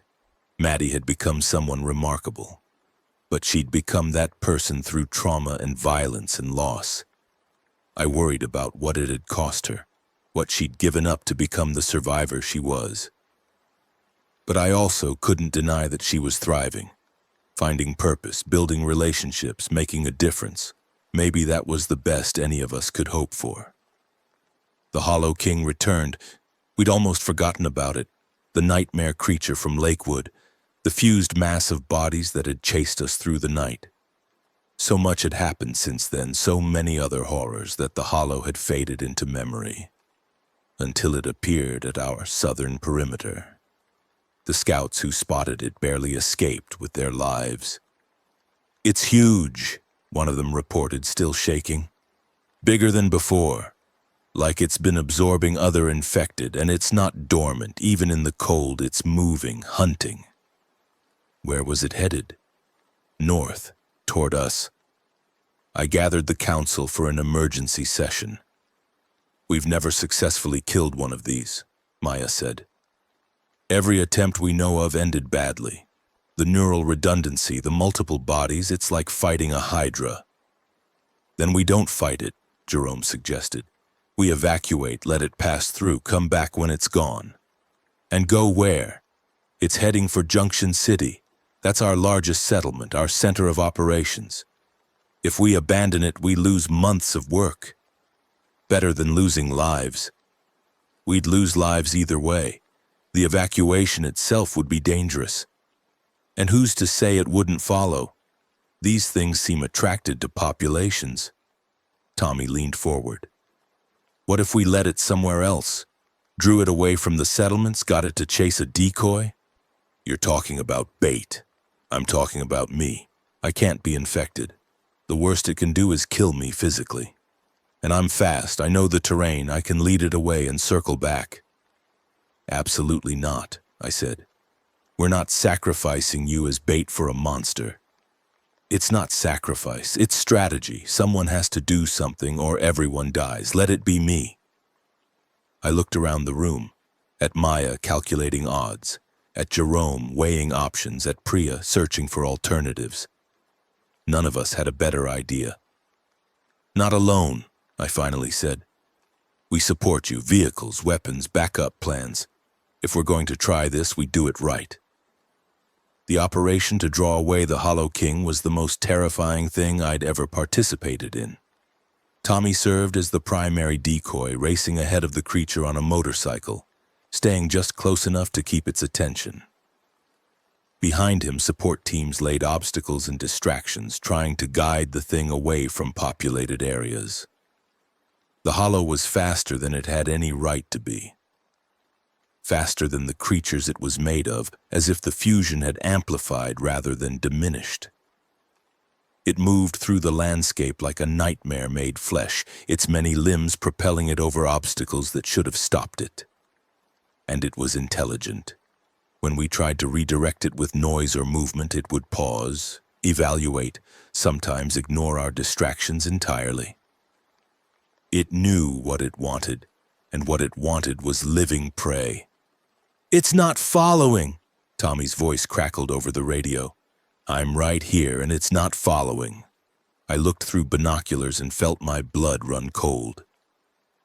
The Hollow had stopped chasing Tommy. It was heading directly for Junction City. The evacuation was chaos. 300 people trying to flee a settlement that had been their home, knowing that a monster was coming. Children crying, adults shouting, everyone grabbing whatever they could carry and running for the designated escape routes. We had maybe 20 minutes before the Hollow arrived.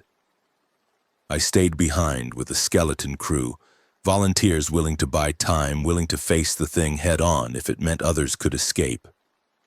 You should go, Jerome said, checking his weapon for the 10th time. Maddie needs you. Maddie is with the evacuation teams. She's safer there than here. That's not what I mean, and you know it. I did know. But I couldn't leave. Couldn't watch others fight and die while I ran to safety. Whatever I'd become in these months, whatever changes the apocalypse had wrought, running was no longer something I was capable of. I'm staying, I said. We all stay together. That's how we survive. The Hollow King arrived at dusk. It came through the southern fence like the barrier wasn't there, metal tearing, posts snapping, the scream of destruction that announced its arrival. In the fading light, it was even more horrifying than I remembered. Bigger, as the scout had said. More bodies fused into its terrible form. And that primary face, the one with the functioning eye, it looked almost human, almost aware. Fire, I ordered, and our defensive line opened up. The bullets tore into the Hollow, shredding flesh, splattering black ichor across the ground. A normal infected would have been destroyed 10 times over. The hollow barely slowed. "Fall back to the second line! Fall back!" We retreated through the streets of Junction City, fighting a rearguard action against a monster that didn't understand the concept of surrender. It absorbed everything we threw at it, kept coming, kept hunting. At the town square, we made our final stand. I don't know how long the fight lasted. It felt like hours, probably was only minutes. We threw everything at the hollow. Rifles, explosives, improvised weapons. We lost people. Good people, brave people, people whose names I'll carry forever. And then Tommy appeared. He came from behind the hollow, riding the motorcycle at full speed, carrying something in his arms. A bundle of cloth wrapped around. "Thermite!" he shouted. "Get clear!" He drove straight at the hollow, jumped at the last second, and shoved the bundle directly into the creature's central mass.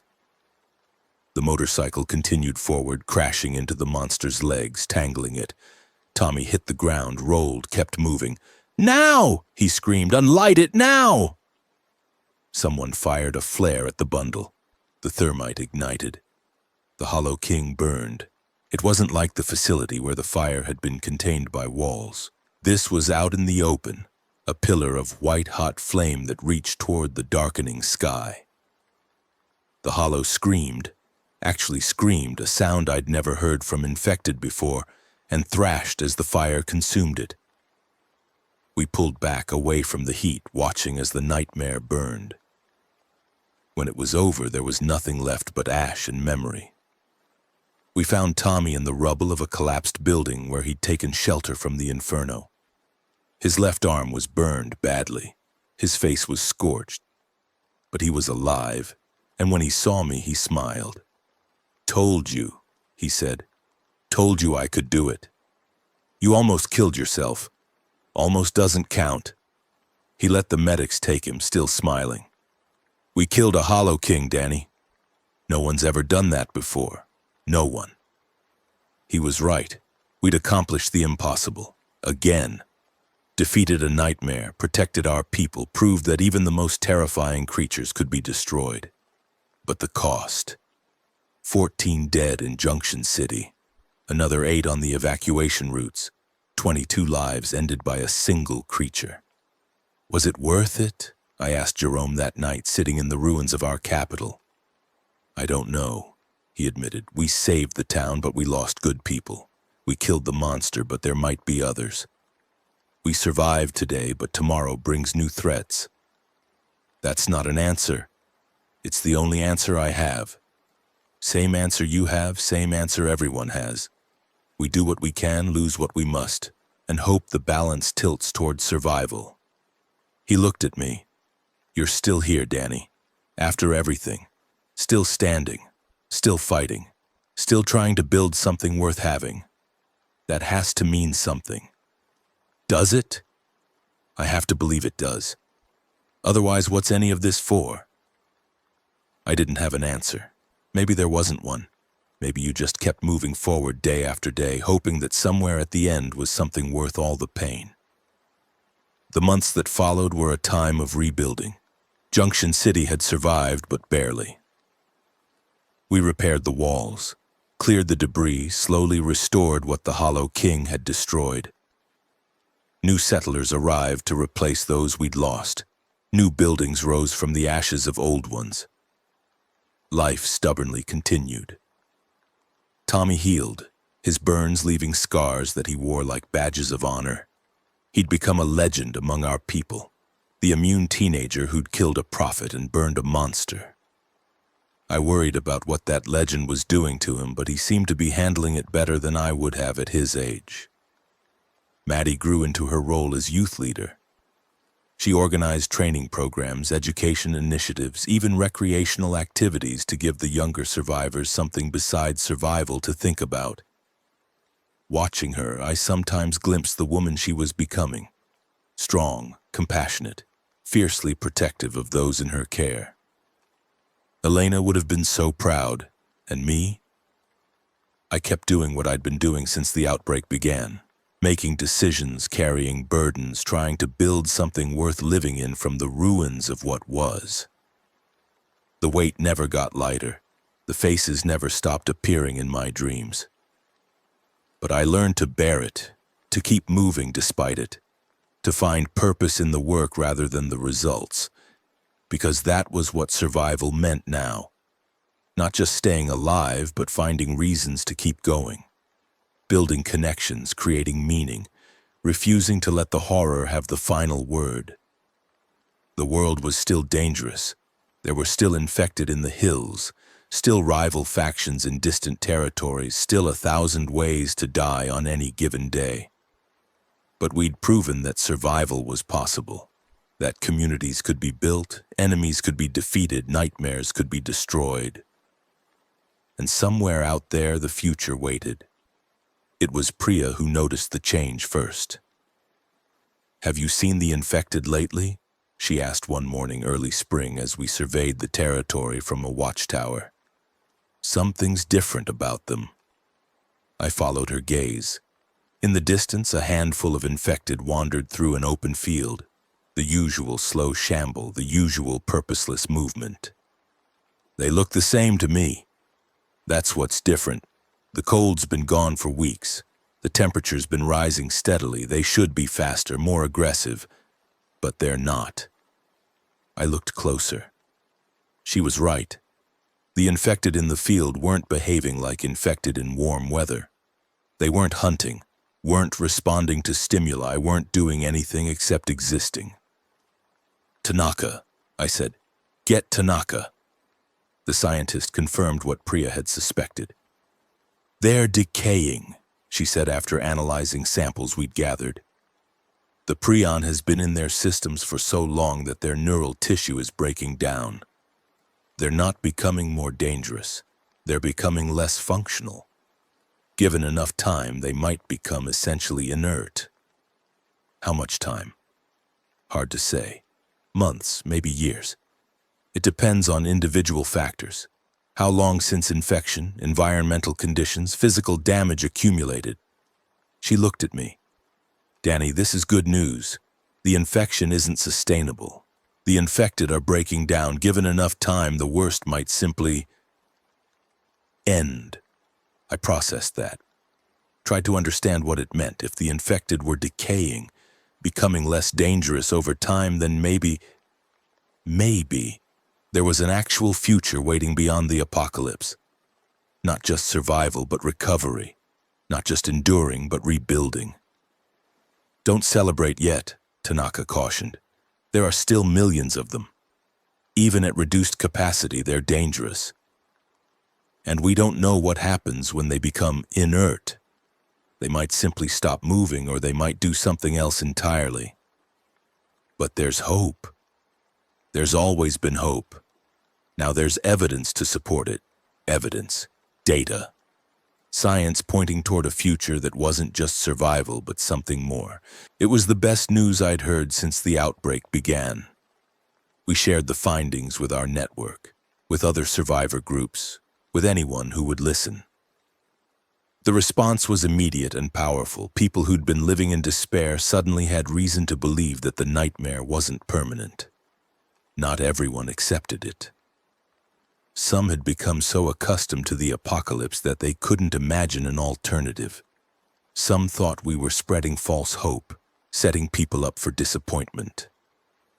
Some simply didn't care anymore, but most people wanted to believe. Most people clung to the possibility of a future the way I'd clung to the possibility of finding Maddie all those months ago. Hope, it turned out, was its own kind of survival. Maddie found me on the roof of our headquarters one night, looking up at the stars the way we had so many times before. "You're thinking about Mom," she said, sitting beside me. "How do you know?" "Because you always look like that when you're thinking about her, like you're seeing something far away." I smiled. "You got her eyes, you know. Same color, same expression when you're concentrating." People keep telling me that. I used to hate it. Made me miss her more. Now, she shrugged. Now I like it, like I'm carrying her with me. You are, in more ways than you know. We sat in comfortable silence, father and daughter survivors. Do you think we'll be okay? She finally asked. Long term, like actually okay? I thought about the decaying infected, about the communities we'd built, the enemies we'd defeated, the future that was slowly becoming visible on the horizon. I don't know, I admitted. But I think we have a chance, a real chance for the first time since this started. Is that enough? It has to be. It's all we've ever had. She leaned her head on my shoulder the way she'd done when she was young and the world was still whole. I'm glad you came for me, Dad. I'm glad you didn't give up. I could never give up on you. You're the reason I kept going. I know. She squeezed my arm. I love you. I love you too, sweetheart. Always. The stars wheeled overhead, unchanged by everything that had happened below. Somewhere out there, the infected were slowly breaking down, the world was slowly healing, and the future was slowly emerging from the ruins of the past. We'd lost so much. Elena, Dennis, Faith, Grace. Dozens of others whose names I carried like stones in my heart. But we'd also found something. A community, a purpose, a reason to keep fighting. And as long as we had that, as long as we had each other, there was hope. There was always hope. The message came 3 days later, carried by a runner from one of our eastern settlements. A military convoy had been sighted moving west along the old highway.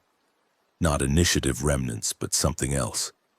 Fresh vehicles, well-maintained equipment, soldiers in uniforms none of our people recognized. And they were heading directly toward us. Do we know who they are? Jerome asked at the emergency meeting. The runner saw a flag on the lead vehicle, Maya said. Some kind of official insignia. It looked government, like actual government, not faction. There is no government. The federal system collapsed in the first week. Maybe not entirely, maybe something survived. Remote facilities, continuity of government protocols, secret bases. We always assumed it all fell apart, but what if some of it held? I looked at the map, at the route the convoy was taking. If Maya was right, if there was actually a surviving government, it changes everything, I said. If there's official authority out there, real organization, resources we can't even imagine. Or it's a trap, Jerome cautioned. Someone pretending to be government, using the symbols to gain trust. We've seen that before. Then we find out, carefully. We make contact, assess their intentions, see if they're what they claim to be.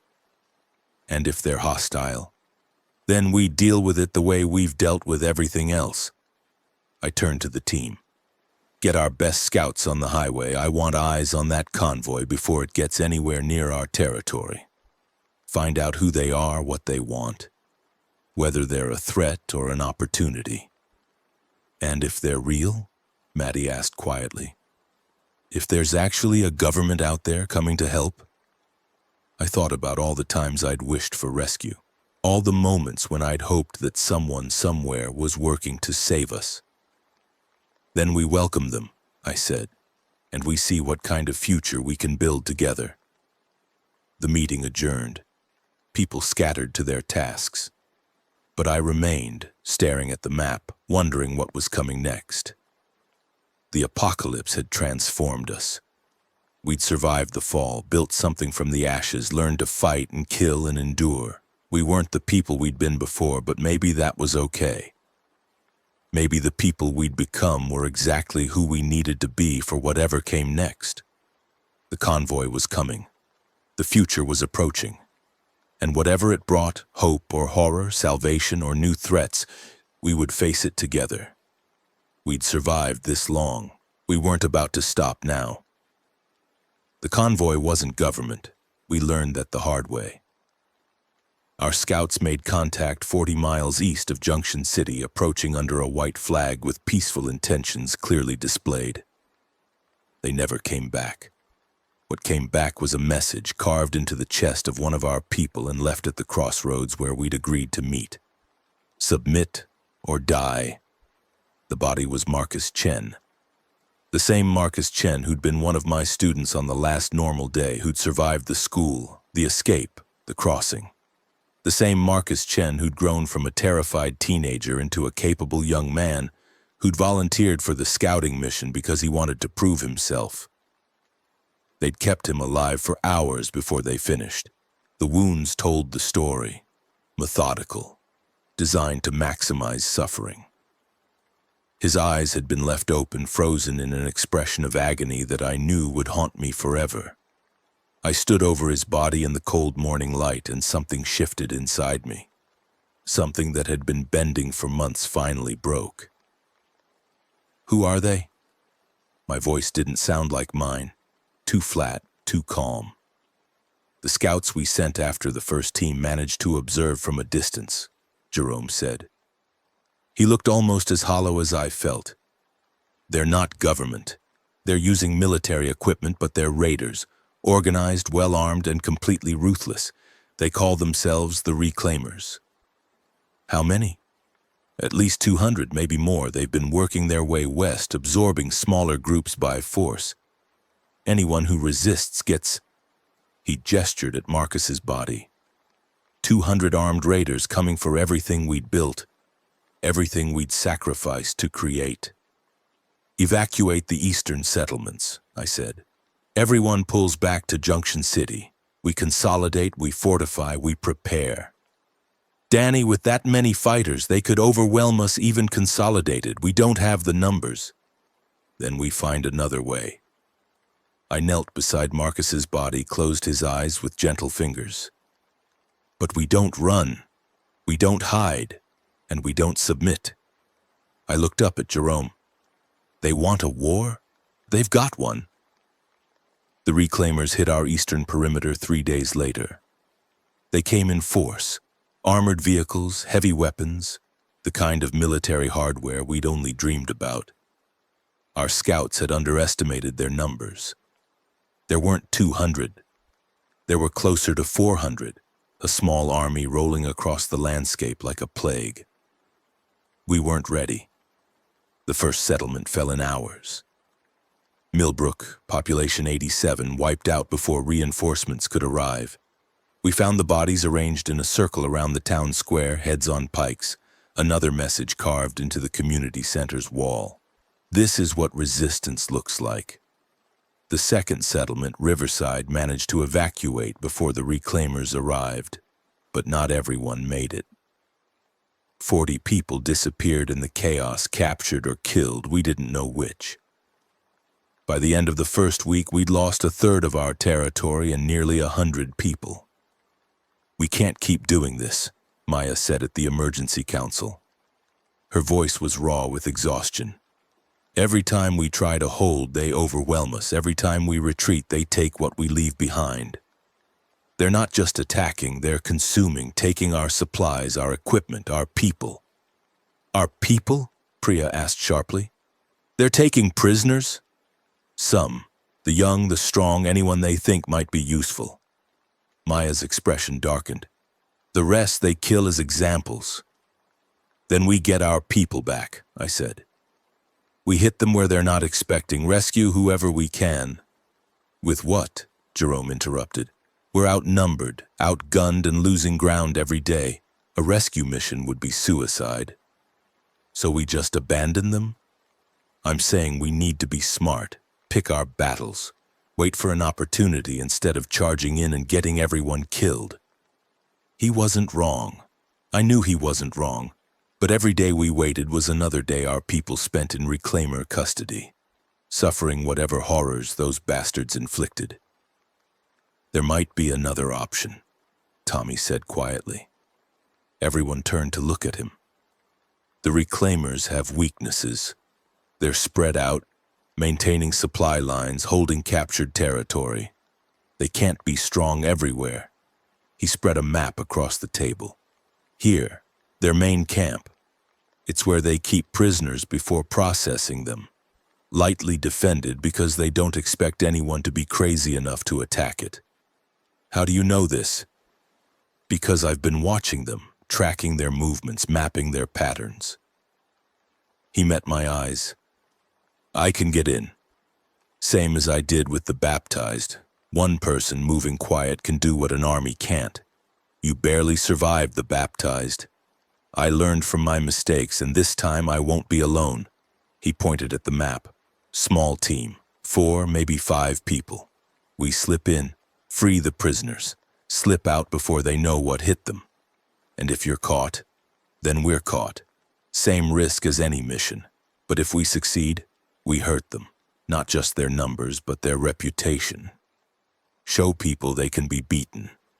That resistance isn't suicide. I stared at the map, at the camp, at the territory between us and them, at all the ways this could go wrong. I'll lead it, I said. Danny, Jerome started. I said I'll lead it. This is my responsibility, my people. If anyone's going to risk their life for them, it's going to be me. We left that night. 5 of us, me, Tommy, a woman named Reyes who'd been special forces before the collapse, and 2 volunteers from the Immune Network. People who couldn't be turned, who could take risks others couldn't. The journey took 3 days. 3 days of moving through hostile territory, dodging reclaimer patrols, hiding from infected that still roamed the wilderness despite their deteriorating condition. We traveled at night, slept in shifts during the day, ate cold rations and spoke in whispers. On the second night, we found a reclaimer outpost. It was small, maybe 10 soldiers guarding a supply cache. Nothing strategic, just a waypoint on their logistics network. We should have gone around it, we didn't. They're not expecting trouble, Reyes observed from our hiding spot. Sloppy perimeter, minimal watch, we could take them. That's not the mission. The mission is to hurt them, right? This hurts them. And those supplies, she pointed at the stacked crates, medical equipment, food, ammunition, things we need. I looked at the outpost, at the soldiers lounging around their fire, laughing at something one of them said. They looked almost human from this distance, almost like people instead of monsters. Then I thought about Marcus, about the message carved into his chest, about all the people who died because these bastards wanted to conquer. Quiet and quick, I said. No survivors. The attack took less than 3 minutes. Reyes and I hit the sentries first. Silent kills, throats cut before they could scream. Tommy and the others came in from the other side, overwhelming the soldiers before they could organize. A few managed to grab weapons, got off a shot or 2, but it was over almost before it began. 10 people dead. I'd killed 4 of them myself. I stood over the last body, a young man barely older than Tommy, eyes wide with the shock of dying, and felt nothing. No guilt, no horror, no remorse. Just a cold satisfaction that there were 10 fewer enemies in the world. We need to move, Reyes said. Someone might have heard the shots. We gathered what supplies we could carry and disappeared into the night, leaving the bodies where they fell. I didn't look back. The prisoner camp was exactly where Tommy said it would be. An old industrial complex converted into a holding facility. Chain-link fences topped with razor wire, guard towers at the corners. And inside, according to Tommy's intelligence, somewhere between 50 and 80 prisoners awaiting processing. We watched for 6 hours, mapping patrol patterns and shift changes. The reclaimers were more disciplined here than at the outpost. Regular rotations, overlapping fields of fire, multiple fallback positions. Professional, but not perfect. There, Tommy pointed at a section of fence near the back of the complex. The patrol passes every 22 minutes. That gives us a window to cut through, get to the main building, and find the prisoners. And getting out? Same route if we're fast, or we improvise if we're not. Improvise. That was a nice way of saying, probably die. What about the infected? One of the immune volunteers asked. I've seen at least a dozen wandering the perimeter. The reclaimers aren't killing them. They're using them as an early warning system. That's our advantage, Tommy said. We're immune. We can move through the infected without triggering the alarm. The reclaimers can't. It was risky. Everything was risky. But we'd come too far to turn back. Tonight, I said. We go tonight. The fence cut like paper under Reyes's bolt cutters. We slipped through one at a time, moving low, staying in shadows. The infected noticed us immediately. They always did, but their reaction was sluggish, confused. They tracked our movement without attacking, their decaying brains struggling to process what they were seeing. Tommy had been right. We were immune. The infected could sense we weren't like other humans, and it made them hesitate. We reached the main building without incident. The interior was worse than I'd imagined. Rows of cells converted from old offices and storage rooms. People crammed inside, thin and dirty and hollow-eyed. The smell hit me first. Human waste, unwashed bodies, the sweet rot of infection from untreated wounds. Jesus, Reyes breathed. Find the keys, I said. Start opening cells. Everyone who can walk goes with us. Everyone who can't. I didn't finish the sentence. We both knew what I meant. We found the keys on a guard we'd neutralized at the entrance. The prisoners barely reacted when we started opening doors. They'd been broken down, conditioned to expect nothing but more suffering. Some didn't move even when their cells were unlocked. It's okay, I told them. We're getting you out. Can you walk? A woman looked at me with dead eyes. Where would we go? Anywhere but here. Somewhere safe. We have communities, food, medical care. There is no safe. She shook her head slowly. There's just different kinds of dying. I didn't have time to argue. I grabbed her arm, pulled her to her feet, pushed her toward the exit. Move. Now. We'll deal with philosophy later. We got 47 people out of that building. 47 survivors who could walk, who could run, who had enough left in them to want to live. We left 11 behind. People too wounded, too sick, too far gone to save.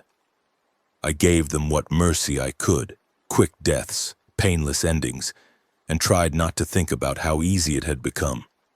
11 faces, 11 more ghosts for the collection. The escape went wrong almost immediately. The alarm started as we reached the fence. I don't know what triggered it. A guard we'd missed, a sensor we hadn't detected, maybe just bad luck.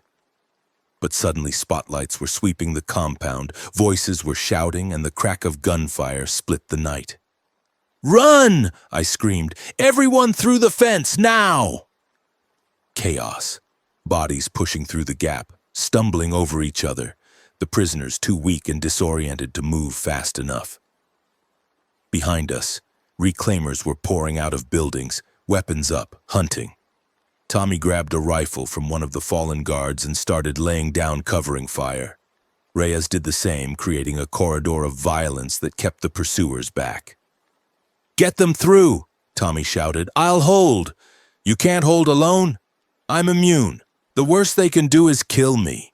He grinned, that same reckless grin he'd worn before the Hollow King. "Go!" I went. I pushed prisoners through the fence, carried the ones who couldn't walk, did everything I could to get people clear. Behind me, the firefight intensified, more shots, more screams, the terrible rhythm of combat. When I finally turned back, Tommy was gone. Not dead. I didn't see a body, just gone. Vanished into the chaos, swallowed by the compound. "Tommy!" I screamed into the darkness. "Tommy!" No response, just the sounds of pursuit getting closer. "We have to go," Reyes said, grabbing my arm. "Danny, we have to go." She was right. If we stayed, everyone died. If we ran, most of us lived. I made the choice. I abandoned Tommy and ran. We made it back to Junction City with 31 survivors. 16 died on the journey. Exhaustion, untreated wounds. One suicide when a man simply walked into a group of infected and let them take him. The rest were in various stages of collapse, bodies and minds pushed past all reasonable limits. But they were alive. 31 people who would have died in that camp, now given a chance. It should have felt like victory. All I could think about was Tommy. He might still be alive, Jerome said, trying to comfort me. Captured, maybe. The reclaimers take prisoners. They take prisoners for processing, for slavery or worse. I stared at the wall of my quarters, unable to meet his eyes. I left him there. I made a choice and I left him. You saved 31 people, that's not nothing. I saved 31 people and lost the one person who trusted me most, who came to us looking for purpose, and I sent him into a death trap. You didn't send him, he volunteered, he knew the risks. That doesn't make it okay. That doesn't make any of this okay. Jerome was quiet for a moment. My grandmother used to say that leadership isn't about making perfect choices. It's about making choices and living with the consequences. He put a hand on my shoulder. Tommy knew what he was doing. He bought time for the rest of us. That was his choice, same as yours. His choice shouldn't have been necessary. Maybe not, but it was. And you honored it by getting those people out. He squeezed my shoulder. Tommy's not dead until we see a body. We'll find out what happened. We'll bring him home if we can. I wanted to believe him. Wanted to believe that Tommy was still out there, still fighting, still alive. But I'd seen what the reclaimers did to people who resisted. I'd seen the message they carved into Marcus's chest. Hope felt like a luxury I couldn't afford. The reclaimers retaliated within days. They hit Junction City with everything they had. A full assault, hundreds of fighters, the kind of force we couldn't hope to repel. We'd known it was coming, had prepared as best we could, but preparation meant nothing against overwhelming numbers. The battle lasted 6 hours. 6 hours of desperate fighting, of barricades falling and fallback positions overrun, of watching people I'd known for months die in the streets we'd worked so hard to build. We held them at the town center, made them pay for every inch, but we couldn't stop them. By nightfall, Junction City was burning. "Fall back to the tunnels," I ordered, voice raw from smoke and shouting. "Everyone who can move, fall back." The tunnels, old utility infrastructure beneath the town, converted into emergency shelters during our fortification efforts. Not much, but enough to hide survivors while the surface burned. We got maybe 200 people underground before the reclaimers sealed the exits. "They're not following," Reyes reported, returning from a scouting position. "They've got forces at every entrance, but they're not coming in." "Why not?" "Because they don't need to." Her face was grim. "They're going to wait us out, starve us, let us rot down here while they take everything above." 200 people, limited supplies, no way out. We'd escaped one trap only to walk into another. The first 3 days underground were the worst. People panicked, fought over food, broke down crying in dark corners. The tunnels weren't designed for long-term habitation. No sanitation, no ventilation beyond what seeped through cracks. No light except what we could make with failing flashlights and precious batteries. I tried to keep order, tried to organize rationing, maintain discipline, give people hope. But hope was hard to manufacture when everyone knew we were slowly dying. Maddie found me on the 4th night, sitting alone in a maintenance alcove, staring at nothing. "You're not sleeping," she said. "Neither are you. I'm worried about you." She sat down beside me, shoulder touching mine. "You've been different since the rescue mission, since Tommy. Tommy's probably dead because of me. Tommy's probably dead because he made a choice. Same choice you would have made, same choice any of us would make." She took my hand. "You can't carry everyone, Dad. You can't save everyone. No one can." I used to believe that, before all this. I closed my eyes. "Your mother, when she died, I thought that was the worst thing that could happen, the worst loss I could experience. But it keeps getting worse. Dennis, Faith, Marcus, Tommy. Every person I fail to save adds to the weight, and I don't know how much more I can carry. You carry what you have to. That's what you taught me. She squeezed my hand. We're still here. We're still alive. As long as that's true, there's still a chance. A chance for what? We're trapped underground with no way out, surrounded by enemies who want us dead. Even if we escape, the reclaimers have taken everything we built, everything we fought for. Then we build again, somewhere else, with whoever survives. That's what we do. We survive, we rebuild, we keep going. She turned to face me, her eyes fierce in the dim light. You taught me that, Dad. When you walked 100 miles to find me. When you fought the initiative, when you faced everything this world threw at you and kept standing. Don't give up now. Not when I need you. I looked at my daughter, at this fierce, brave, extraordinary young woman who'd grown from the terrified girl I'd found in that facility. She was right. She was always right lately. I won't give up, I said. I promise. Good. She smiled, that rare smile that reminded me so much of her mother. Because I have an idea. The idea was insane. The tunnels we'd retreated to connected to a larger network, old infrastructure that ran throughout the region, mostly collapsed but potentially passable in places. If we could find a route through, we might be able to emerge miles away from the reclaimer positions, escape before they knew we were gone. It's never been mapped, Maya said when Maddie presented the plan. We don't know what's down there. Collapsed sections, flooded passages, infected that might have found their way in. Better than starving to death waiting for rescue that isn't coming, Maddie countered. She's not wrong, Jerome admitted. We've got maybe 2 weeks of food if we ration carefully. After that, we start eating rats and boot leather. And the reclaimers aren't going anywhere. I studied the crude map Maddie had assembled from maintenance records and survivor accounts. The tunnel network was vast. Miles of passages, some dating back decades, others more recent. If even a fraction of them were passable. We send scouts first, I said. Small teams mapping what they find. If there's a route, we take it. If there's not. I didn't finish the sentence. We all knew what happened if there wasn't a route. I'll lead the first team, Maddie said. Absolutely not. Dad, I'm immune. I can go places others can't, take risks others can't take. This is exactly what the immune network was designed for. The immune network was designed for scouting, not suicide missions through unmapped tunnels.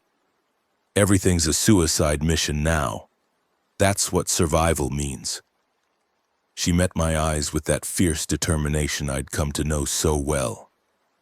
I'm not asking permission. I'm telling you what I'm going to do. I wanted to argue, wanted to forbid her, lock her in a room somewhere safe, protect her from every danger the world could offer. But she wasn't a child anymore. She hadn't been a child since the day I found her in that initiative cell. Be careful, I said finally. Come back to me. Always, she promised. Maddie's team found a route on the third day. It wasn't easy. Miles of cramped passages, sections where they had to crawl on their bellies through accumulated debris, places where the ceiling had partially collapsed and they had to dig through. But it was passable. The route emerged in an industrial district 5 miles north of Junction City, far enough from reclaimer positions to give us a chance at escape. We began the evacuation immediately, 200 people moving through darkness guided by volunteers who'd memorized the route. The elderly went first, then the children, then the wounded. Everyone who could walk helped those who couldn't. I stayed near the back, making sure no one was left behind. The journey took 12 hours. 12 hours of crawling, climbing, wading through sections where groundwater had seeped in. 12 hours of listening for sounds of pursuit that never came, of jumping at shadows, of fighting claustrophobia in passages barely wide enough to squeeze through. When we finally emerged into daylight, I wanted to weep. We'd made it, not everyone. We'd lost 8 people in the tunnels, to exhaustion and accidents and 1 heart attack. But most of us had made it. The reclaimers had our city, but they didn't have us. The weeks that followed were the hardest of my life. We had nothing. No shelter, no supplies, no territory. Just 200 exhausted survivors in hostile wilderness trying to stay one step ahead of enemies who were actively hunting us. We split into smaller groups. Harder to track, harder to catch. Established communication protocols using dead drops and coded messages. Moved constantly, never staying in one place more than a day or two. The reclaimers pursued us with relentless efficiency. They captured stragglers, tortured them for information about the rest of us. We found the bodies sometimes left as warnings, messages carved into flesh, the same cruel signature I'd first seen on Marcus. We fought back where we could. Ambushes, sabotage, hit-and-run attacks that bled them one soldier at a time. It wasn't enough to stop them, but it was enough to hurt them. Enough to remind them that we weren't prey. We were enemies. And slowly, gradually, we rebuilt. Other survivors found us, people who'd escaped the reclaimer expansion. Refugees from destroyed communities, individuals who'd been surviving alone and wanted something more. Our numbers grew, not back to what we'd had, but enough to matter. We established new camps, hidden better than before, learned from our mistakes, hardened ourselves against future attacks, became something closer to a guerrilla force than a community. And I became something else entirely. The change happened gradually, then all at once. I stopped hesitating before killing, stopped feeling the weight of each death. The faces that had haunted my dreams faded, replaced by a cold clarity that made everything simpler. Enemies died, allies survived. That was all that mattered. "You're scaring people," Jerome told me one night after I'd returned from a mission that left 17 reclaimers dead and 0 prisoners taken. Good, people should be scared. That's how they stay alive. Not scared of the enemy. Scared of you. He studied my face. What happened to the man who couldn't kill without feeling it? Who agonized over every hard choice? He died in Junction City, or maybe in the tunnels, or maybe when he left Tommy behind. I shrugged. Does it matter? This is what the world needs now. Not someone who hesitates, not someone who lets guilt slow them down. This is what you think the world needs, or what you need? I didn't answer. I wasn't sure I knew the difference anymore. Maddie confronted me a week later. "You executed a prisoner," she said. No preamble, no softening. Just the accusation, flat and hard. He was a reclaimer scout. He had information we needed. He surrendered. He had his hands up, and you shot him in the head. After I got what I needed from him, I met her eyes without flinching. That's how this works now. We can't afford to keep prisoners. We don't have the resources. That's not... She stopped, took a breath. "Dad, this isn't you. The person I know, the person who raised me would never... The person who raised you lived in a different world. A world with rules and laws and consequences. That world is gone. All that's left is survival. Survival doesn't mean becoming a monster. Maybe it does. Maybe that's exactly what it means." I felt the coldness settle deeper, a comfort in its simplicity. The reclaimers are monsters. The initiative were monsters. Everyone who's won in this new world is some kind of monster. I'm just finally accepting what I need to be. Maddie stared at me with an expression I'd never seen before. Not fear exactly, but something close to it. Something worse. Disappointment. "Mom would hate what you're becoming," she said quietly. "Your mother is dead. Her opinion doesn't matter anymore." The words came out before I could stop them. Cruel words designed to hurt, wielded like weapons against my own daughter. Maddie's face crumpled.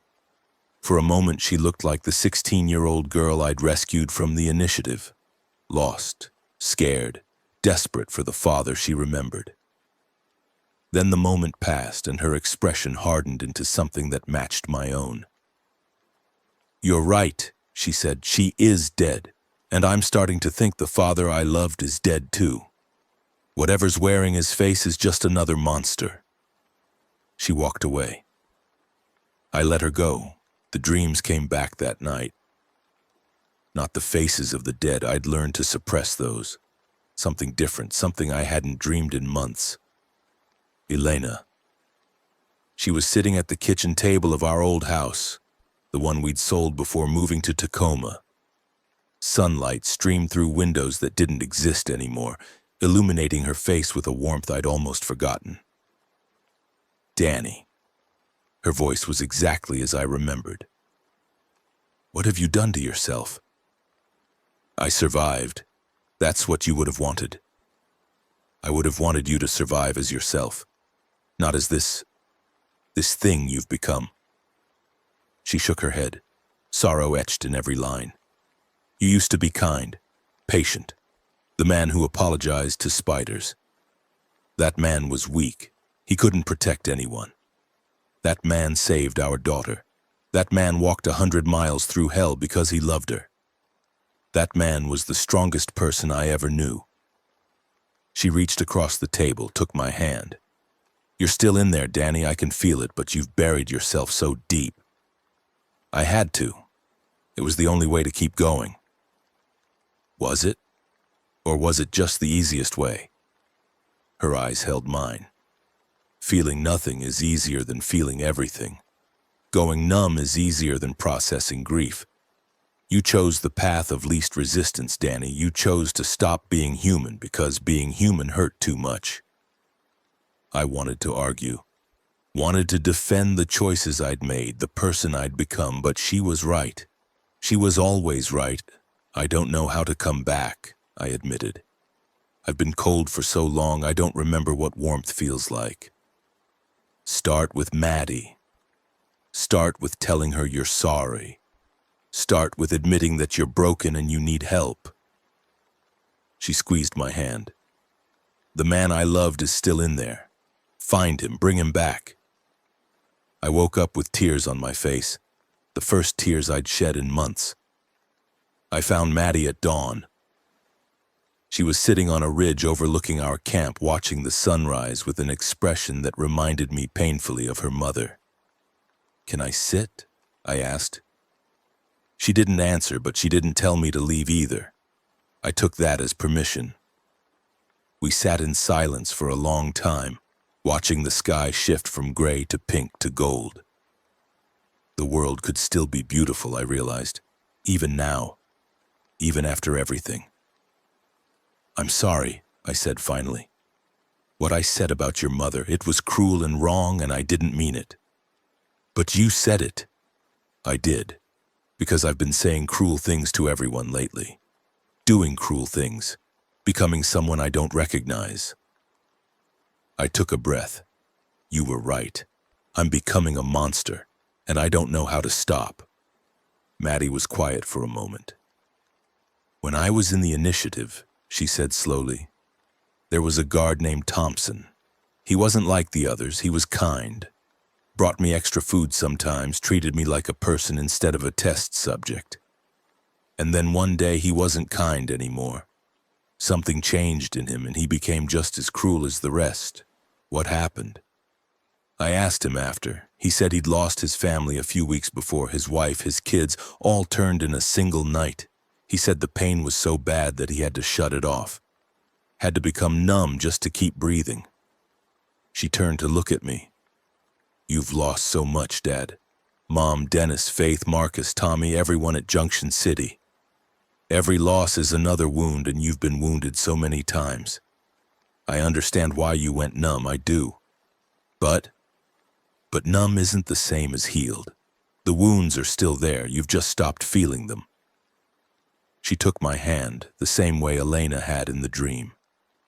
"You taught me that survival isn't just about staying alive, it's about staying human, about holding on to the things that make life worth living. What if I've forgotten how? Then I'll remind you. That's what family does." She smiled, and it was like the sun rising all over again. "You didn't give up on me when I was in that facility. I'm not giving up on you now." I felt something crack inside me, something that had been frozen for months finally beginning to thaw. "I love you," I said. "I love you so much, and I'm so sorry for what I said, what I've been." "I know." She leaned against my shoulder. "I love you too, even when you're being a monster." We sat together watching the sunrise, and I felt the first faint stirring of warmth in the cold place where my heart used to be. It wasn't much, but it was a start. The path back to humanity was harder than the path away from it. I had to relearn things I'd abandoned: compassion, hesitation, the weight of consequences. I had to face the things I'd done, the people I'd killed, the cruelty I'd inflicted. I had to look in the mirror and acknowledge the monster I'd become. It wasn't quick or easy. There were setbacks, moments when the coldness threatened to swallow me again. But Maddie was there, and Jerome, and the others who'd known me before. They held me accountable, reminded me who I used to be. And slowly, painfully, I started to find my way back. The war with the reclaimers continued. We still fought, still killed, still did terrible things in the name of survival. But I did them with full awareness now, felt the weight of each death, carried the burden of each choice. It was harder this way, exhausting. Some days I wanted nothing more than to retreat back into the numbness, to let the cold take over again. But that wasn't survival. That was just another kind of death. Real survival meant feeling everything, processing everything, and choosing to keep going anyway. The breakthrough came from an unexpected source. A reclaimer defector, a young woman named Sarah who'd escaped after witnessing one atrocity too many, brought us information that changed everything. "Tommy's alive," she said. I stared at her, not daring to believe. "He's alive. They've been keeping him in their main camp, using him for experiments. They figured out he's immune, and their doctor has been trying to understand why. To replicate it. Where? An old research facility about 50 miles east. That's where they've moved their headquarters since the fall of Junction City. It's heavily fortified, but..." She hesitated. "Tommy managed to get a message out, through me. He said he has information. Something about the Reclaimers' leadership. Something that could destroy them." I looked at Jerome, at Maddie, at the others gathered around. "We have to go," I said. "It could be a trap," Jerome cautioned. "Using Tommy as bait to draw us in." "Maybe, but if there's even a chance he's really alive, that he has something that could help us." "Then we have to try," Maddie finished. "That's what you do for any of us. That's what I do for family." The planning began immediately. The Reclaimer headquarters was a nightmare, a former CDC research facility repurposed into a fortress. High walls, multiple checkpoints, hundreds of soldiers, and somewhere inside Tommy, if he was still alive. We assembled the largest force we could muster, 50 fighters, including every member of the immune network. Not enough to take the facility by storm, but maybe enough to create enough chaos for a small team to slip through. The attack began at midnight. We hit them from multiple directions, diversionary assaults designed to draw their forces outward, away from the central buildings where Sarah said prisoners were kept. The fighting was intense, brutal, exactly what we'd expected. While the main battle raged, I led a team of 5 into the facility itself. The corridors were a labyrinth, but Sarah had given us detailed maps. We moved fast, neutralizing guards before they could raise alarms, following the path toward the detention block. We found Tommy in a cell that looked more like a laboratory. He was strapped to a table, tubes running into his arms, monitors tracking his vital signs. He looked thin, pale, marked with the evidence of whatever experiments they'd been conducting. But he was alive. Danny. His voice was weak but clear. Took you long enough. Sorry for the delay. We had some things to work out. I started cutting his restraints. Can you walk? I can try. He sat up slowly, wincing. Listen, there's something you need to know. About the Reclaimers. About their leader. Save it for later. We need to move. No, you need to hear this now. He grabbed my arm with surprising strength. Their leader. The one who's been running this whole operation. It's not who you think. It's not some random warlord who seized an opportunity. Then who is it? Tommy met my eyes. It's Victor Reyes. The name hit me like a physical blow. Victor Reyes, the army medic who'd been with us since the early days, who'd saved lives, earned trust, become one of our most valued people, who'd disappeared 3 months ago, supposedly killed in a supply run gone wrong. That's impossible. Victor died. Victor defected. He'd been feeding the Reclaimers information for months. When they moved against us, he staged his own death and joined them openly. Tommy's grip tightened. He knows everything about us, Danny. Our tactics, our personnel, our weaknesses. He's the reason they've been able to stay one step ahead. Victor, one of our own, all this time. I felt the cold trying to rise again, the numbness that made everything simpler. But I pushed it back, forced myself to feel the betrayal in all its horrible fullness. Where is he now? Command center, top floor. He's been directing the defense personally. Tommy managed a weak smile. I thought you might want to have a conversation with him. A conversation? I helped Tommy to his feet. Yeah, something like that. The command center was chaos. Our diversionary attacks had done their job. Reclaimer forces were scattered, responding to threats from every direction. The defenders in the building were skeleton crews, easily overwhelmed. I found Victor in a room full of monitors and communications equipment, watching the battle unfold with an expression of calm calculation. Danny. He turned to face me, no surprise in his eyes. I wondered when you'd figure it out. Why? The word came out raw, ragged. We trusted you. We saved your life, shared everything with you. Why? Because you were going to lose. He shrugged as if discussing the weather. From the moment the initiative fell, it was obvious the Reclaimers were the future, better organized, better equipped, more ruthless. I just positioned myself on the winning side. People died because of you. Our people, friends. People die every day. That's the world we live in now. His expression hardened. I didn't enjoy it, Danny. I didn't betray you out of malice. I did it because survival means making hard choices. You taught me that. I taught you. I stopped, the words choking in my throat. Because he was right. The justifications he was using were the same ones I'd used. The same cold logic, the same willingness to sacrifice others for survival. I'd become exactly what he was. I'd just never been caught. You're right, I said slowly. I did teach you that. I taught a lot of people to be monsters these past months. And I have to live with that. I raised my weapon.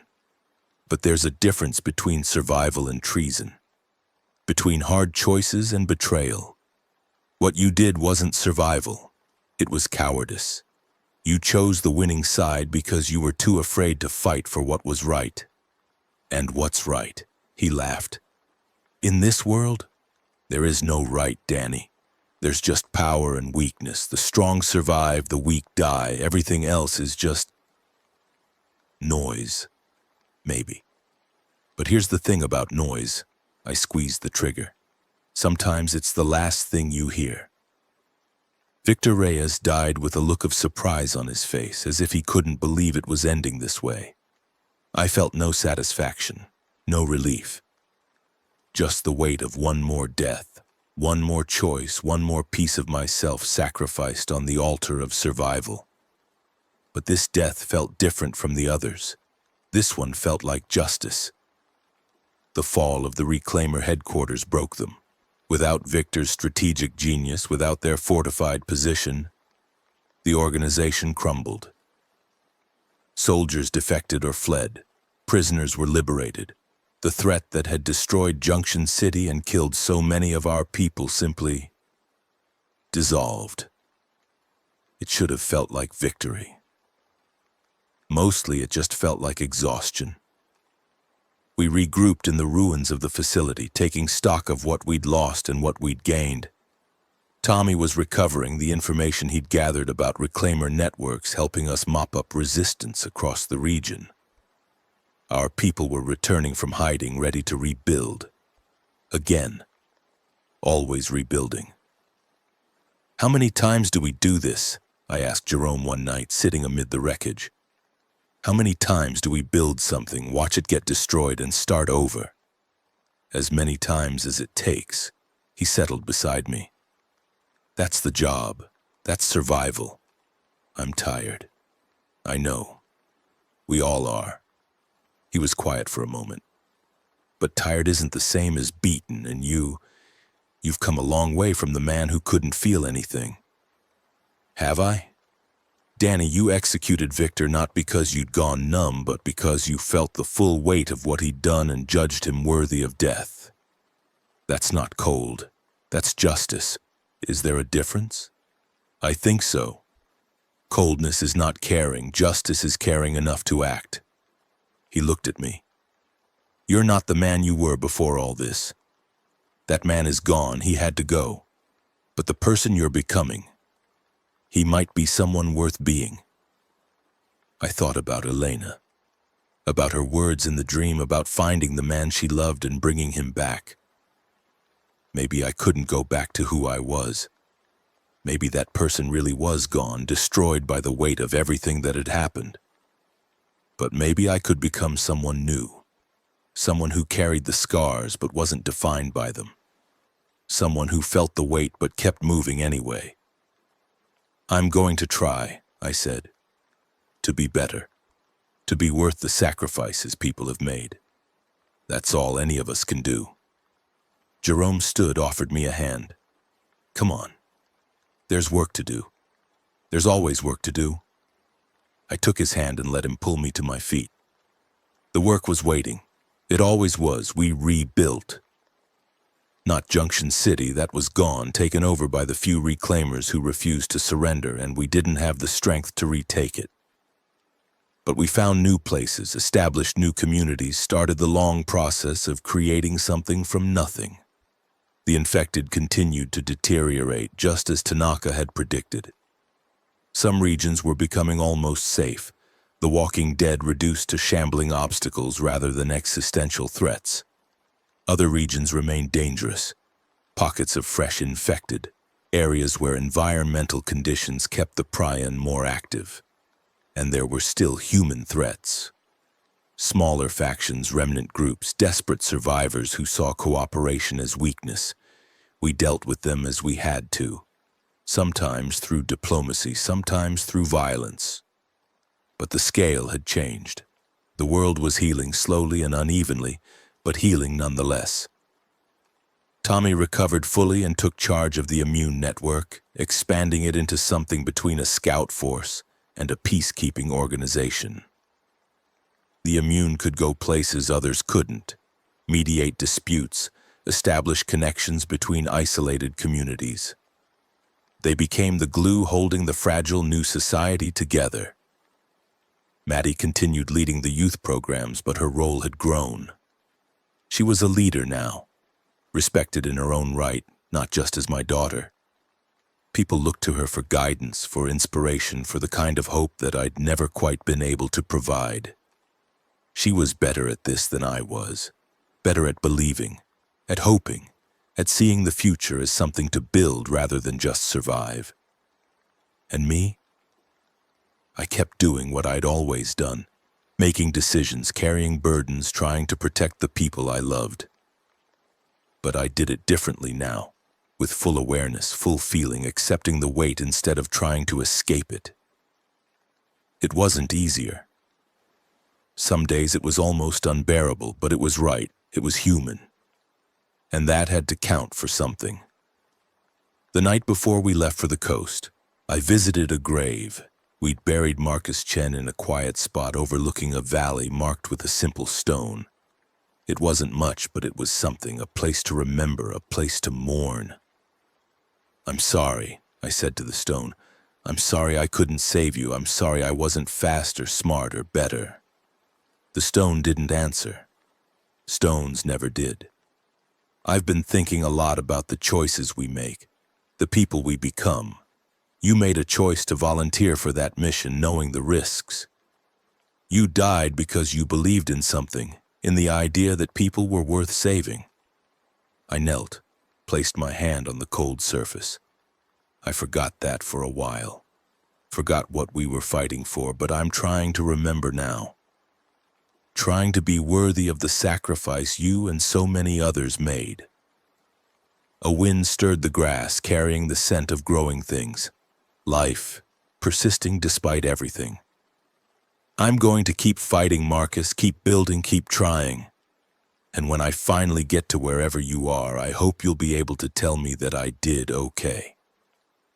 I stood, took one last look at the grave, and turned to go. The future was waiting. And for the first time in a long time, I was almost ready to face it. The coast was beautiful. We found a stretch of shoreline that had been spared the worst of the collapse. Fishing communities, small farms, people who'd survived through isolation rather than confrontation. They were wary of outsiders but willing to talk, willing to trade, willing to cautiously consider becoming part of something larger. We established a settlement there on a bluff overlooking the Pacific. The sunsets were spectacular, explosions of color that reminded me of everything the world had been and could be again. Maddie loved it.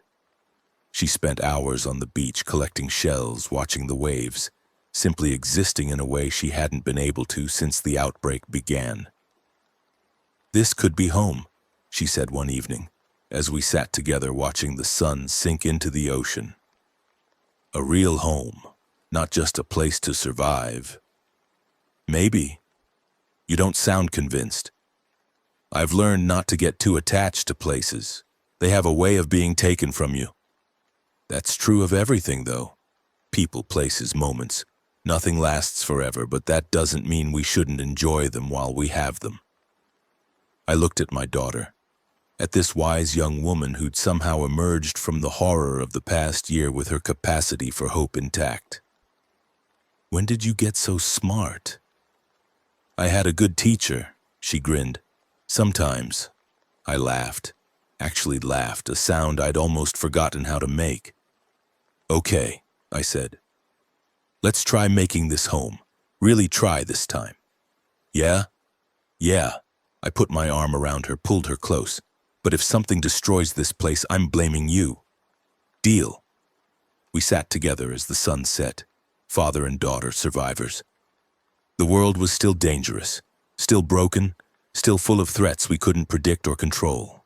But it was also full of sunsets and laughter and the people we loved. And maybe that was enough. Maybe that was all it had ever been. The final entry in this chapter of our story came 6 months after we reached the coast. A radio message crackling through equipment we'd salvaged from a dozen different sources. A voice I didn't recognize, speaking words I'd stopped hoping to hear. "This is a message from the Federal Emergency Continuity Authority. We are broadcasting on all frequencies. If you can hear this message, you are not alone. Organized government survived the outbreak. We are rebuilding, and we are coming." The message repeated, giving coordinates for relay stations, frequencies for communication, locations of emerging safe zones across the western coast. Real government, real organization, not a faction or a cult, but the remnants of legitimate authority, finally reaching out from wherever they'd been hiding. I gathered the leadership to discuss our response. "It could be another reclaimer situation," Jerome cautioned. "Someone claiming to be government to gain trust. Or it could be genuine," Maya countered. "The coordinates they gave match federal continuity bunkers. The frequencies are consistent with emergency protocols. What do we do? Maddie asked. I thought about it. About all the times we'd been betrayed, disappointed, forced to fight enemies who should have been allies. About the cost of trust in a world designed to punish it. And I thought about what we'd built.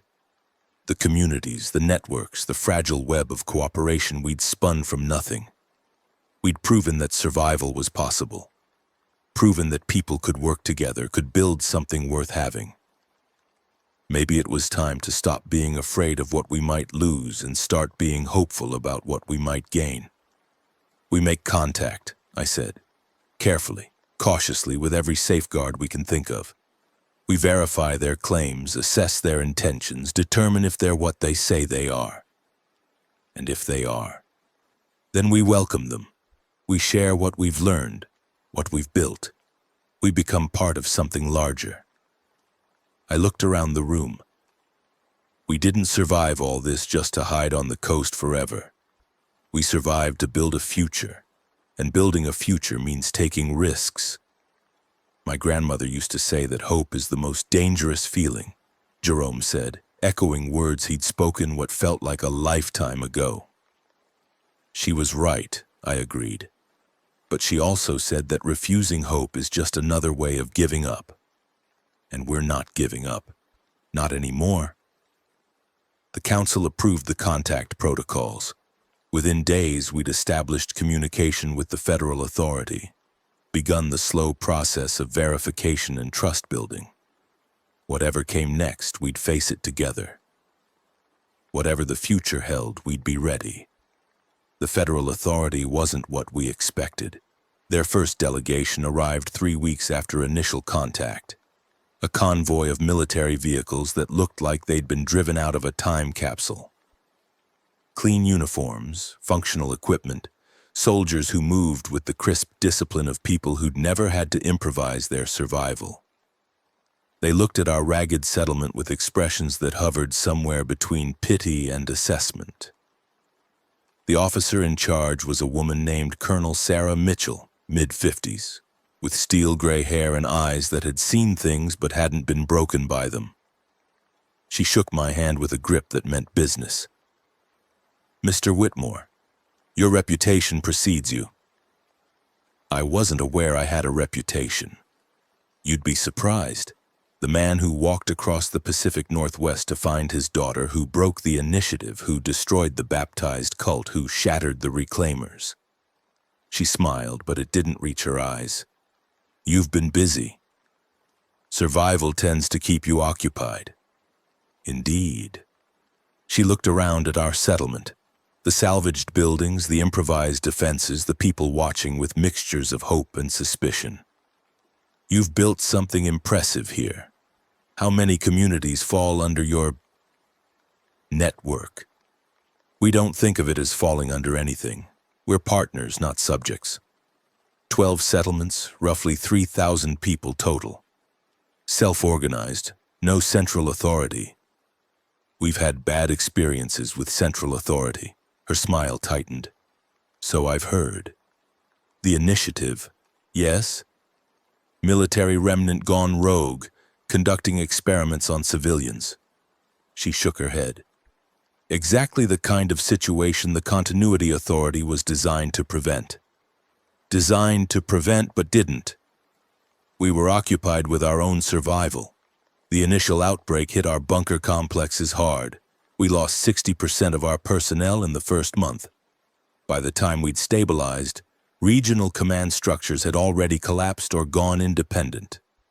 She met my eyes. We're not here to make excuses, Mr. Whitmore. We're here to rebuild, and we'd like your help doing it. I studied her face, looking for the lie, the hidden agenda. I'd been burned too many times to take anything at face value. What exactly are you proposing? Integration. Your network joins the federal authority. You retain local autonomy, but coordinate with the larger reconstruction effort. In exchange, you get access to our resources.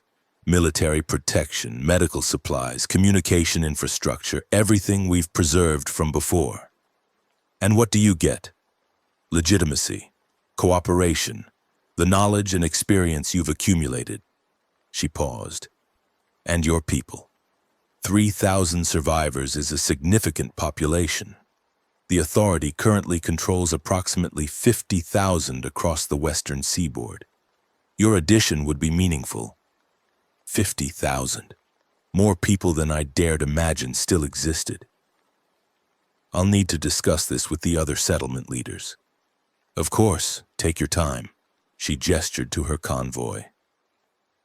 We'll establish a temporary camp outside your perimeter. When you're ready to talk further, you know where to find us. She turned and walked back to her vehicles, leaving me with more questions than answers.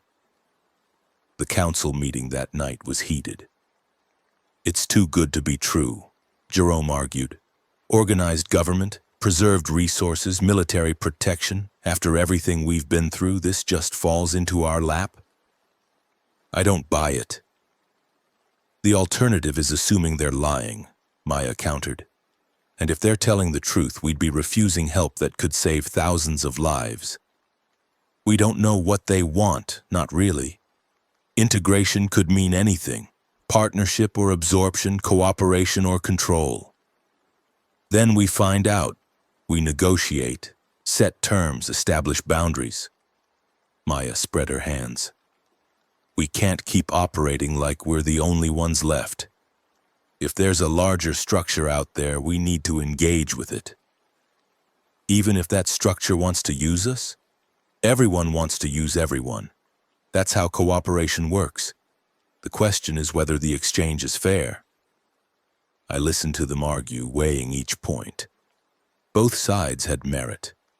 We'd been independent for so long, trusting only ourselves, that the idea of joining something larger felt like surrender. But Maya was right. Isolation had limits. We'd nearly been destroyed by the reclaimers precisely because we lacked the resources and numbers to fight them effectively. What about their military? Tommy asked.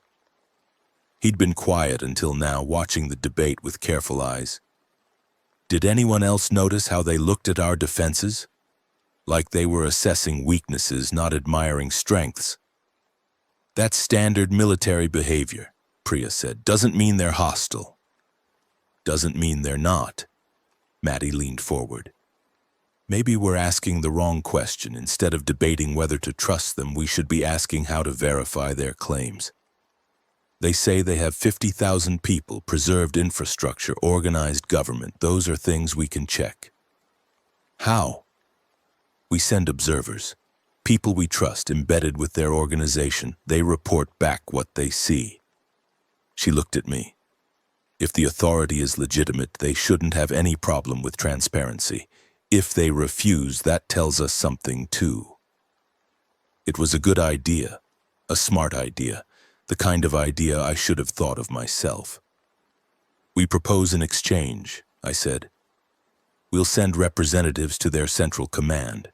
They send representatives to our settlements. Full access, full transparency. If what they're showing us matches what they claim, we talk integration. If it doesn't, we walk away. And if they refuse, then we have our answer. Colonel Mitchell agreed to the exchange without hesitation. Transparency is essential for trust, she said when I presented the proposal. We have nothing to hide. Send whoever you want, wherever you want. Our facilities are open to inspection.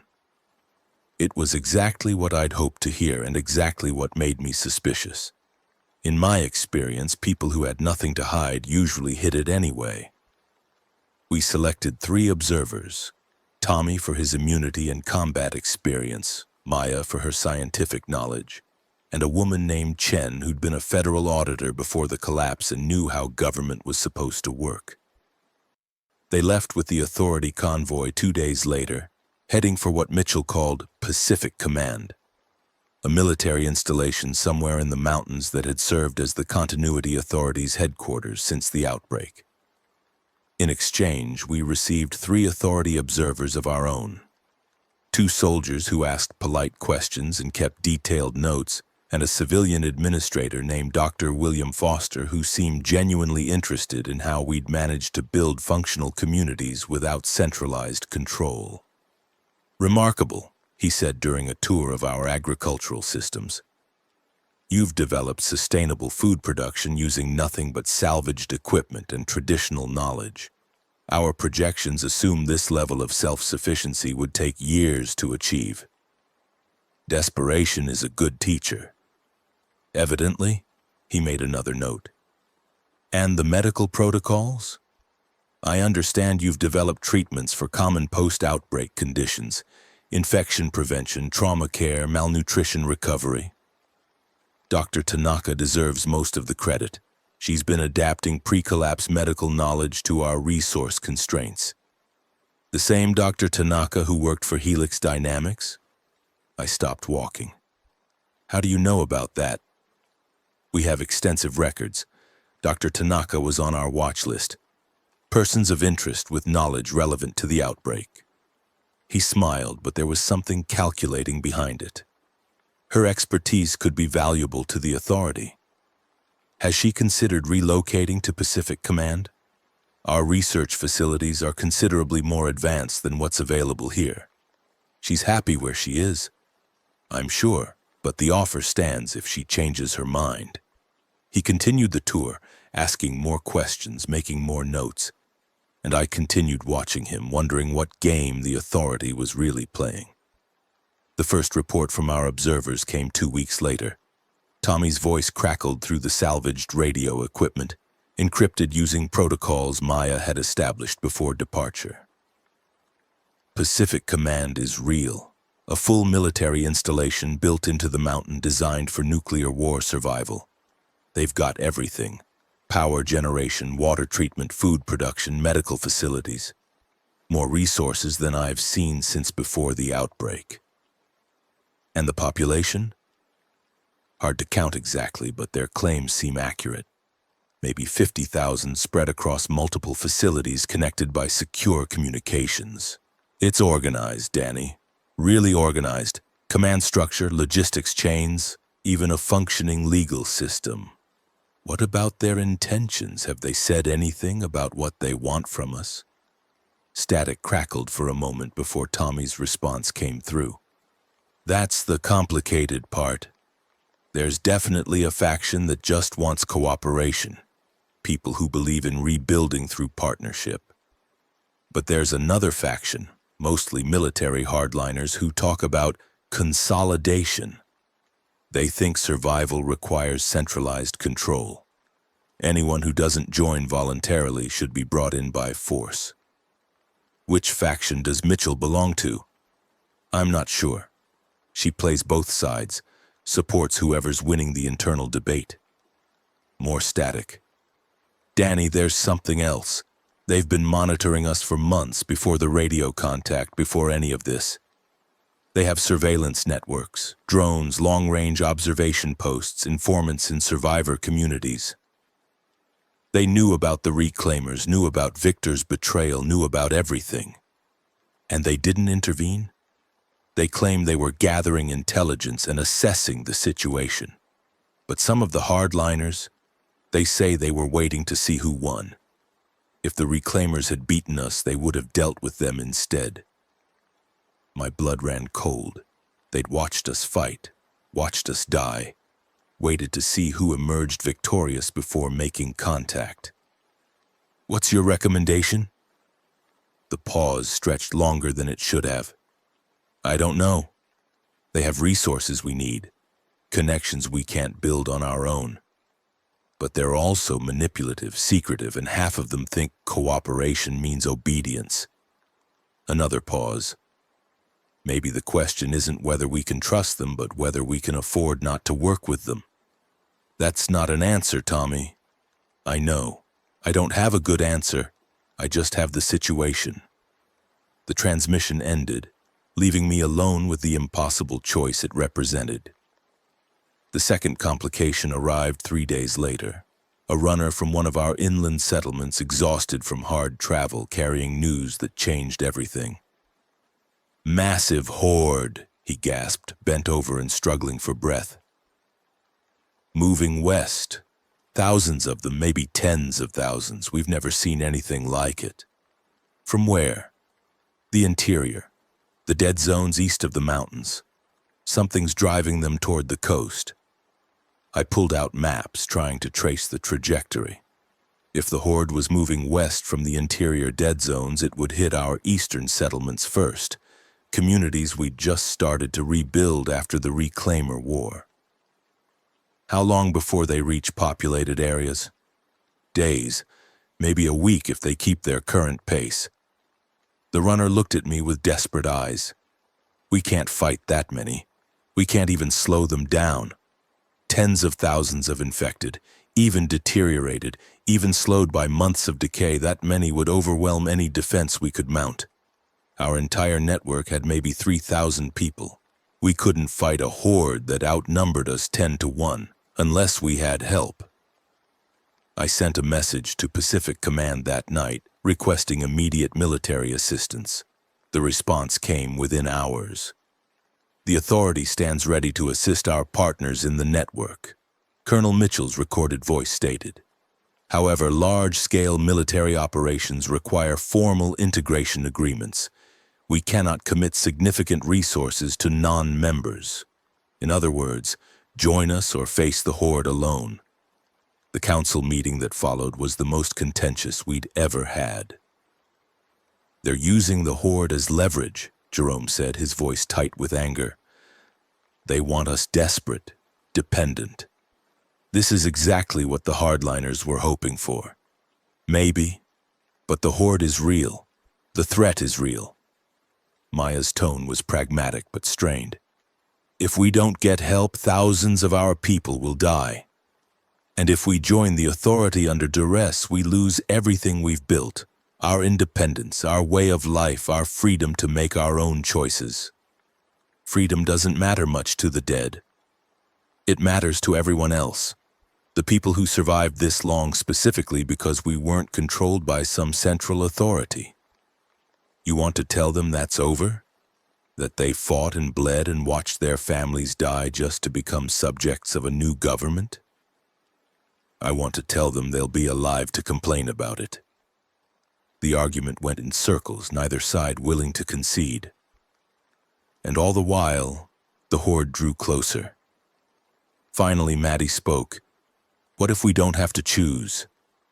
Everyone turned to look at her. The authority wants integration, but they also want legitimacy. They need us to join willingly, or their whole democratic reconstruction narrative falls apart. She leaned forward. What if we agree to integration, but with conditions? Terms that protect our autonomy while still giving them what they need. They'll never accept conditions under these circumstances. They have all the leverage. They have leverage because we're afraid. If we show them we'd rather face the horde than submit to unfair terms, that leverage disappears. That's not a bluff, Maddie. That's mass suicide. It's only suicide if we actually face the horde alone, but we wouldn't be alone. She looked around the table. How many other survivor communities exist outside the authorities' control? Communities that are also being pressured, also being manipulated. If we could unite them, present a unified front, there's no time. The horde arrives in days. Then we buy time. We evacuate what we can, fall back to defensible positions, make the authority understand that they need us as much as we need them. She met my eyes. You've done this before, Dad. Made impossible stands against impossible odds. Is this really any different? I thought about Junction City, about the tunnels, the escape, the long march through hostile territory. We'd survived that because we'd refused to give up, refused to accept the terms our enemies wanted to impose. Maybe this wasn't different after all. We split our forces, I said slowly, the plan forming as I spoke. Half evacuate west toward the coast. They're our insurance. If everything fails, at least some of our people survive. The other half stays, fortifies the eastern settlements, prepares to delay the horde. Delay it how?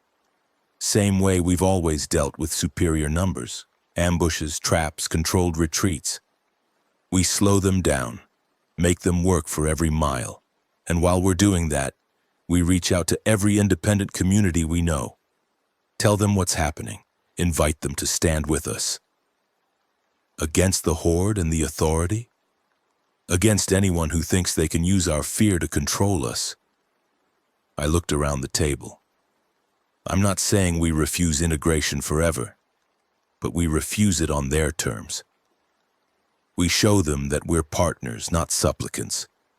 And if that means fighting a horde to prove the point, I didn't finish the sentence. I didn't need to. You're insane, Jerome said, but he was smiling. My grandmother used to say that sanity is overrated anyway. Then let's get to work. The evacuation began immediately. Half our population moved west, taking essential supplies and equipment, heading for the coastal communities where the terrain would provide natural defenses. The elderly, the children, anyone who couldn't fight, they went first, protected by a guard detail that included some of our best fighters. Maddie led the evacuation column. I'd argued against it, wanted her somewhere safe, away from the coming storm. But she'd refused. Someone needs to coordinate the Western communities, she said. Build the alliance you're talking about. And I know these people, Dad. I've been working with them for months. They trust me.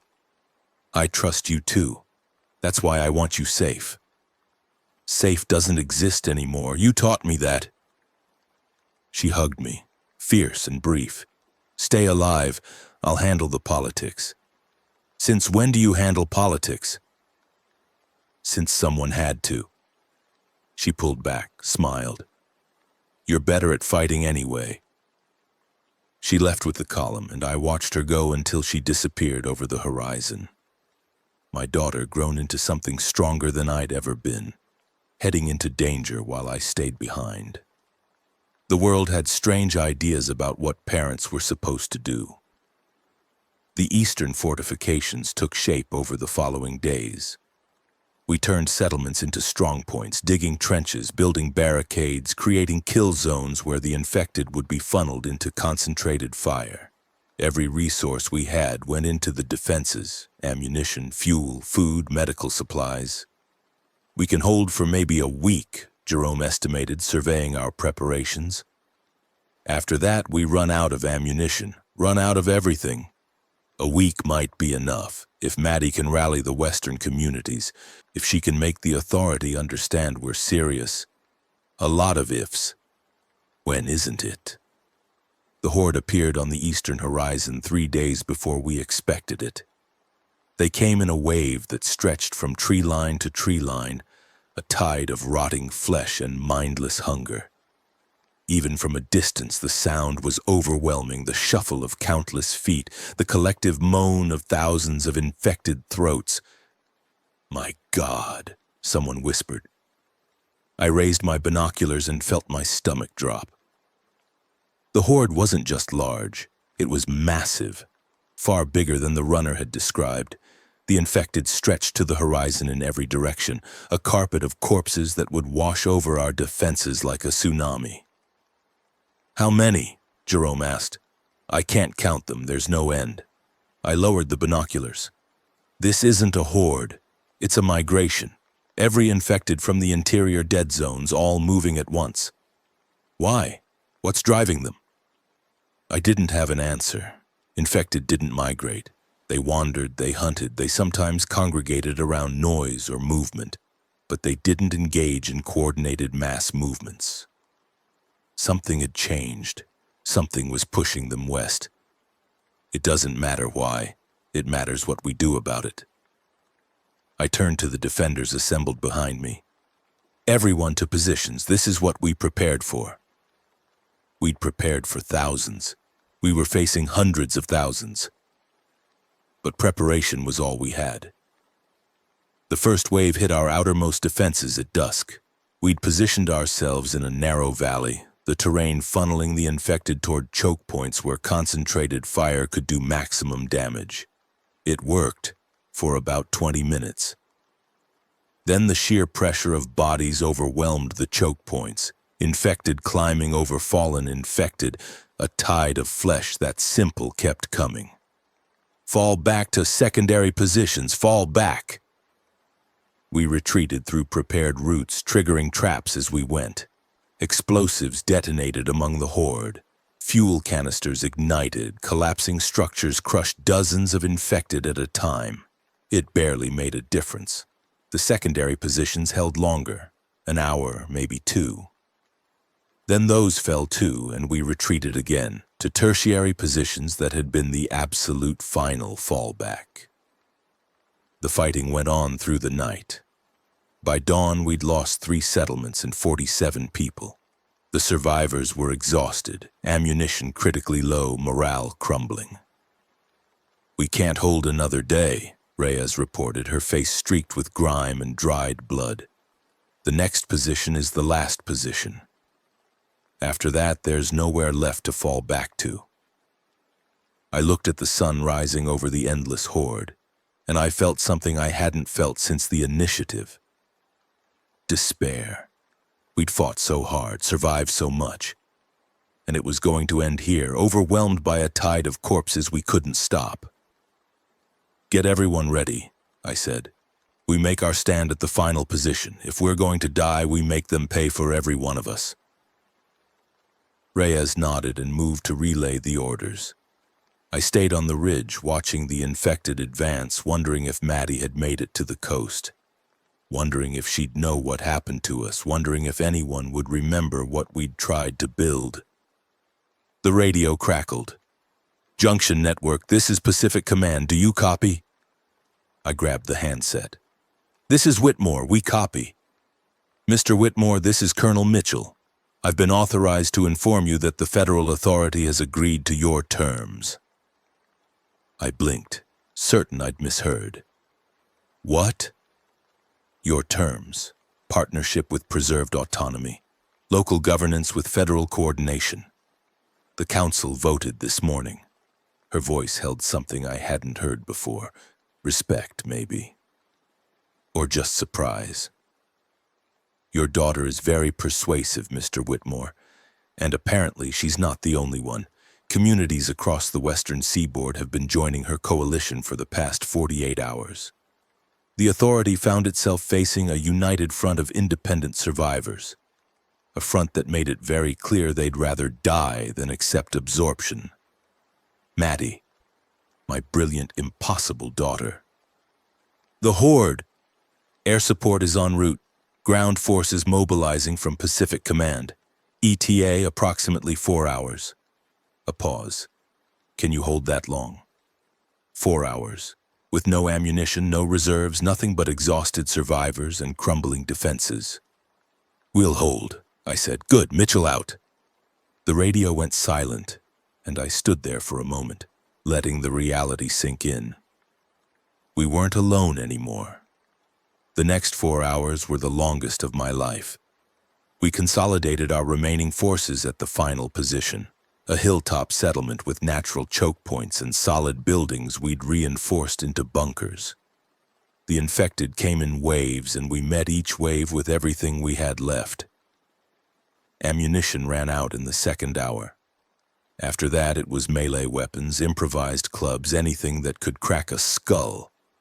The defenders fought with the desperate fury of people who knew death was close but refused to stop fighting.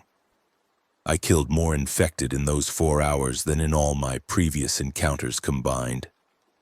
Swinging, stabbing, crushing until my arms couldn't lift and my vision blurred with exhaustion.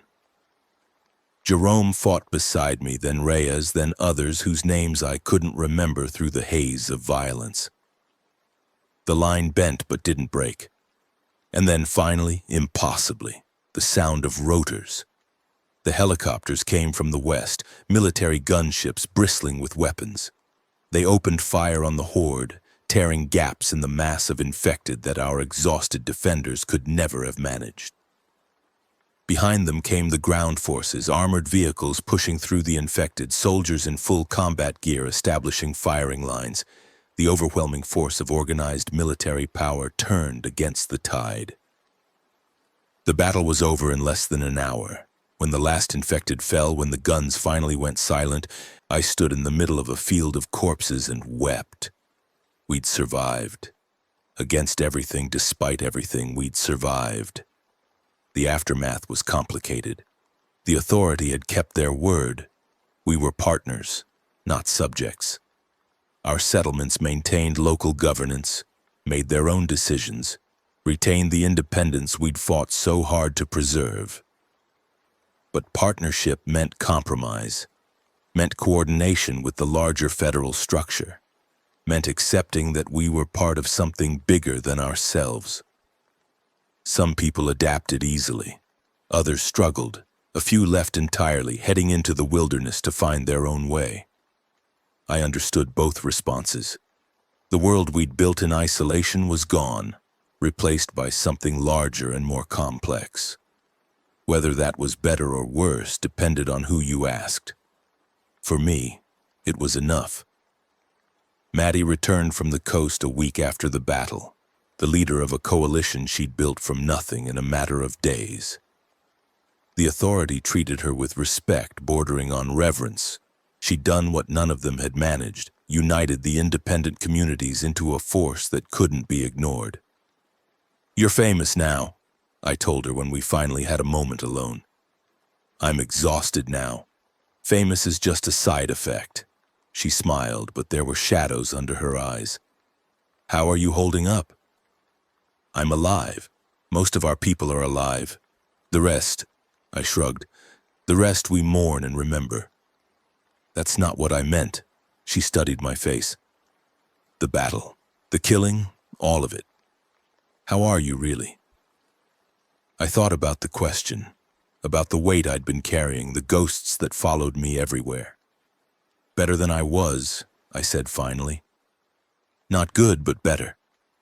I can feel things again without drowning in them. The faces still come at night, but I can look at them now, acknowledge them instead of hiding. That sounds like progress. It's something."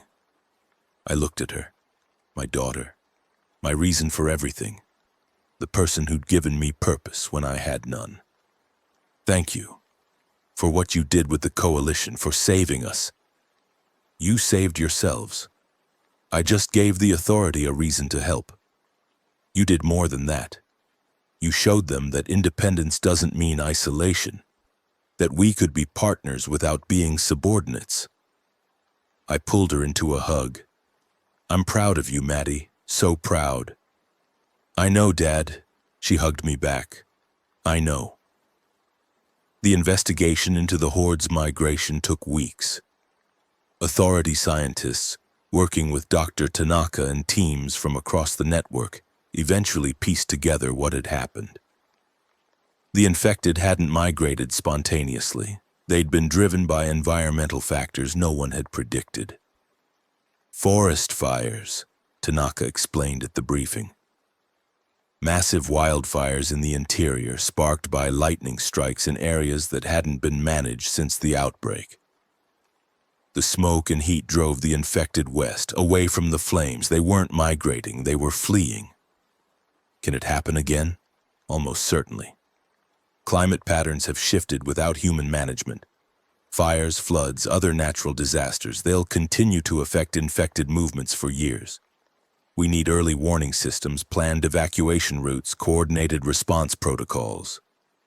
Sounds like a job for the authority. Sounds like a job for everyone. She was right. The Horde had proven that no community could stand alone against large-scale threats. Partnership wasn't just politically useful, it was necessary for survival. We began building the systems Tanaka described, monitoring networks, communication protocols, rapid response teams that could deploy across the partnership territory. The work was slow, difficult, full of disagreements and compromises, but it was work worth doing.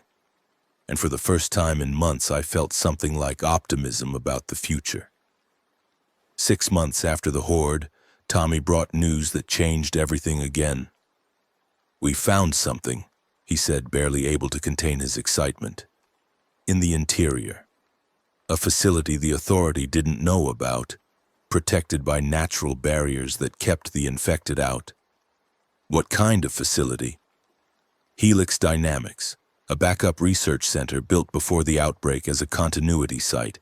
It's intact, Danny. Everything inside, computers, records, samples, it all survived. Helix Dynamics, the company that had created Prion X, the source of everything that had happened. How is that possible? The facility was designed to survive anything: nuclear war, pandemic, natural disaster. When the outbreak started, the staff sealed themselves inside. They've been there ever since, waiting for rescue that never came. The staff survived? Most of them. About 40 people, including several of the original Prion X researchers. Tommy leaned forward. Danny, they have data we've never seen. Research notes, experimental results, information about the Prion that could change everything. And they want to share it in exchange for evacuation and integration into the partnership. I stared at him, trying to process the implications. What kind of information? A cure, or at least the basis for one. They claim they were working on countermeasures when the outbreak happened. Treatments that could neutralize the prion in infected subjects. The research was incomplete, but with our resources, with the authorities' resources, a cure. After all this time, all this death, the possibility of actually ending the nightmare. Set up a meeting, I said. I want to talk to these researchers myself. The Helix facility was everything Tommy had described. Hidden in a mountain valley, accessible only through narrow passes that natural geography had protected from infected migration. The buildings were clean, maintained, powered by geothermal energy that had never failed. And inside, 40 survivors who'd spent the past year in comfortable isolation while the rest of the world burned. Their leader was a man named Dr. Alexander Roth, one of the senior researchers who'd worked on Prion X from the beginning. He was 63 years old, silver-haired, with the calm demeanor of someone who'd never had to fight for survival. Mr. Whitmore, he said, shaking my hand. I've heard remarkable things about your journey. The distances you traveled, the enemies you defeated, quite impressive for a history teacher. Former history teacher. The job description has changed somewhat. Indeed. He led me through the facility, pointing out features with the pride of a man showing off his home. We've maintained full functionality throughout the crisis. Power, water, communications, everything works exactly as designed. The outbreak was a setback, certainly, but here we've been able to continue our research without interruption. Research into what exactly? The cure, of course. That's what you came to discuss, isn't it? He smiled, but there was something behind it I didn't like. We've made remarkable progress. The prion structure is complex but not unbeatable. Given sufficient resources, subjects for testing, equipment for synthesis, we could have a working treatment within months. Subjects for testing? Infected individuals, obviously. We'd need access to active cases for trial purposes, and immune subjects as well. Your daughter is immune, yes? Her genetic material could be invaluable to our research. I stopped walking. My daughter isn't research material. I didn't mean to imply... What exactly do you want, Dr. Roth? You've been comfortable here for a year. Why reach out now? His smile faltered. The facility's resources aren't unlimited. Food supplies are running low, equipment needs replacement, the population needs refreshing. We've calculated that without external support, we have perhaps 6 months before critical systems begin failing. So you need us to survive. We need partnership, same as everyone else in your network. He spread his hands. In exchange, we offer the cure, the end of the infected threat, the possibility of actually reclaiming the world instead of just surviving in it. It sounded good. Too good. I'd like to see your research, I said. All of it, before we discuss any partnership. Something flickered across Roth's face. Resistance, quickly suppressed. Of course, transparency is essential for trust. The research was real. Tanaka confirmed it after spending 3 days reviewing Helix's data. The cure, or at least the basis for one, existed. With development and testing, it could potentially neutralize the prion in active infected, stopping the spread and even reversing transformation in recently turned subjects. "This changes everything," she said, her voice hushed with awe. "If we can mass-produce this treatment, if we can deploy it widely enough, we could end the infected threat within years, maybe faster. What's the catch?" "The catch is testing. The treatment needs human trials, both infected subjects and immune donors. The immune genetic material is key to synthesizing the antibodies." She hesitated. "Danny, they're going to need access to our immune population, including Maddie." "No.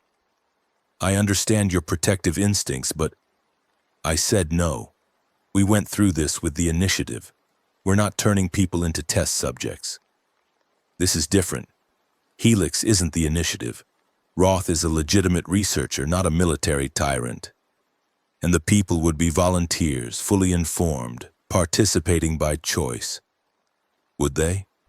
Or would they be pressured, manipulated, made to feel obligated?" I shook my head. "I've seen how voluntary becomes mandatory when the stakes are high enough. It starts with requests and ends with demands.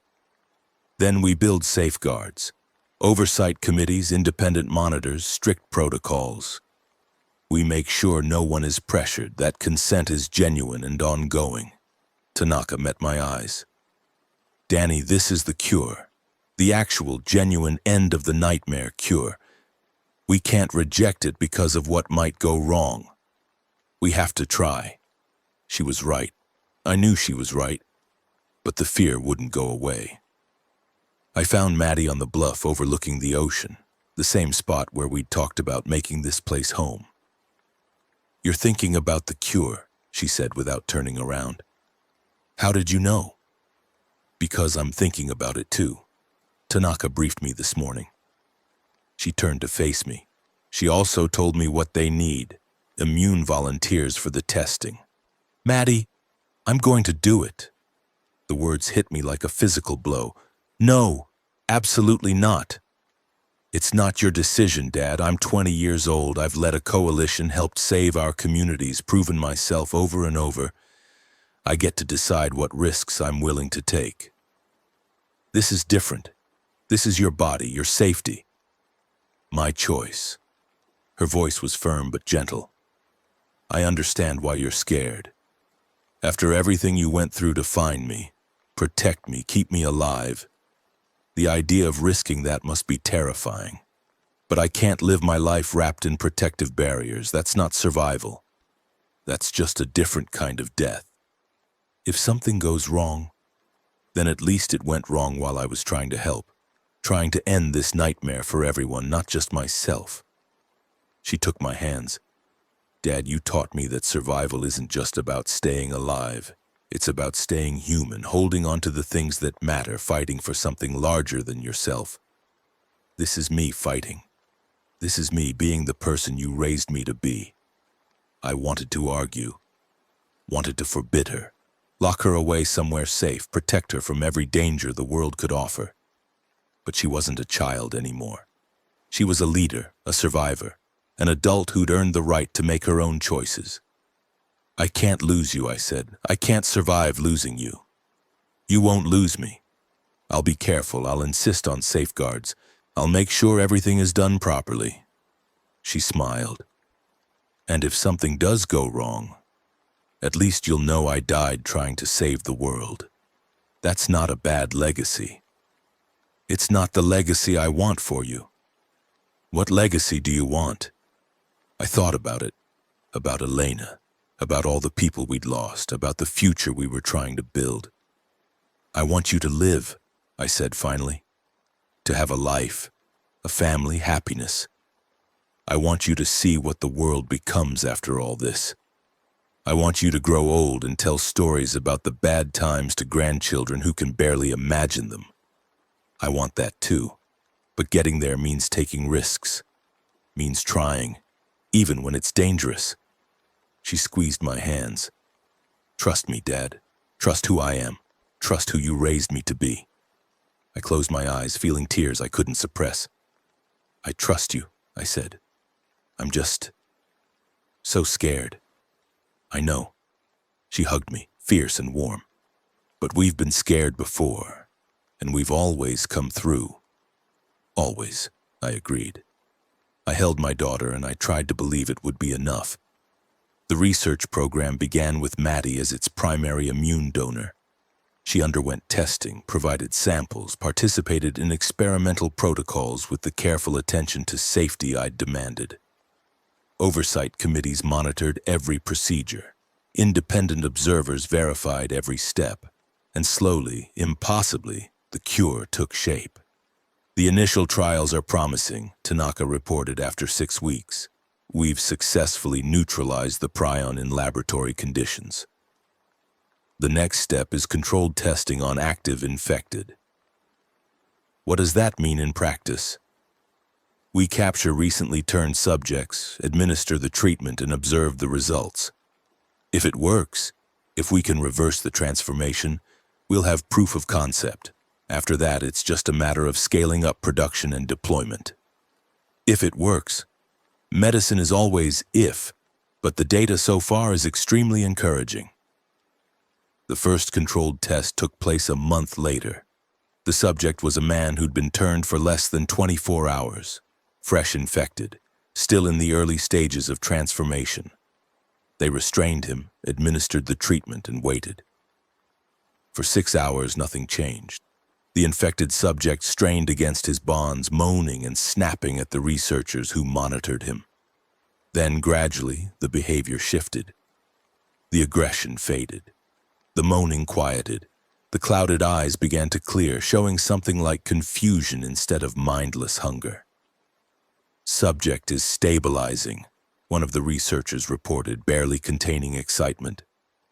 Vital signs normalizing. Neural activity showing reduced prion interference. The man on the table stopped struggling. He looked around the room with eyes that were almost human. What? His voice was hoarse, damaged by the transformation. What happened to me? The cure worked. The next year was a blur of progress and setbacks. The treatment wasn't perfect. It only worked on recently infected subjects, those transformed within the first week. After that, the prion caused too much neural damage to be reversed. Long-term infected could be neutralized, stopped from attacking, but they couldn't be restored to humanity. Still, it was enough. We deployed treatment teams across the partnership territory, responding to new infections with a speed that had never been possible before. The number of fresh infected dropped dramatically. The spread of the plague began to slow, and the existing infected continued to deteriorate. At current rates, Tanaka estimated, the infected population will become functionally inert within 3 to 5 years. Not dead, they'll still exist, but unable to pose significant threat. Combined with the treatment's prevention of new cases, we could see the end of the crisis within a decade. A decade. After everything we'd been through, the end was finally visible. Not the sudden victory I'd imagined in those first desperate days, but gradual recovery. Slow healing. The world learning to live again, one day at a time. Maddie got married in the 3rd year after the horde. His name was David Chen. No relation to Marcus, no relation to Sergeant Chen, just a coincidence of common names. He was a structural engineer who joined our network from one of the coastal communities, quiet and thoughtful in a way that balanced Maddie's fierce energy. I walked her down an aisle made of salvaged materials, in a ceremony that mixed old traditions with new realities. The officiant was a former priest who'd lost his faith and found something else to believe in. The guests were survivors, all of us. wearing our best salvaged clothes and trying not to cry. "You're thinking about Mom," Maddie whispered as we approached the altar. "She should be here." "She is. In everything she taught us, everything she made us, she's here." She squeezed my arm. "Now let me go get married." I gave her away to a man who looked at her like she was the most precious thing in the world. And when they kissed, when the crowd cheered, I felt something I'd almost forgotten how to feel. Pure, uncomplicated joy. The partnership with the federal authority evolved over the years. What had started as an uneasy alliance became something closer to genuine cooperation. The hardliners lost influence as the emergency faded. The moderates built structures that actually worked: regional councils, elected representatives, a federal system that balanced local autonomy with coordinated response. It wasn't perfect. Nothing was ever perfect. But it was functional, and functional was more than we dared hope for in those early days. I stepped back from leadership, gradually letting younger people take over. Jerome continued to serve on the regional council. Tommy led the immune network until it became redundant, then transitioned to coordinating the treatment deployment teams. Maya returned to pure research, working on agricultural improvements that could feed the growing population. And me? I built a cabin on the coast overlooking the ocean and tried to learn what peace felt like. The nightmares never fully stopped.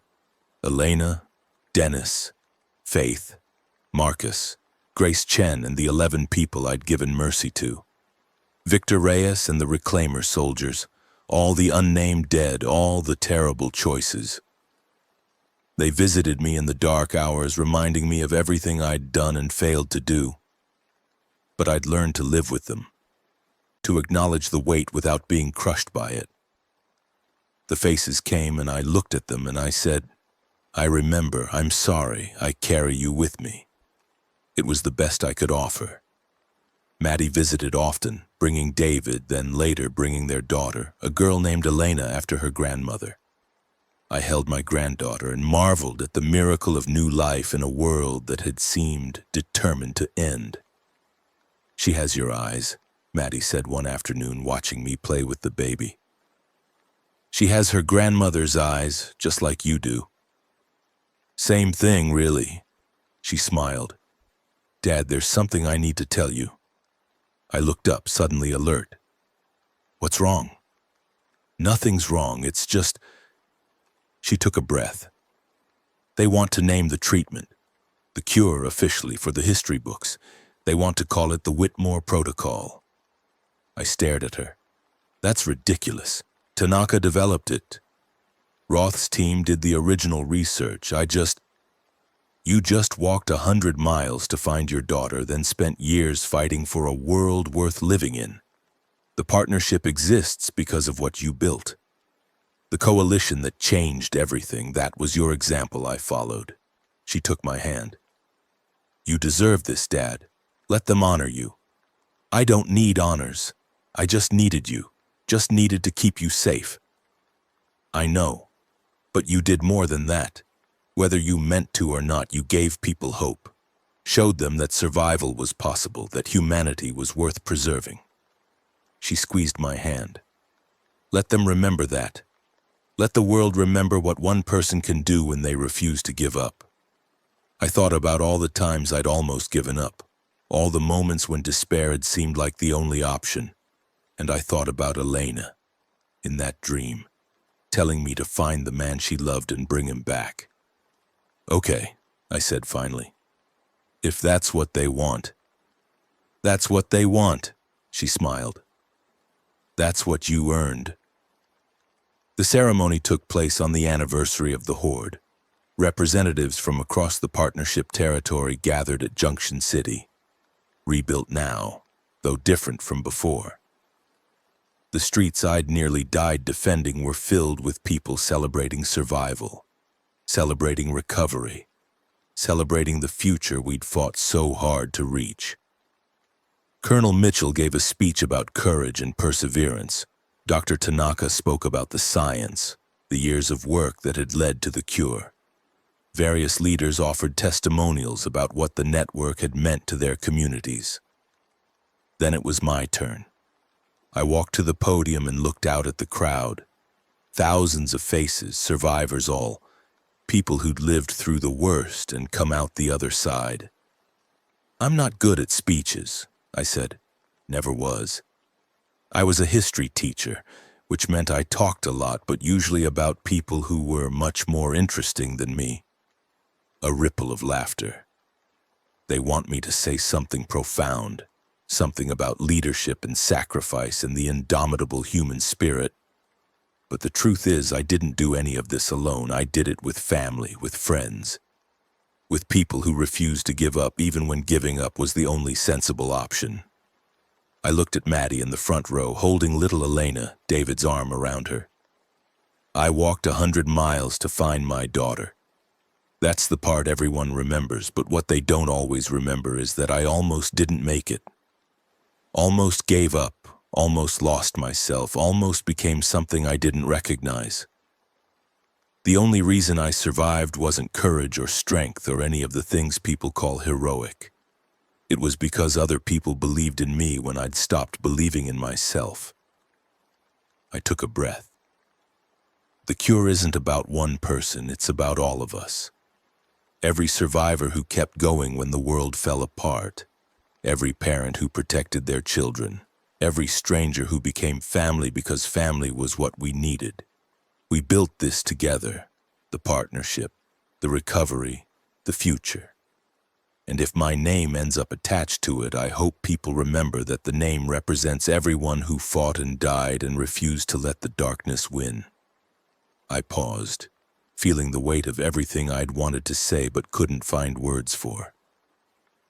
My wife Elena died on the first day of the outbreak. The last thing she said to me was that she loved me and our daughter. That love, that desperate, fierce, impossible love is what carried me through everything that came after. It's what carries all of us, I think. Love for our families, our communities, our future. Love for the world that was and the world that could be. I looked out at the crowd one more time. So that's what the Whitmore Protocol really is. It's not a treatment, not a cure. It's love.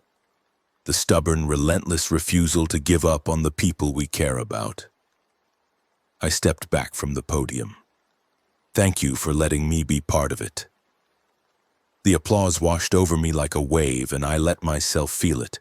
The gratitude, the recognition, the acknowledgement of everything we'd survived together. We'd made it. Against all odds, despite everything, we'd made it. The final chapter of my story took place 5 years later, on a quiet morning by the ocean. I was 62 years old.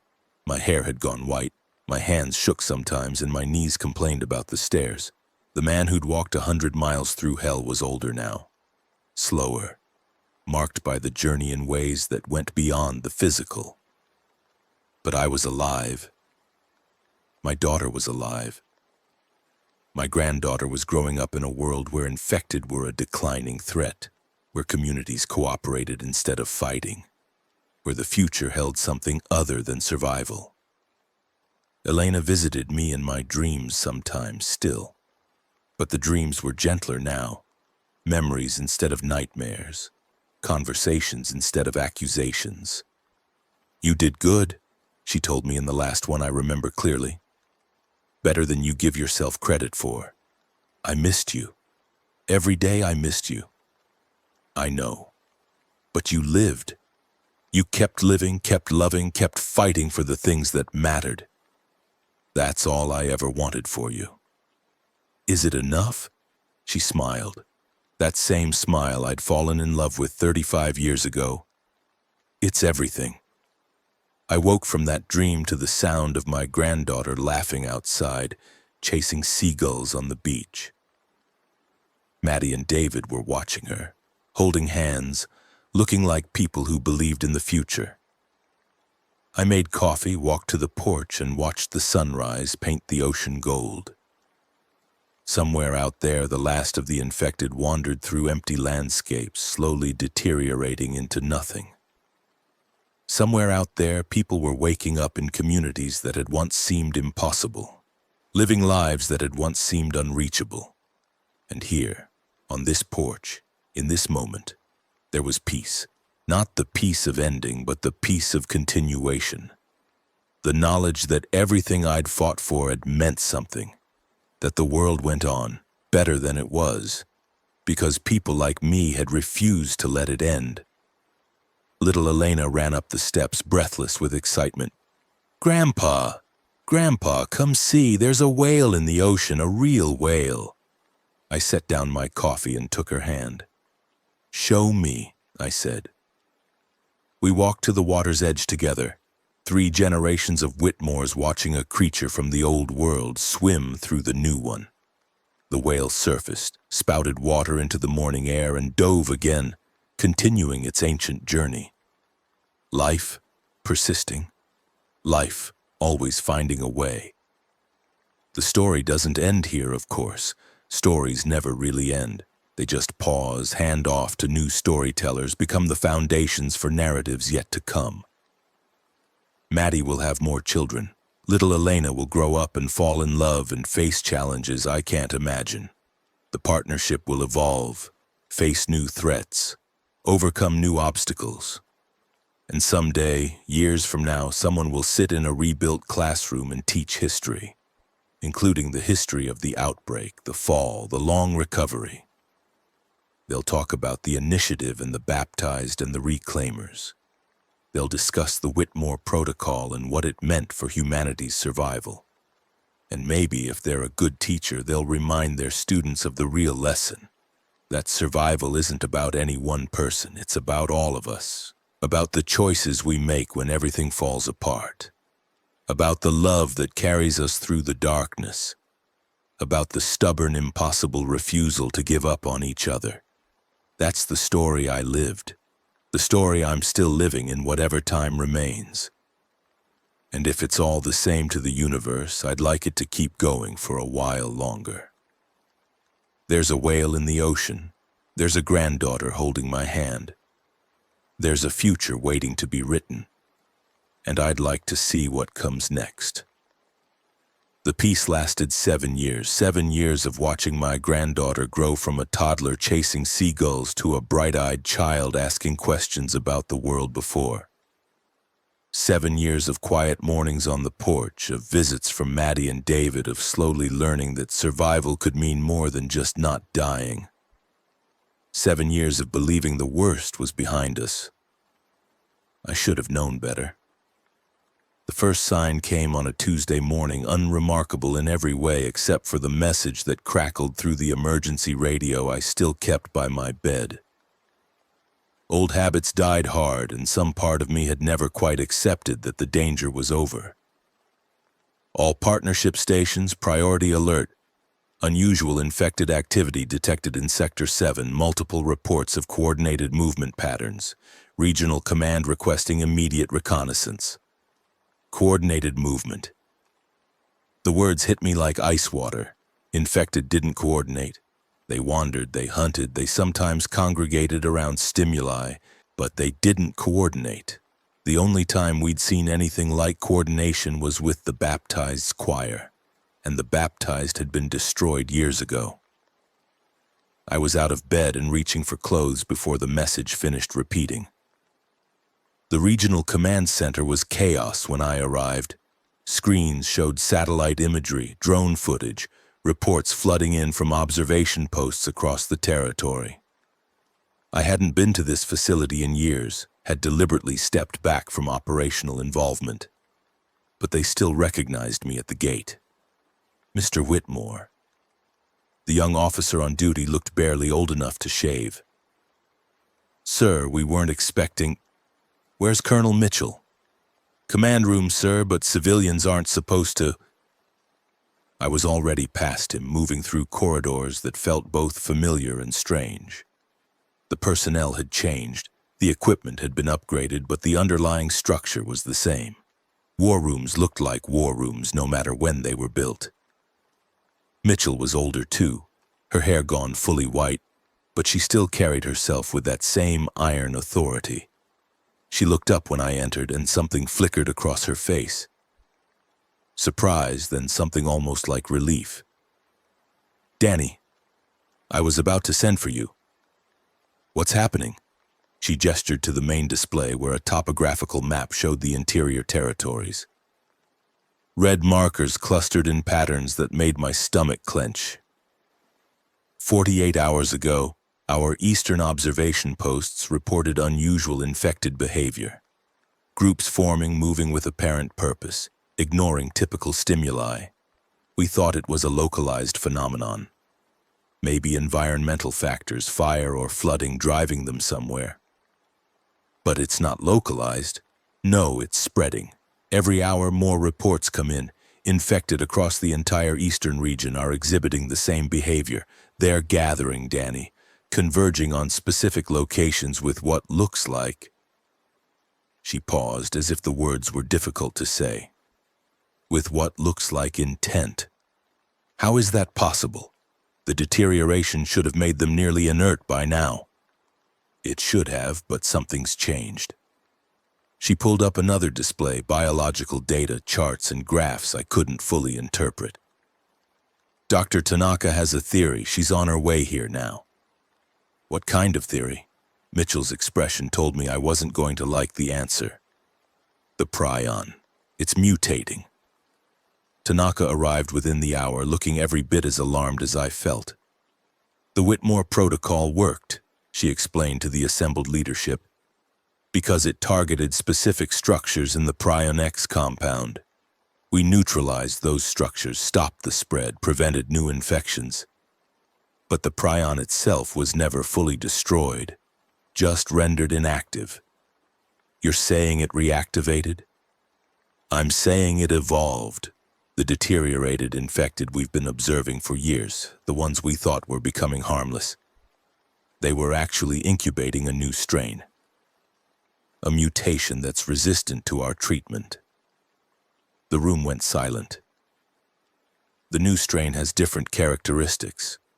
It doesn't just override neural function, it enhances certain capabilities. Pattern recognition, spatial awareness, what we might loosely call problem solving. The infected aren't becoming smarter exactly, but they're becoming more organized." "Like the baptized's choir," I said. "They could direct infected using sound." "Similar principle, but this isn't external control, it's internal. The infected are developing their own coordination mechanisms. They're communicating somehow. We're not sure how yet, and they're working together." "Working together toward what?" Tanaka hesitated. "That's what we don't know. But the movement patterns suggest they're converging on population centers." "Our population centers." The implications settled over the room like a shroud. 7 years of recovery, 7 years of rebuilding. And now the nightmare was returning, worse than before. "How long do we have?" Mitchell asked. "Days, maybe a week.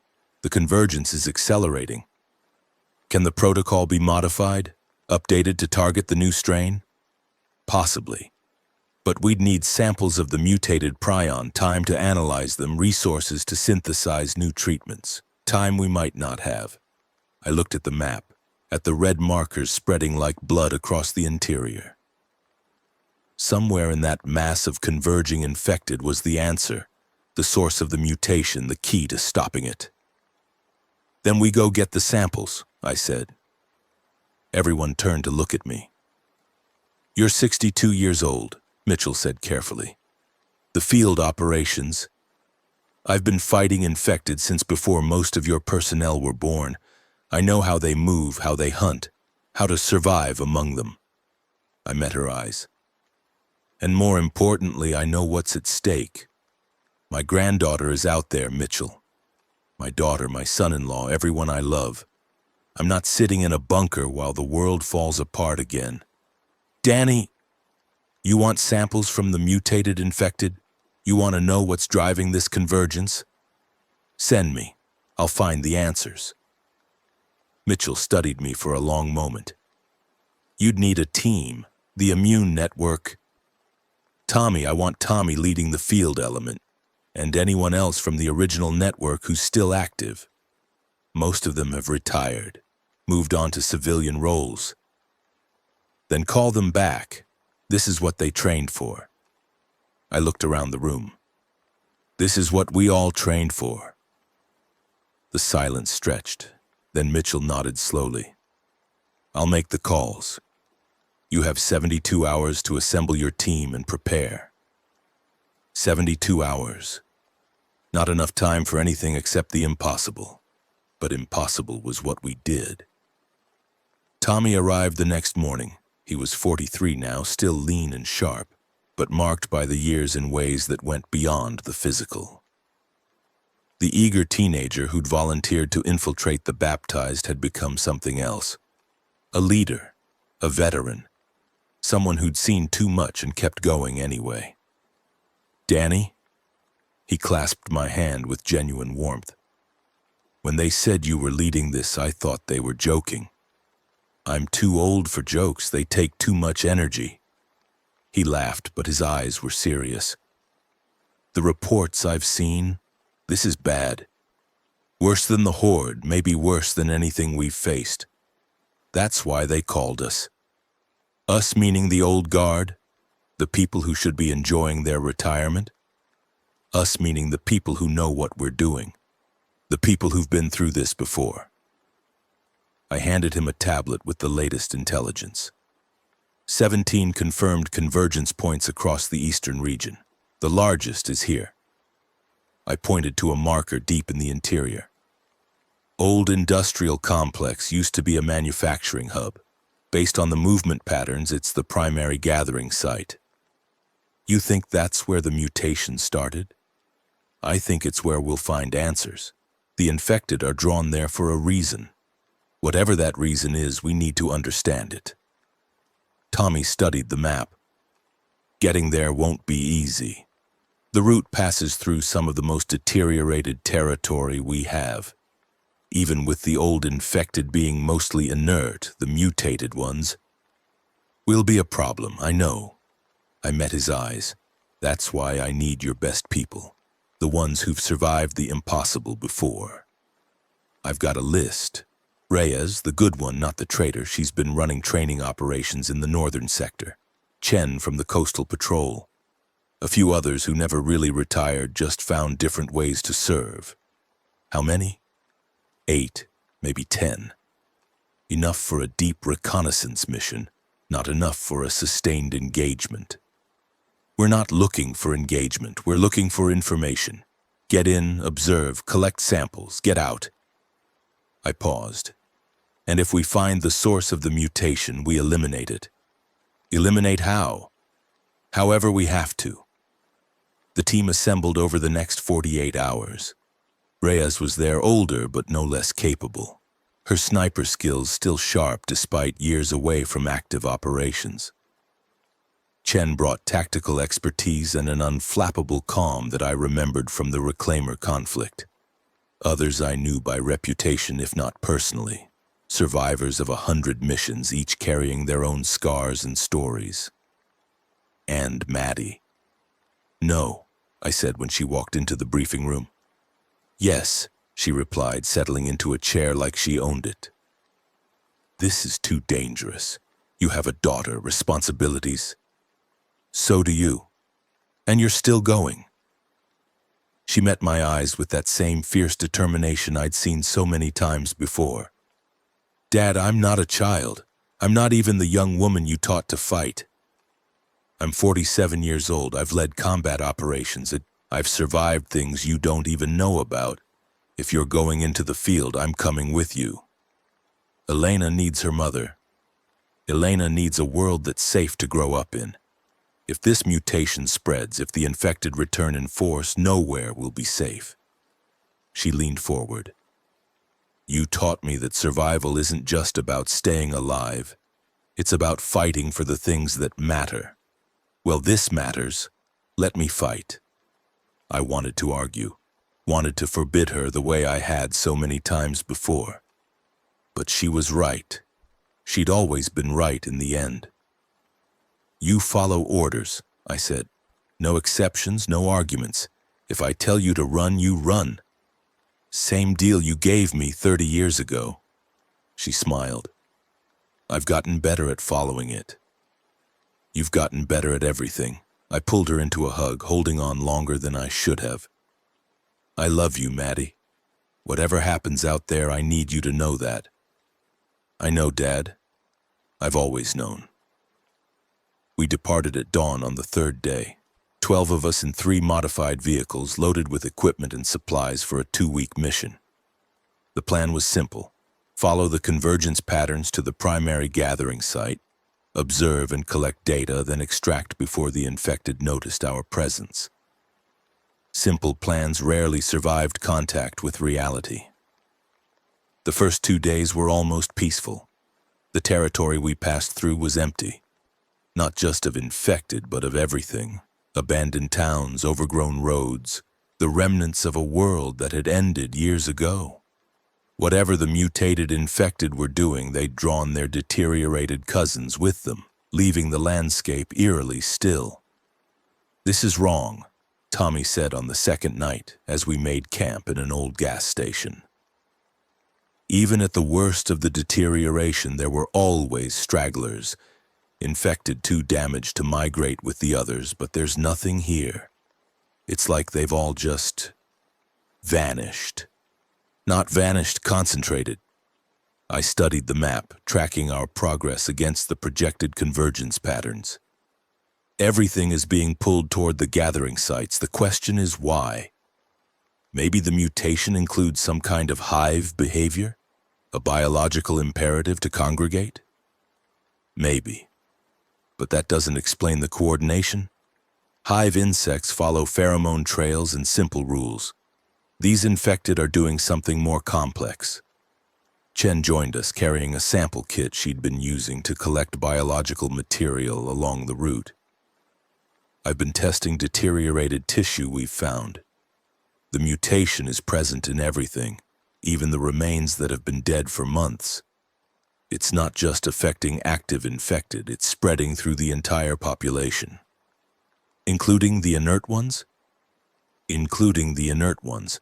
If I had to guess, I'd say the mutation originated somewhere specific and spread through contact. Infected touching infected, sharing fluids, that kind of transmission.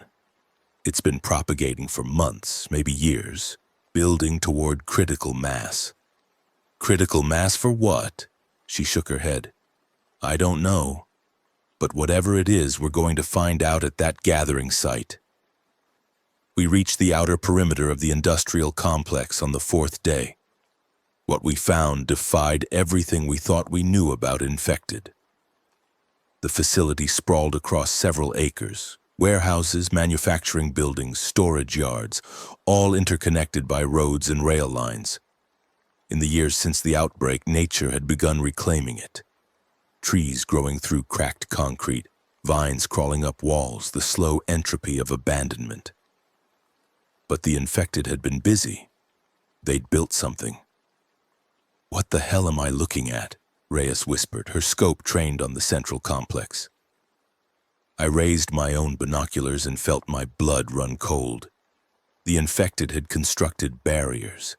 Not the random accumulations of debris we sometimes saw around large hordes, but deliberate structures. Walls made of stacked cars, gates fashioned from industrial equipment, watchtowers assembled from scaffolding and shipping containers. They'd built a fortress. That's not possible, Maddie breathed beside me. They don't have the cognitive capacity for construction.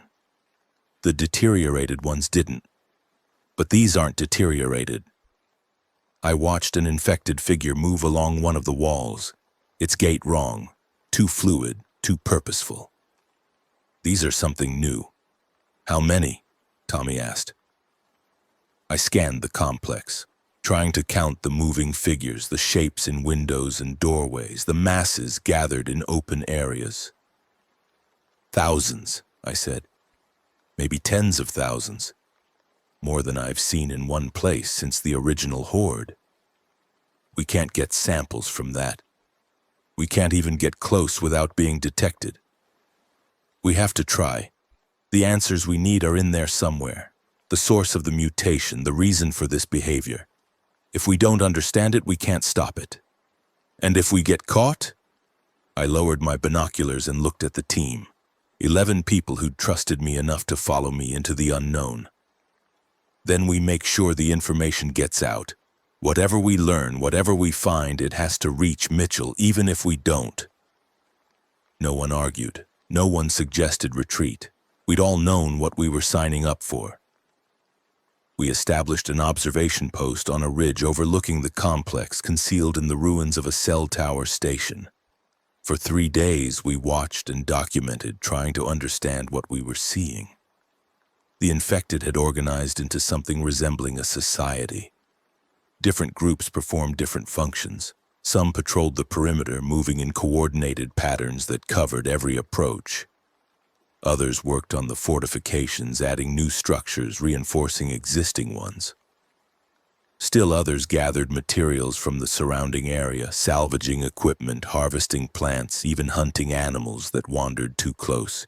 And at the center of it all, in the largest building of the complex, something was happening that we couldn't see.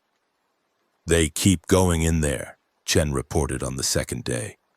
"Infected from all over the complex, entering that central building and not coming out. Or coming out changed somehow. More coordinated, more purposeful."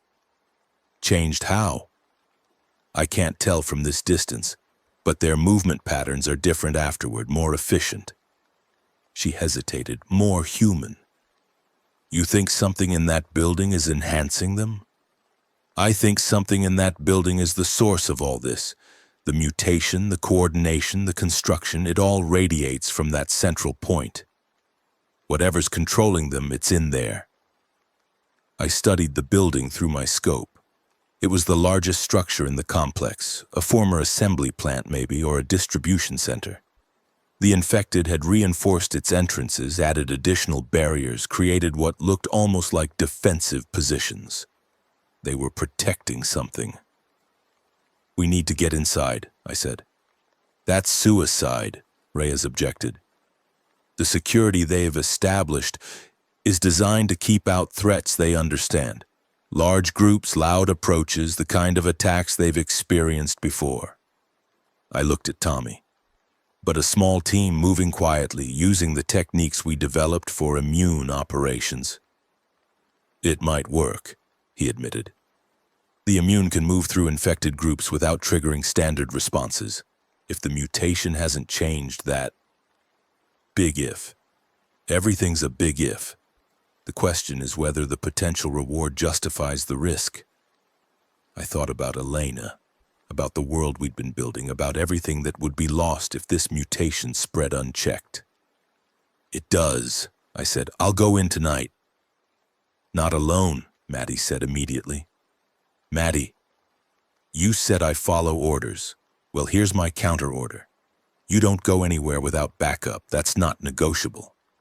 Tommy nodded. "She's right. Solo infiltration is too risky, even for immune operatives. 2-person team minimum. I'll go with you." "No. If something goes wrong, the team needs leadership to get the information back to Mitchell. You stay here, coordinate extraction." "Then I go," Maddie insisted. I looked at my daughter, 47 years old, a veteran of more battles than I could count, the person I'd crossed hell to save all those years ago. "Together," I said, "like it's always been." She smiled, and for a moment I saw the 16-year-old girl who'd trusted me to find her. Together. We went in at midnight. The infected were less active in the dark, not dormant like the deteriorated ones had been, but slower, less alert. We'd watched their patrol patterns for days, identified gaps in coverage, planned our approach down to the second. Maddie moved beside me like a shadow, her skills honed by decades of practice. We communicated in hand signals, the same vocabulary we'd developed in those first desperate years, refined over countless operations. The outer perimeter was the hardest part. Infected stood at regular intervals along the walls they'd built, watching the darkness with eyes that saw more than they should have. We timed our movements to their patrol cycles, slipping through gaps that lasted seconds at most. Inside the complex, the atmosphere changed. The infected here were different, not just coordinated, but purposeful. They moved with intention, carried objects, performed tasks that would have been impossible for any infected we'd encountered before. Some appeared to be communicating, making sounds that almost resembled speech. We pressed ourselves into the shadows of a ruined building, watching a group pass within feet of our position. They didn't notice us. The immune nature still seemed to provide some protection, but their behavior was unnerving. "They're learning," Maddie whispered, barely audible. "Look at how they interact. They're teaching each other." She was right. An older infected was demonstrating something to a group of newer ones. How to tie a knot, it looked like. The others watched and mimicked, their movements clumsy but improving with each attempt. Social learning, knowledge transmission. Things that shouldn't be possible for creatures with destroyed neural tissue. The mutation wasn't just making them coordinated, it was making them intelligent. We pressed on. The central building loomed before us, its entrances guarded by infected who moved with military precision. There was no way to slip past them. Their coverage was too complete, their attention too focused. "We need a distraction," I said. "What kind of distraction?" I pulled a small device from my pack, an audio generator we'd brought for exactly this purpose. It could produce sounds that typically drew infected attention, giving us a window to move. "This will bring every infected in the area. We'll have seconds to get through before they realize it's not a real target. And getting out? We'll figure that out when we get there." It wasn't much of a plan, but it was what we had. I activated the device and threw it as far as I could toward the opposite side of the building.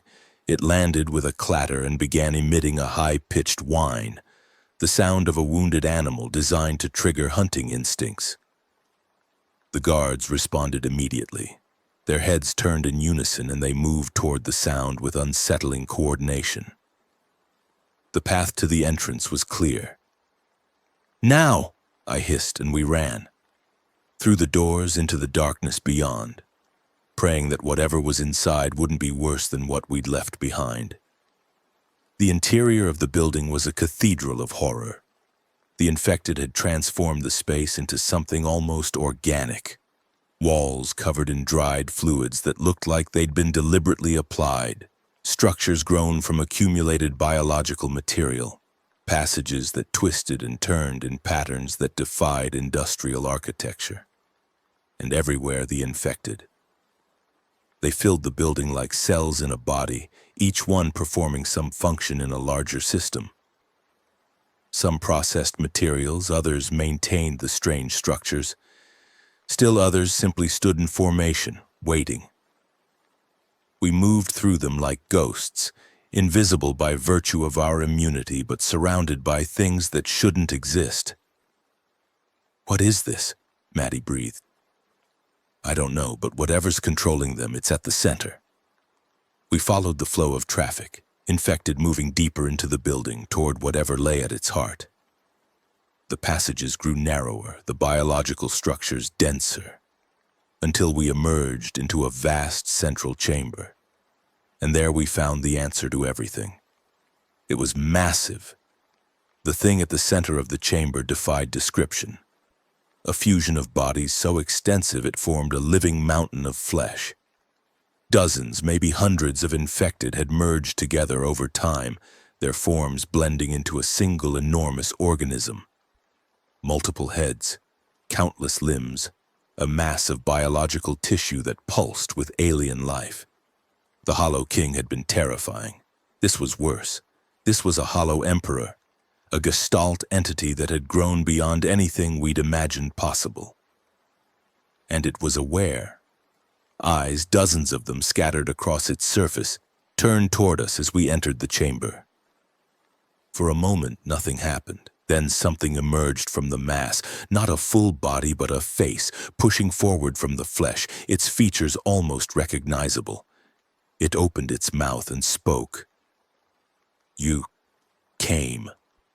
The voice was wrong, layered, multiple tones overlapping, the sound of many throats trying to form a single word.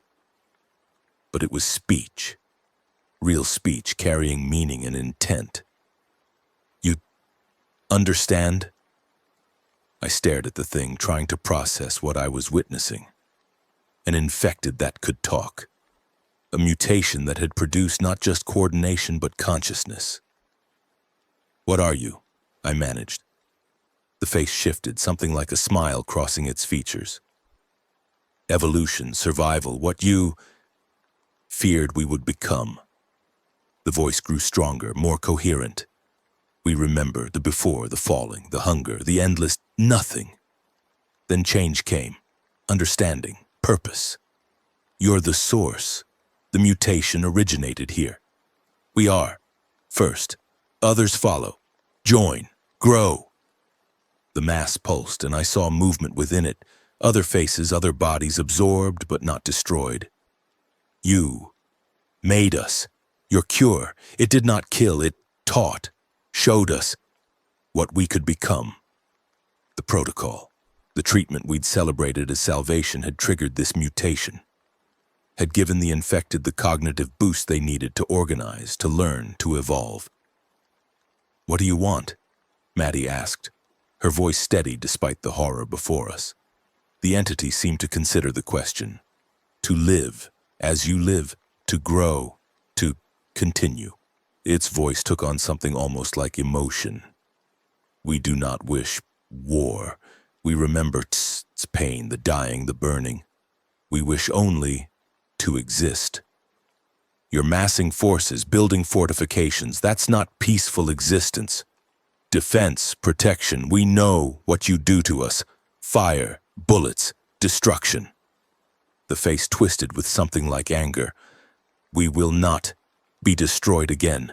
If you attack, we will defend. If you leave, we will live." It was negotiating. This impossible fusion of dead tissue and mutated prion was attempting diplomacy. The infected outside your walls, the ones still wandering, still attacking survivors, they're killing people. Your kind is still a threat to humanity. Some are not yet awake, not yet evolved, but they will be. In time, all will join. All will understand. The entity's tone shifted, becoming almost plaintive. "We were human once. We remember families, love, the world that was. We do not wish to destroy it, only to exist within it." I looked at Maddie, seeing my own confusion reflected in her eyes. We'd come here expecting a mindless horde, a biological threat to be eliminated. Instead, we'd found something that claimed to want peace. But could we believe it? "We need proof," I said. "If you want coexistence, you need to show good faith." "What? Proof?" "The scattered infected, the ones who haven't awakened. Call them back. Stop the attacks on human settlements. Demonstrate that you can control them." The entity was silent for a long moment, its many eyes blinking in unsettling unison. "This can be done. But you must also show faith. No attacks, no attempts to destroy, communication instead of war." "I can't promise that. I don't have the authority to negotiate for all of humanity." "Then bring those who do. We will wait. We have learned patience." The face almost smiled again. "We have time." It was terrifying. It was impossible, and it might be the only chance we had. "I need to take this information back to my people. We'll need to discuss, decide how to respond." "Go. But no, we will be watching. If you attack, we will know, and we will respond." The threat was clear, delivered with an almost human understanding of leverage and consequence. We'd discovered something beyond a biological mutation, We'd discovered the birth of a new form of intelligence rising from the ashes of the dead. And now, we had to decide what to do about it. The extraction was surprisingly easy. The entity, I couldn't think of a better word for it, had communicated something to the infected throughout the complex. They parted before us, allowing passage through areas that should have been impossible to traverse.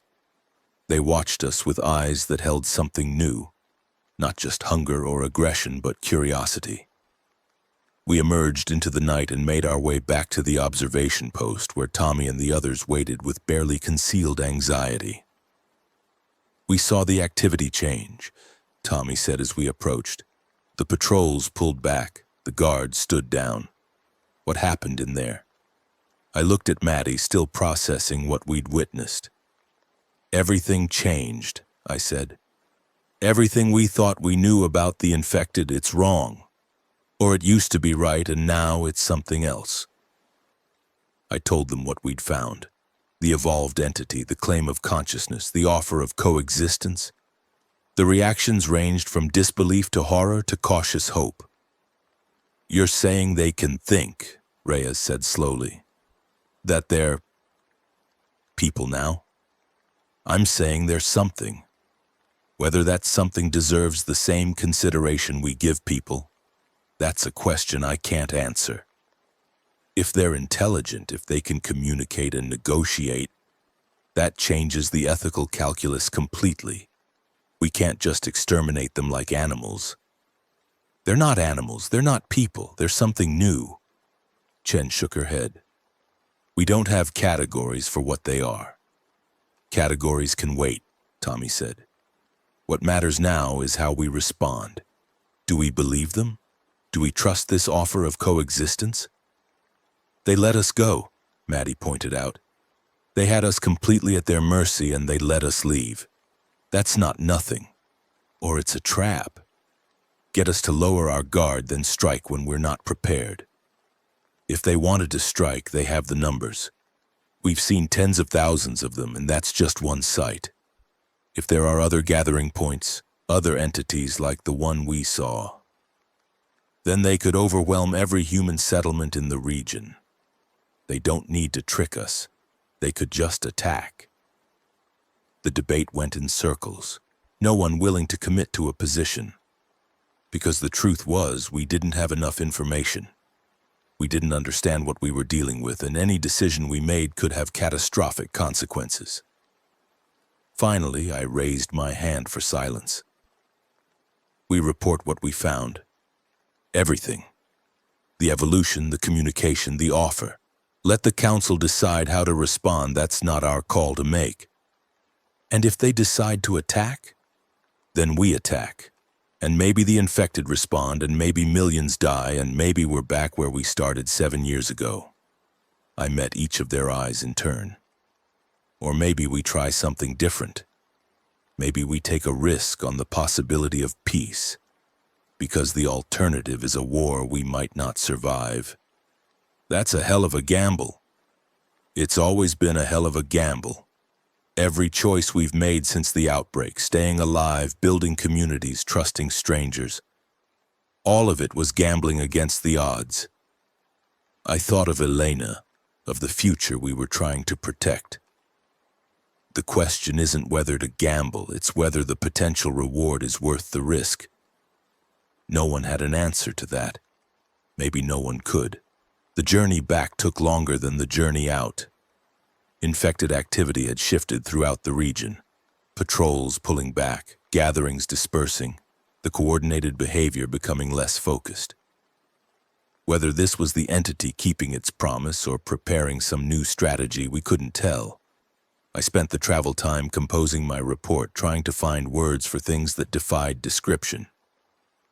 How do you explain to a committee that the enemy they'd been fighting for a decade had become something that wanted to negotiate?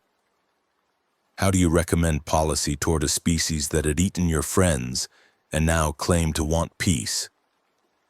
The words came slowly, inadequate but necessary. We reached partnership territory on the 8th day, and I immediately requested an emergency session with the full council. The meeting convened within hours. Let me make sure I understand this correctly.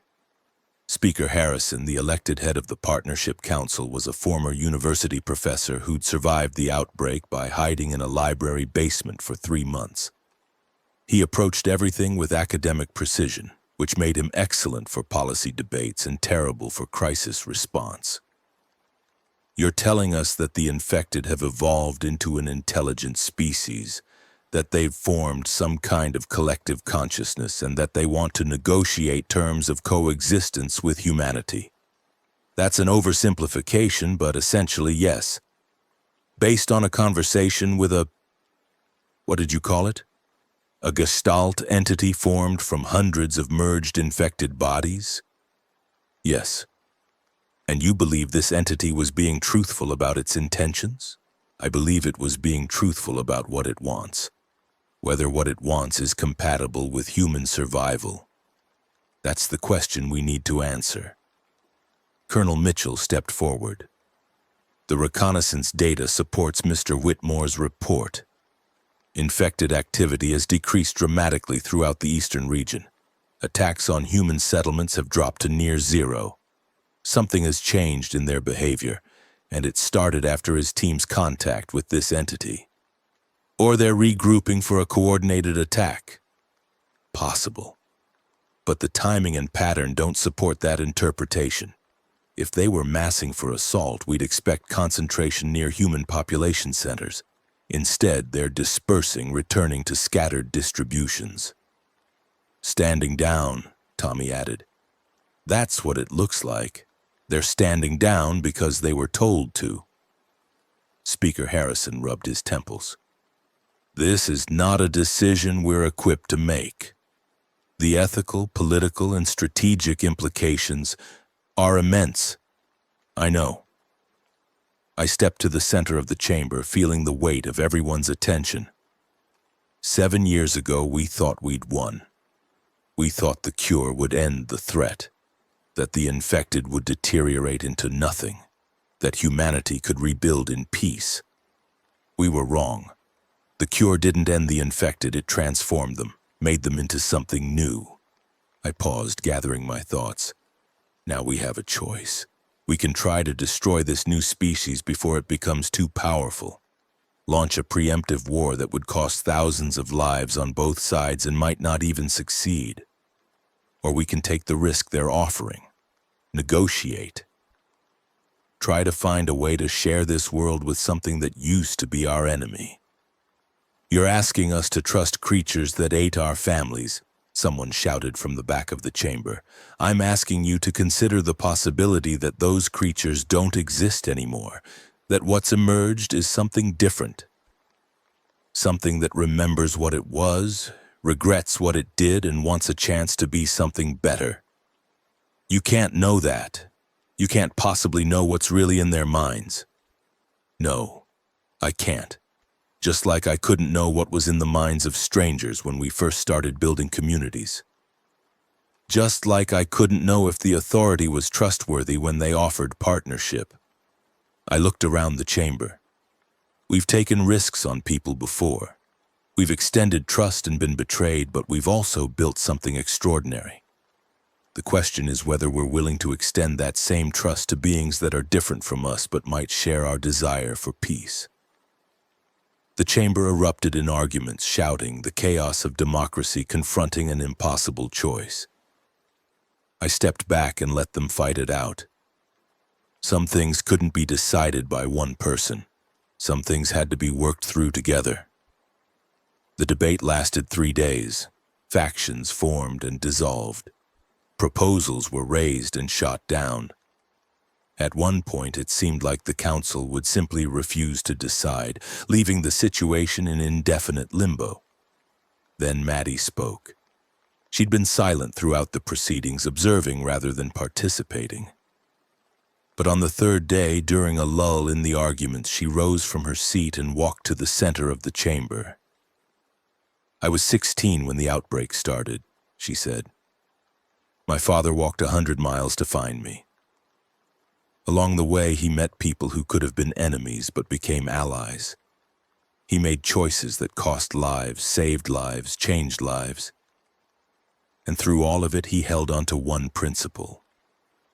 Survival isn't just about staying alive, it's about staying human. She looked at me and I saw the woman she'd become, strong, wise, everything I'd hoped for and more.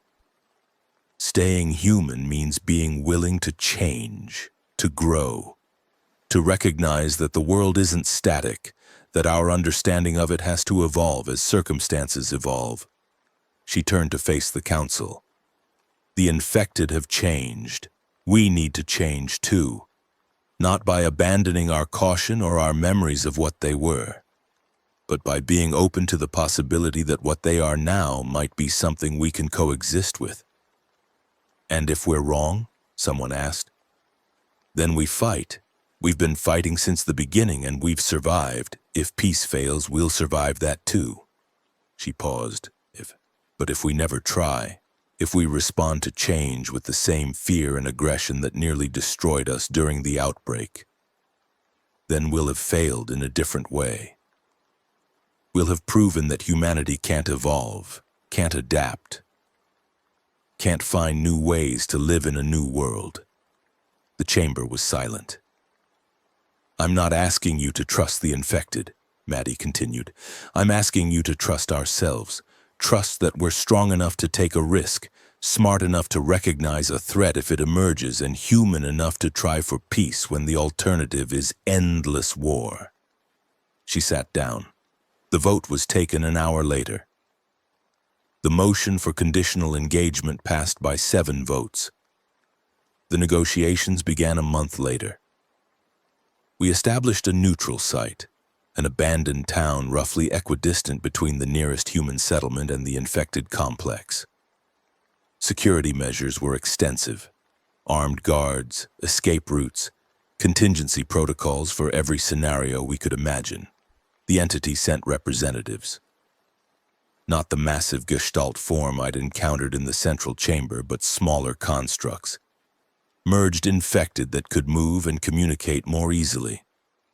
They arrived in a convoy of vehicles they'd somehow learned to operate, emerging with the cautious movements of beings who knew they weren't welcome. The talks were strange, halting, marked by the enormous gulf between human communication and whatever the infected used. But progress was made, boundaries established, rules agreed upon. The infected would remain in designated territories, avoiding human settlements. Humans would do the same, keeping clear of infected gathering sites. Trade was possible. They had resources we needed. We had things they valued for reasons we didn't fully understand. Conflict resolution protocols were established for inevitable disputes. It wasn't peace exactly. It was the absence of war. A cold coexistence between species that had every reason to hate each other but had chosen something different. Whether it would last, no one could say. But it was a beginning. The following years tested the agreement constantly. Incidents occurred, infected who hadn't fully awakened attacking isolated humans, human settlers pushing into designated infected territory. Misunderstandings that nearly escalated to violence. Each crisis required negotiation, compromise, the careful maintenance of a relationship that neither side fully trusted. But the agreement held. The infected continued to evolve, their society growing more complex, their intelligence apparently increasing with each generation. They built structures, created tools, developed what might have been art. Strange sculptures and arrangements that human observers struggled to interpret. And they remembered. The entity I'd first encountered, which the infected called the first voice, though that was an imperfect translation, maintained communication with human representatives. Through these exchanges, it shared fragments of memory from its constituent parts. Human lives that had ended in the outbreak, families lost, dreams destroyed. The infected weren't just monsters who had eaten our dead. They were, in some strange way, repositories of who those dead had been. The philosophical implications occupied theologians, philosophers, and ethicists for decades to come. For me, the implications were more personal. The first voice requested a meeting in the 5th year after the agreement. I was 67 by then, moving slower, feeling the accumulated weight of a lifetime of trauma and survival. But when the message came, I went. We met at the neutral site in a building that had been converted into a permanent diplomatic facility. The first voice had sent a smaller representative, a construct of perhaps a dozen merged forms, more mobile than the vast gestalt, but still carrying that disturbing sense of collective intelligence. Danny Whitmore. The voice had improved over the years, the layered quality less pronounced. Thank you for coming. You said you had something to show me. Yes, something personal, something you should see. The construct moved to a table where objects had been arranged, small items, seemingly random. A ring, a photograph badly damaged but still recognizable, a hair clip, silver in the shape of a butterfly. I knew that hair clip. Elena had worn it on our first date. We ought to remember, the first voice said. Those who joined us, their memories become our memories, their loves become our loves. I reached for the clip with trembling hands. Where did you? A woman named Elena. She was among the first to join, in the place where fear gathered, the dome. The Tacoma Dome, the evacuation center where Elena had died. Her last thoughts were of you, of your daughter, of the life she wanted for both of you. The construct's voice softened. She loved you, Danny Whitmore, even at the end, especially at the end. I held the hair clip and wept. For Elena, for everything that had been lost, for the impossible truth that some part of her lived on, transformed beyond recognition but not entirely gone. Why? I managed. Why tell me this? Because you should know, because memory matters, because the woman who loved you is part of what we are now. She wanted you to be happy, wanted the world to be better. The construct seemed to hesitate. She wanted peace. I thought of everything that had happened since Elena's death, the journey to find Maddie, the wars we'd fought, the communities we'd built, the agreement that now kept two species from destroying each other. Had she guided any of it? Was some fragment of her consciousness influencing the infected's push toward coexistence? I would never know. Some questions didn't have answers, but I chose to believe that Elena, or whatever remained of her, approved of what we'd built. That she was proud of the world we were creating, even if she couldn't see it the way she once had. Thank you, I said to the construct, for telling me, for letting me know that that something of her is still here, always here, in us, in you, in the memories we carry forward. I tucked the hair clip into my pocket, a connection to a past I thought I'd lost forever. Some gifts come from the strangest places. I died 3 years later, peacefully in the cabin on the coast that I'd called home for over a decade. Maddie was with me at the end, holding my hand as I'd held Elena's so many years ago. Her daughter, my granddaughter Elena, sat nearby, 17 years old now, a young woman on the threshold of adulthood. I'm sorry, I told them. I wanted to see more, wanted to know how the story ends. The story doesn't end, Maddie said, tears streaming down her face. It just passes to new storytellers. You taught me that. Did I?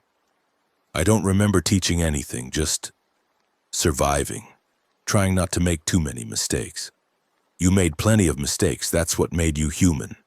She squeezed my hand. But you also did something extraordinary. You showed people that survival was possible, that hope wasn't foolish, that even in the worst circumstances we could choose to be better. I thought of everyone I'd lost along the way. Dennis Park, who'd sacrificed himself so I could escape the school. Faith Goodwin, who'd walked into a horde singing hymns. Grace Chen and the others I'd given mercy to in the quarantine zone. Marcus Chen, Tommy's near death, Victor Reyes and his betrayal, and 1,000 other faces that had accumulated over the years. I carried so many people, I said. Their memories, their sacrifices, I hope I did them justice. You did. I promise you did. I looked at my granddaughter, this young woman who'd grown up in a world so different from the one I'd known. A world where humans and evolved infected maintained uneasy peace. A world where the cure I'd helped develop had given rise to something no one expected. A world that was still dangerous, still uncertain, but also still full of possibility. Take care of each other, I said. Whatever happens next, whatever challenges come, take care of each other. That's the only thing that ever really mattered. We will, Dad, we will. I closed my eyes, feeling the weight finally beginning to lift. The faces came one more time. All of them, everyone I'd lost, everyone who died so that others could live. They gathered around me in that final darkness, not accusing, not angry. Just present. Acknowledging that I'd carried them faithfully, that I'd honored their memory by refusing to give up. And among them, clearer than the rest, Elena. She smiled at me with that same smile I'd fallen in love with all those years ago. You did good, Danny, she said. Better than you know. I missed you. Every day I missed you. I know. But you lived. You kept living, kept fighting, kept loving. That's all I ever wanted for you. Is it enough? She took my hand. It's everything. I let go. And the story passed to the next generation. They buried me on the bluff overlooking the ocean next to an empty grave marker I'd placed there years ago for Elena. The ceremony was small. Family, close friends, a few dignitaries who felt obligated to attend. Maddie spoke about survival and love and the choices that define us. Tommy spoke about leadership and sacrifice and the friend who'd believed in him when he'd stopped believing in himself. Representatives of the infected sent a tribute, a strange sculpture made of materials I wouldn't have recognized, carrying meanings I wouldn't have understood. But the gesture was clear. Respect for someone who'd helped build the peace. And Elena, my granddaughter named for the woman I'd loved, stood before the gathering and spoke words that would echo through the years to come. My grandfather walked through hell to find my mother. He fought monsters and men, lost everything and rebuilt, carried the weight of 1,000 deaths and never stopped hoping. He wasn't perfect, he made mistakes, hurt people, became things he later regretted. But he kept going. He kept fighting for a world where people like me could grow up without fearing every shadow. She paused, looking out at the ocean he'd loved. The world is different now than when he started his journey, different in ways he never imagined, with challenges he never predicted. But the lesson he taught us, the lesson he lived, applies to every world, every time, every species that struggles to survive. She turned back to the crowd. Survival isn't just about staying alive, it's about staying connected to the things that make life worth living. Love, hope, the stubborn refusal to give up on each other. She placed a flower on the grave, a rose, Elena's favorite. Goodbye, Grandpa. Thank you for teaching us how to live. The world continued. The agreement between humans and evolved infected held. Tested by crises but never broken. New generations grew up in a world where coexistence was normal, where the creatures that had once been monsters were neighbors, trading partners, sometimes even friends. The evolved infected continued to change, their intelligence and society growing more complex with each passing decade. They never became human. The differences were too fundamental. But they became something that humans could understand, could relate to, could share a world with. And in the places where memory was preserved, human archives and infected collective consciousness alike, the story of Danny Whitmore was remembered, a teacher who became a survivor, a father who became a leader, a man who walked through the apocalypse and emerged, not unchanged, but still fundamentally human, not a hero exactly. He would have rejected that label, pointed to all the mistakes he'd made, all the people he'd failed to save, but something close, something important. Someone who showed that even when everything falls apart, even when the world ends and monsters rise, even when hope seems impossible, there's always a choice, always a path forward, always a chance to be better than our worst circumstances. That was the legacy of Danny Whitmore. That was the story that ended and continued and would be told as long as there were people to tell it. The final entry in his personal journal found among his effects: "To whoever reads this, I don't know what the world will look like when you find these words. Maybe the peace is held and you're living in a future I can barely imagine. Maybe it all fell apart and you're fighting the same battles we fought. Maybe you're something new entirely, evolved beyond what we were just as the infected evolved beyond what they were. Whatever you are, wherever you are, I hope you know this. Survival is possible. Even when everything seems hopeless, even when the odds are impossible, even when you've lost so much you can barely remember who you used to be, survival is possible. I know because I did it, because countless others did it, because humanity has always found a way to keep going, no matter what tried to stop us. But survival isn't enough. I learned that the hard way, through years of numbness and cold choices and becoming someone I didn't recognize. Staying alive means nothing if you lose yourself in the process. The goal isn't just to breathe, it's to remain worthy of breathing. So fight for the things that matter. Fight for the people you love, the communities you build, the future you want to create. Make mistakes, you will anyway, but learn from them. Carry the weight of your choices even when it threatens to crush you. And never ever give up on the possibility that tomorrow could be better than today. I walked 100 miles through hell to find my daughter. I fought monsters and became one myself, then fought my way back to humanity. I made peace with things that had eaten my wife, found connection with beings I didn't understand, watched the world change in ways I never predicted.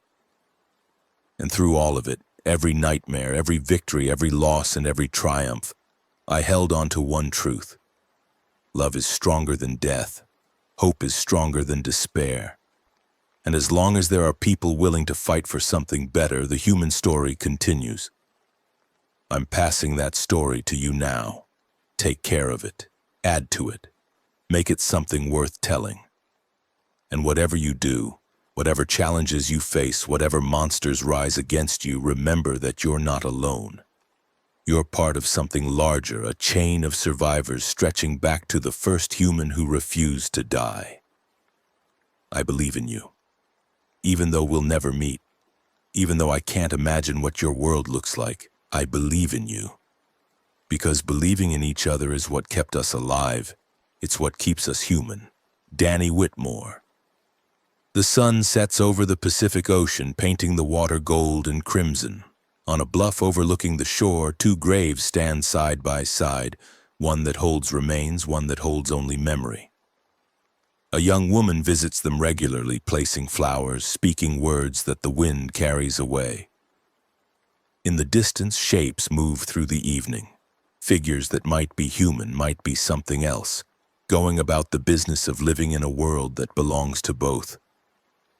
The story ended. The story continues. And somewhere in whatever comes after, a man who walked through hell watches over the world he helped save, proud of what it's becoming, hopeful for what it might yet be. The dead watch over us, and the living carry them forward, always.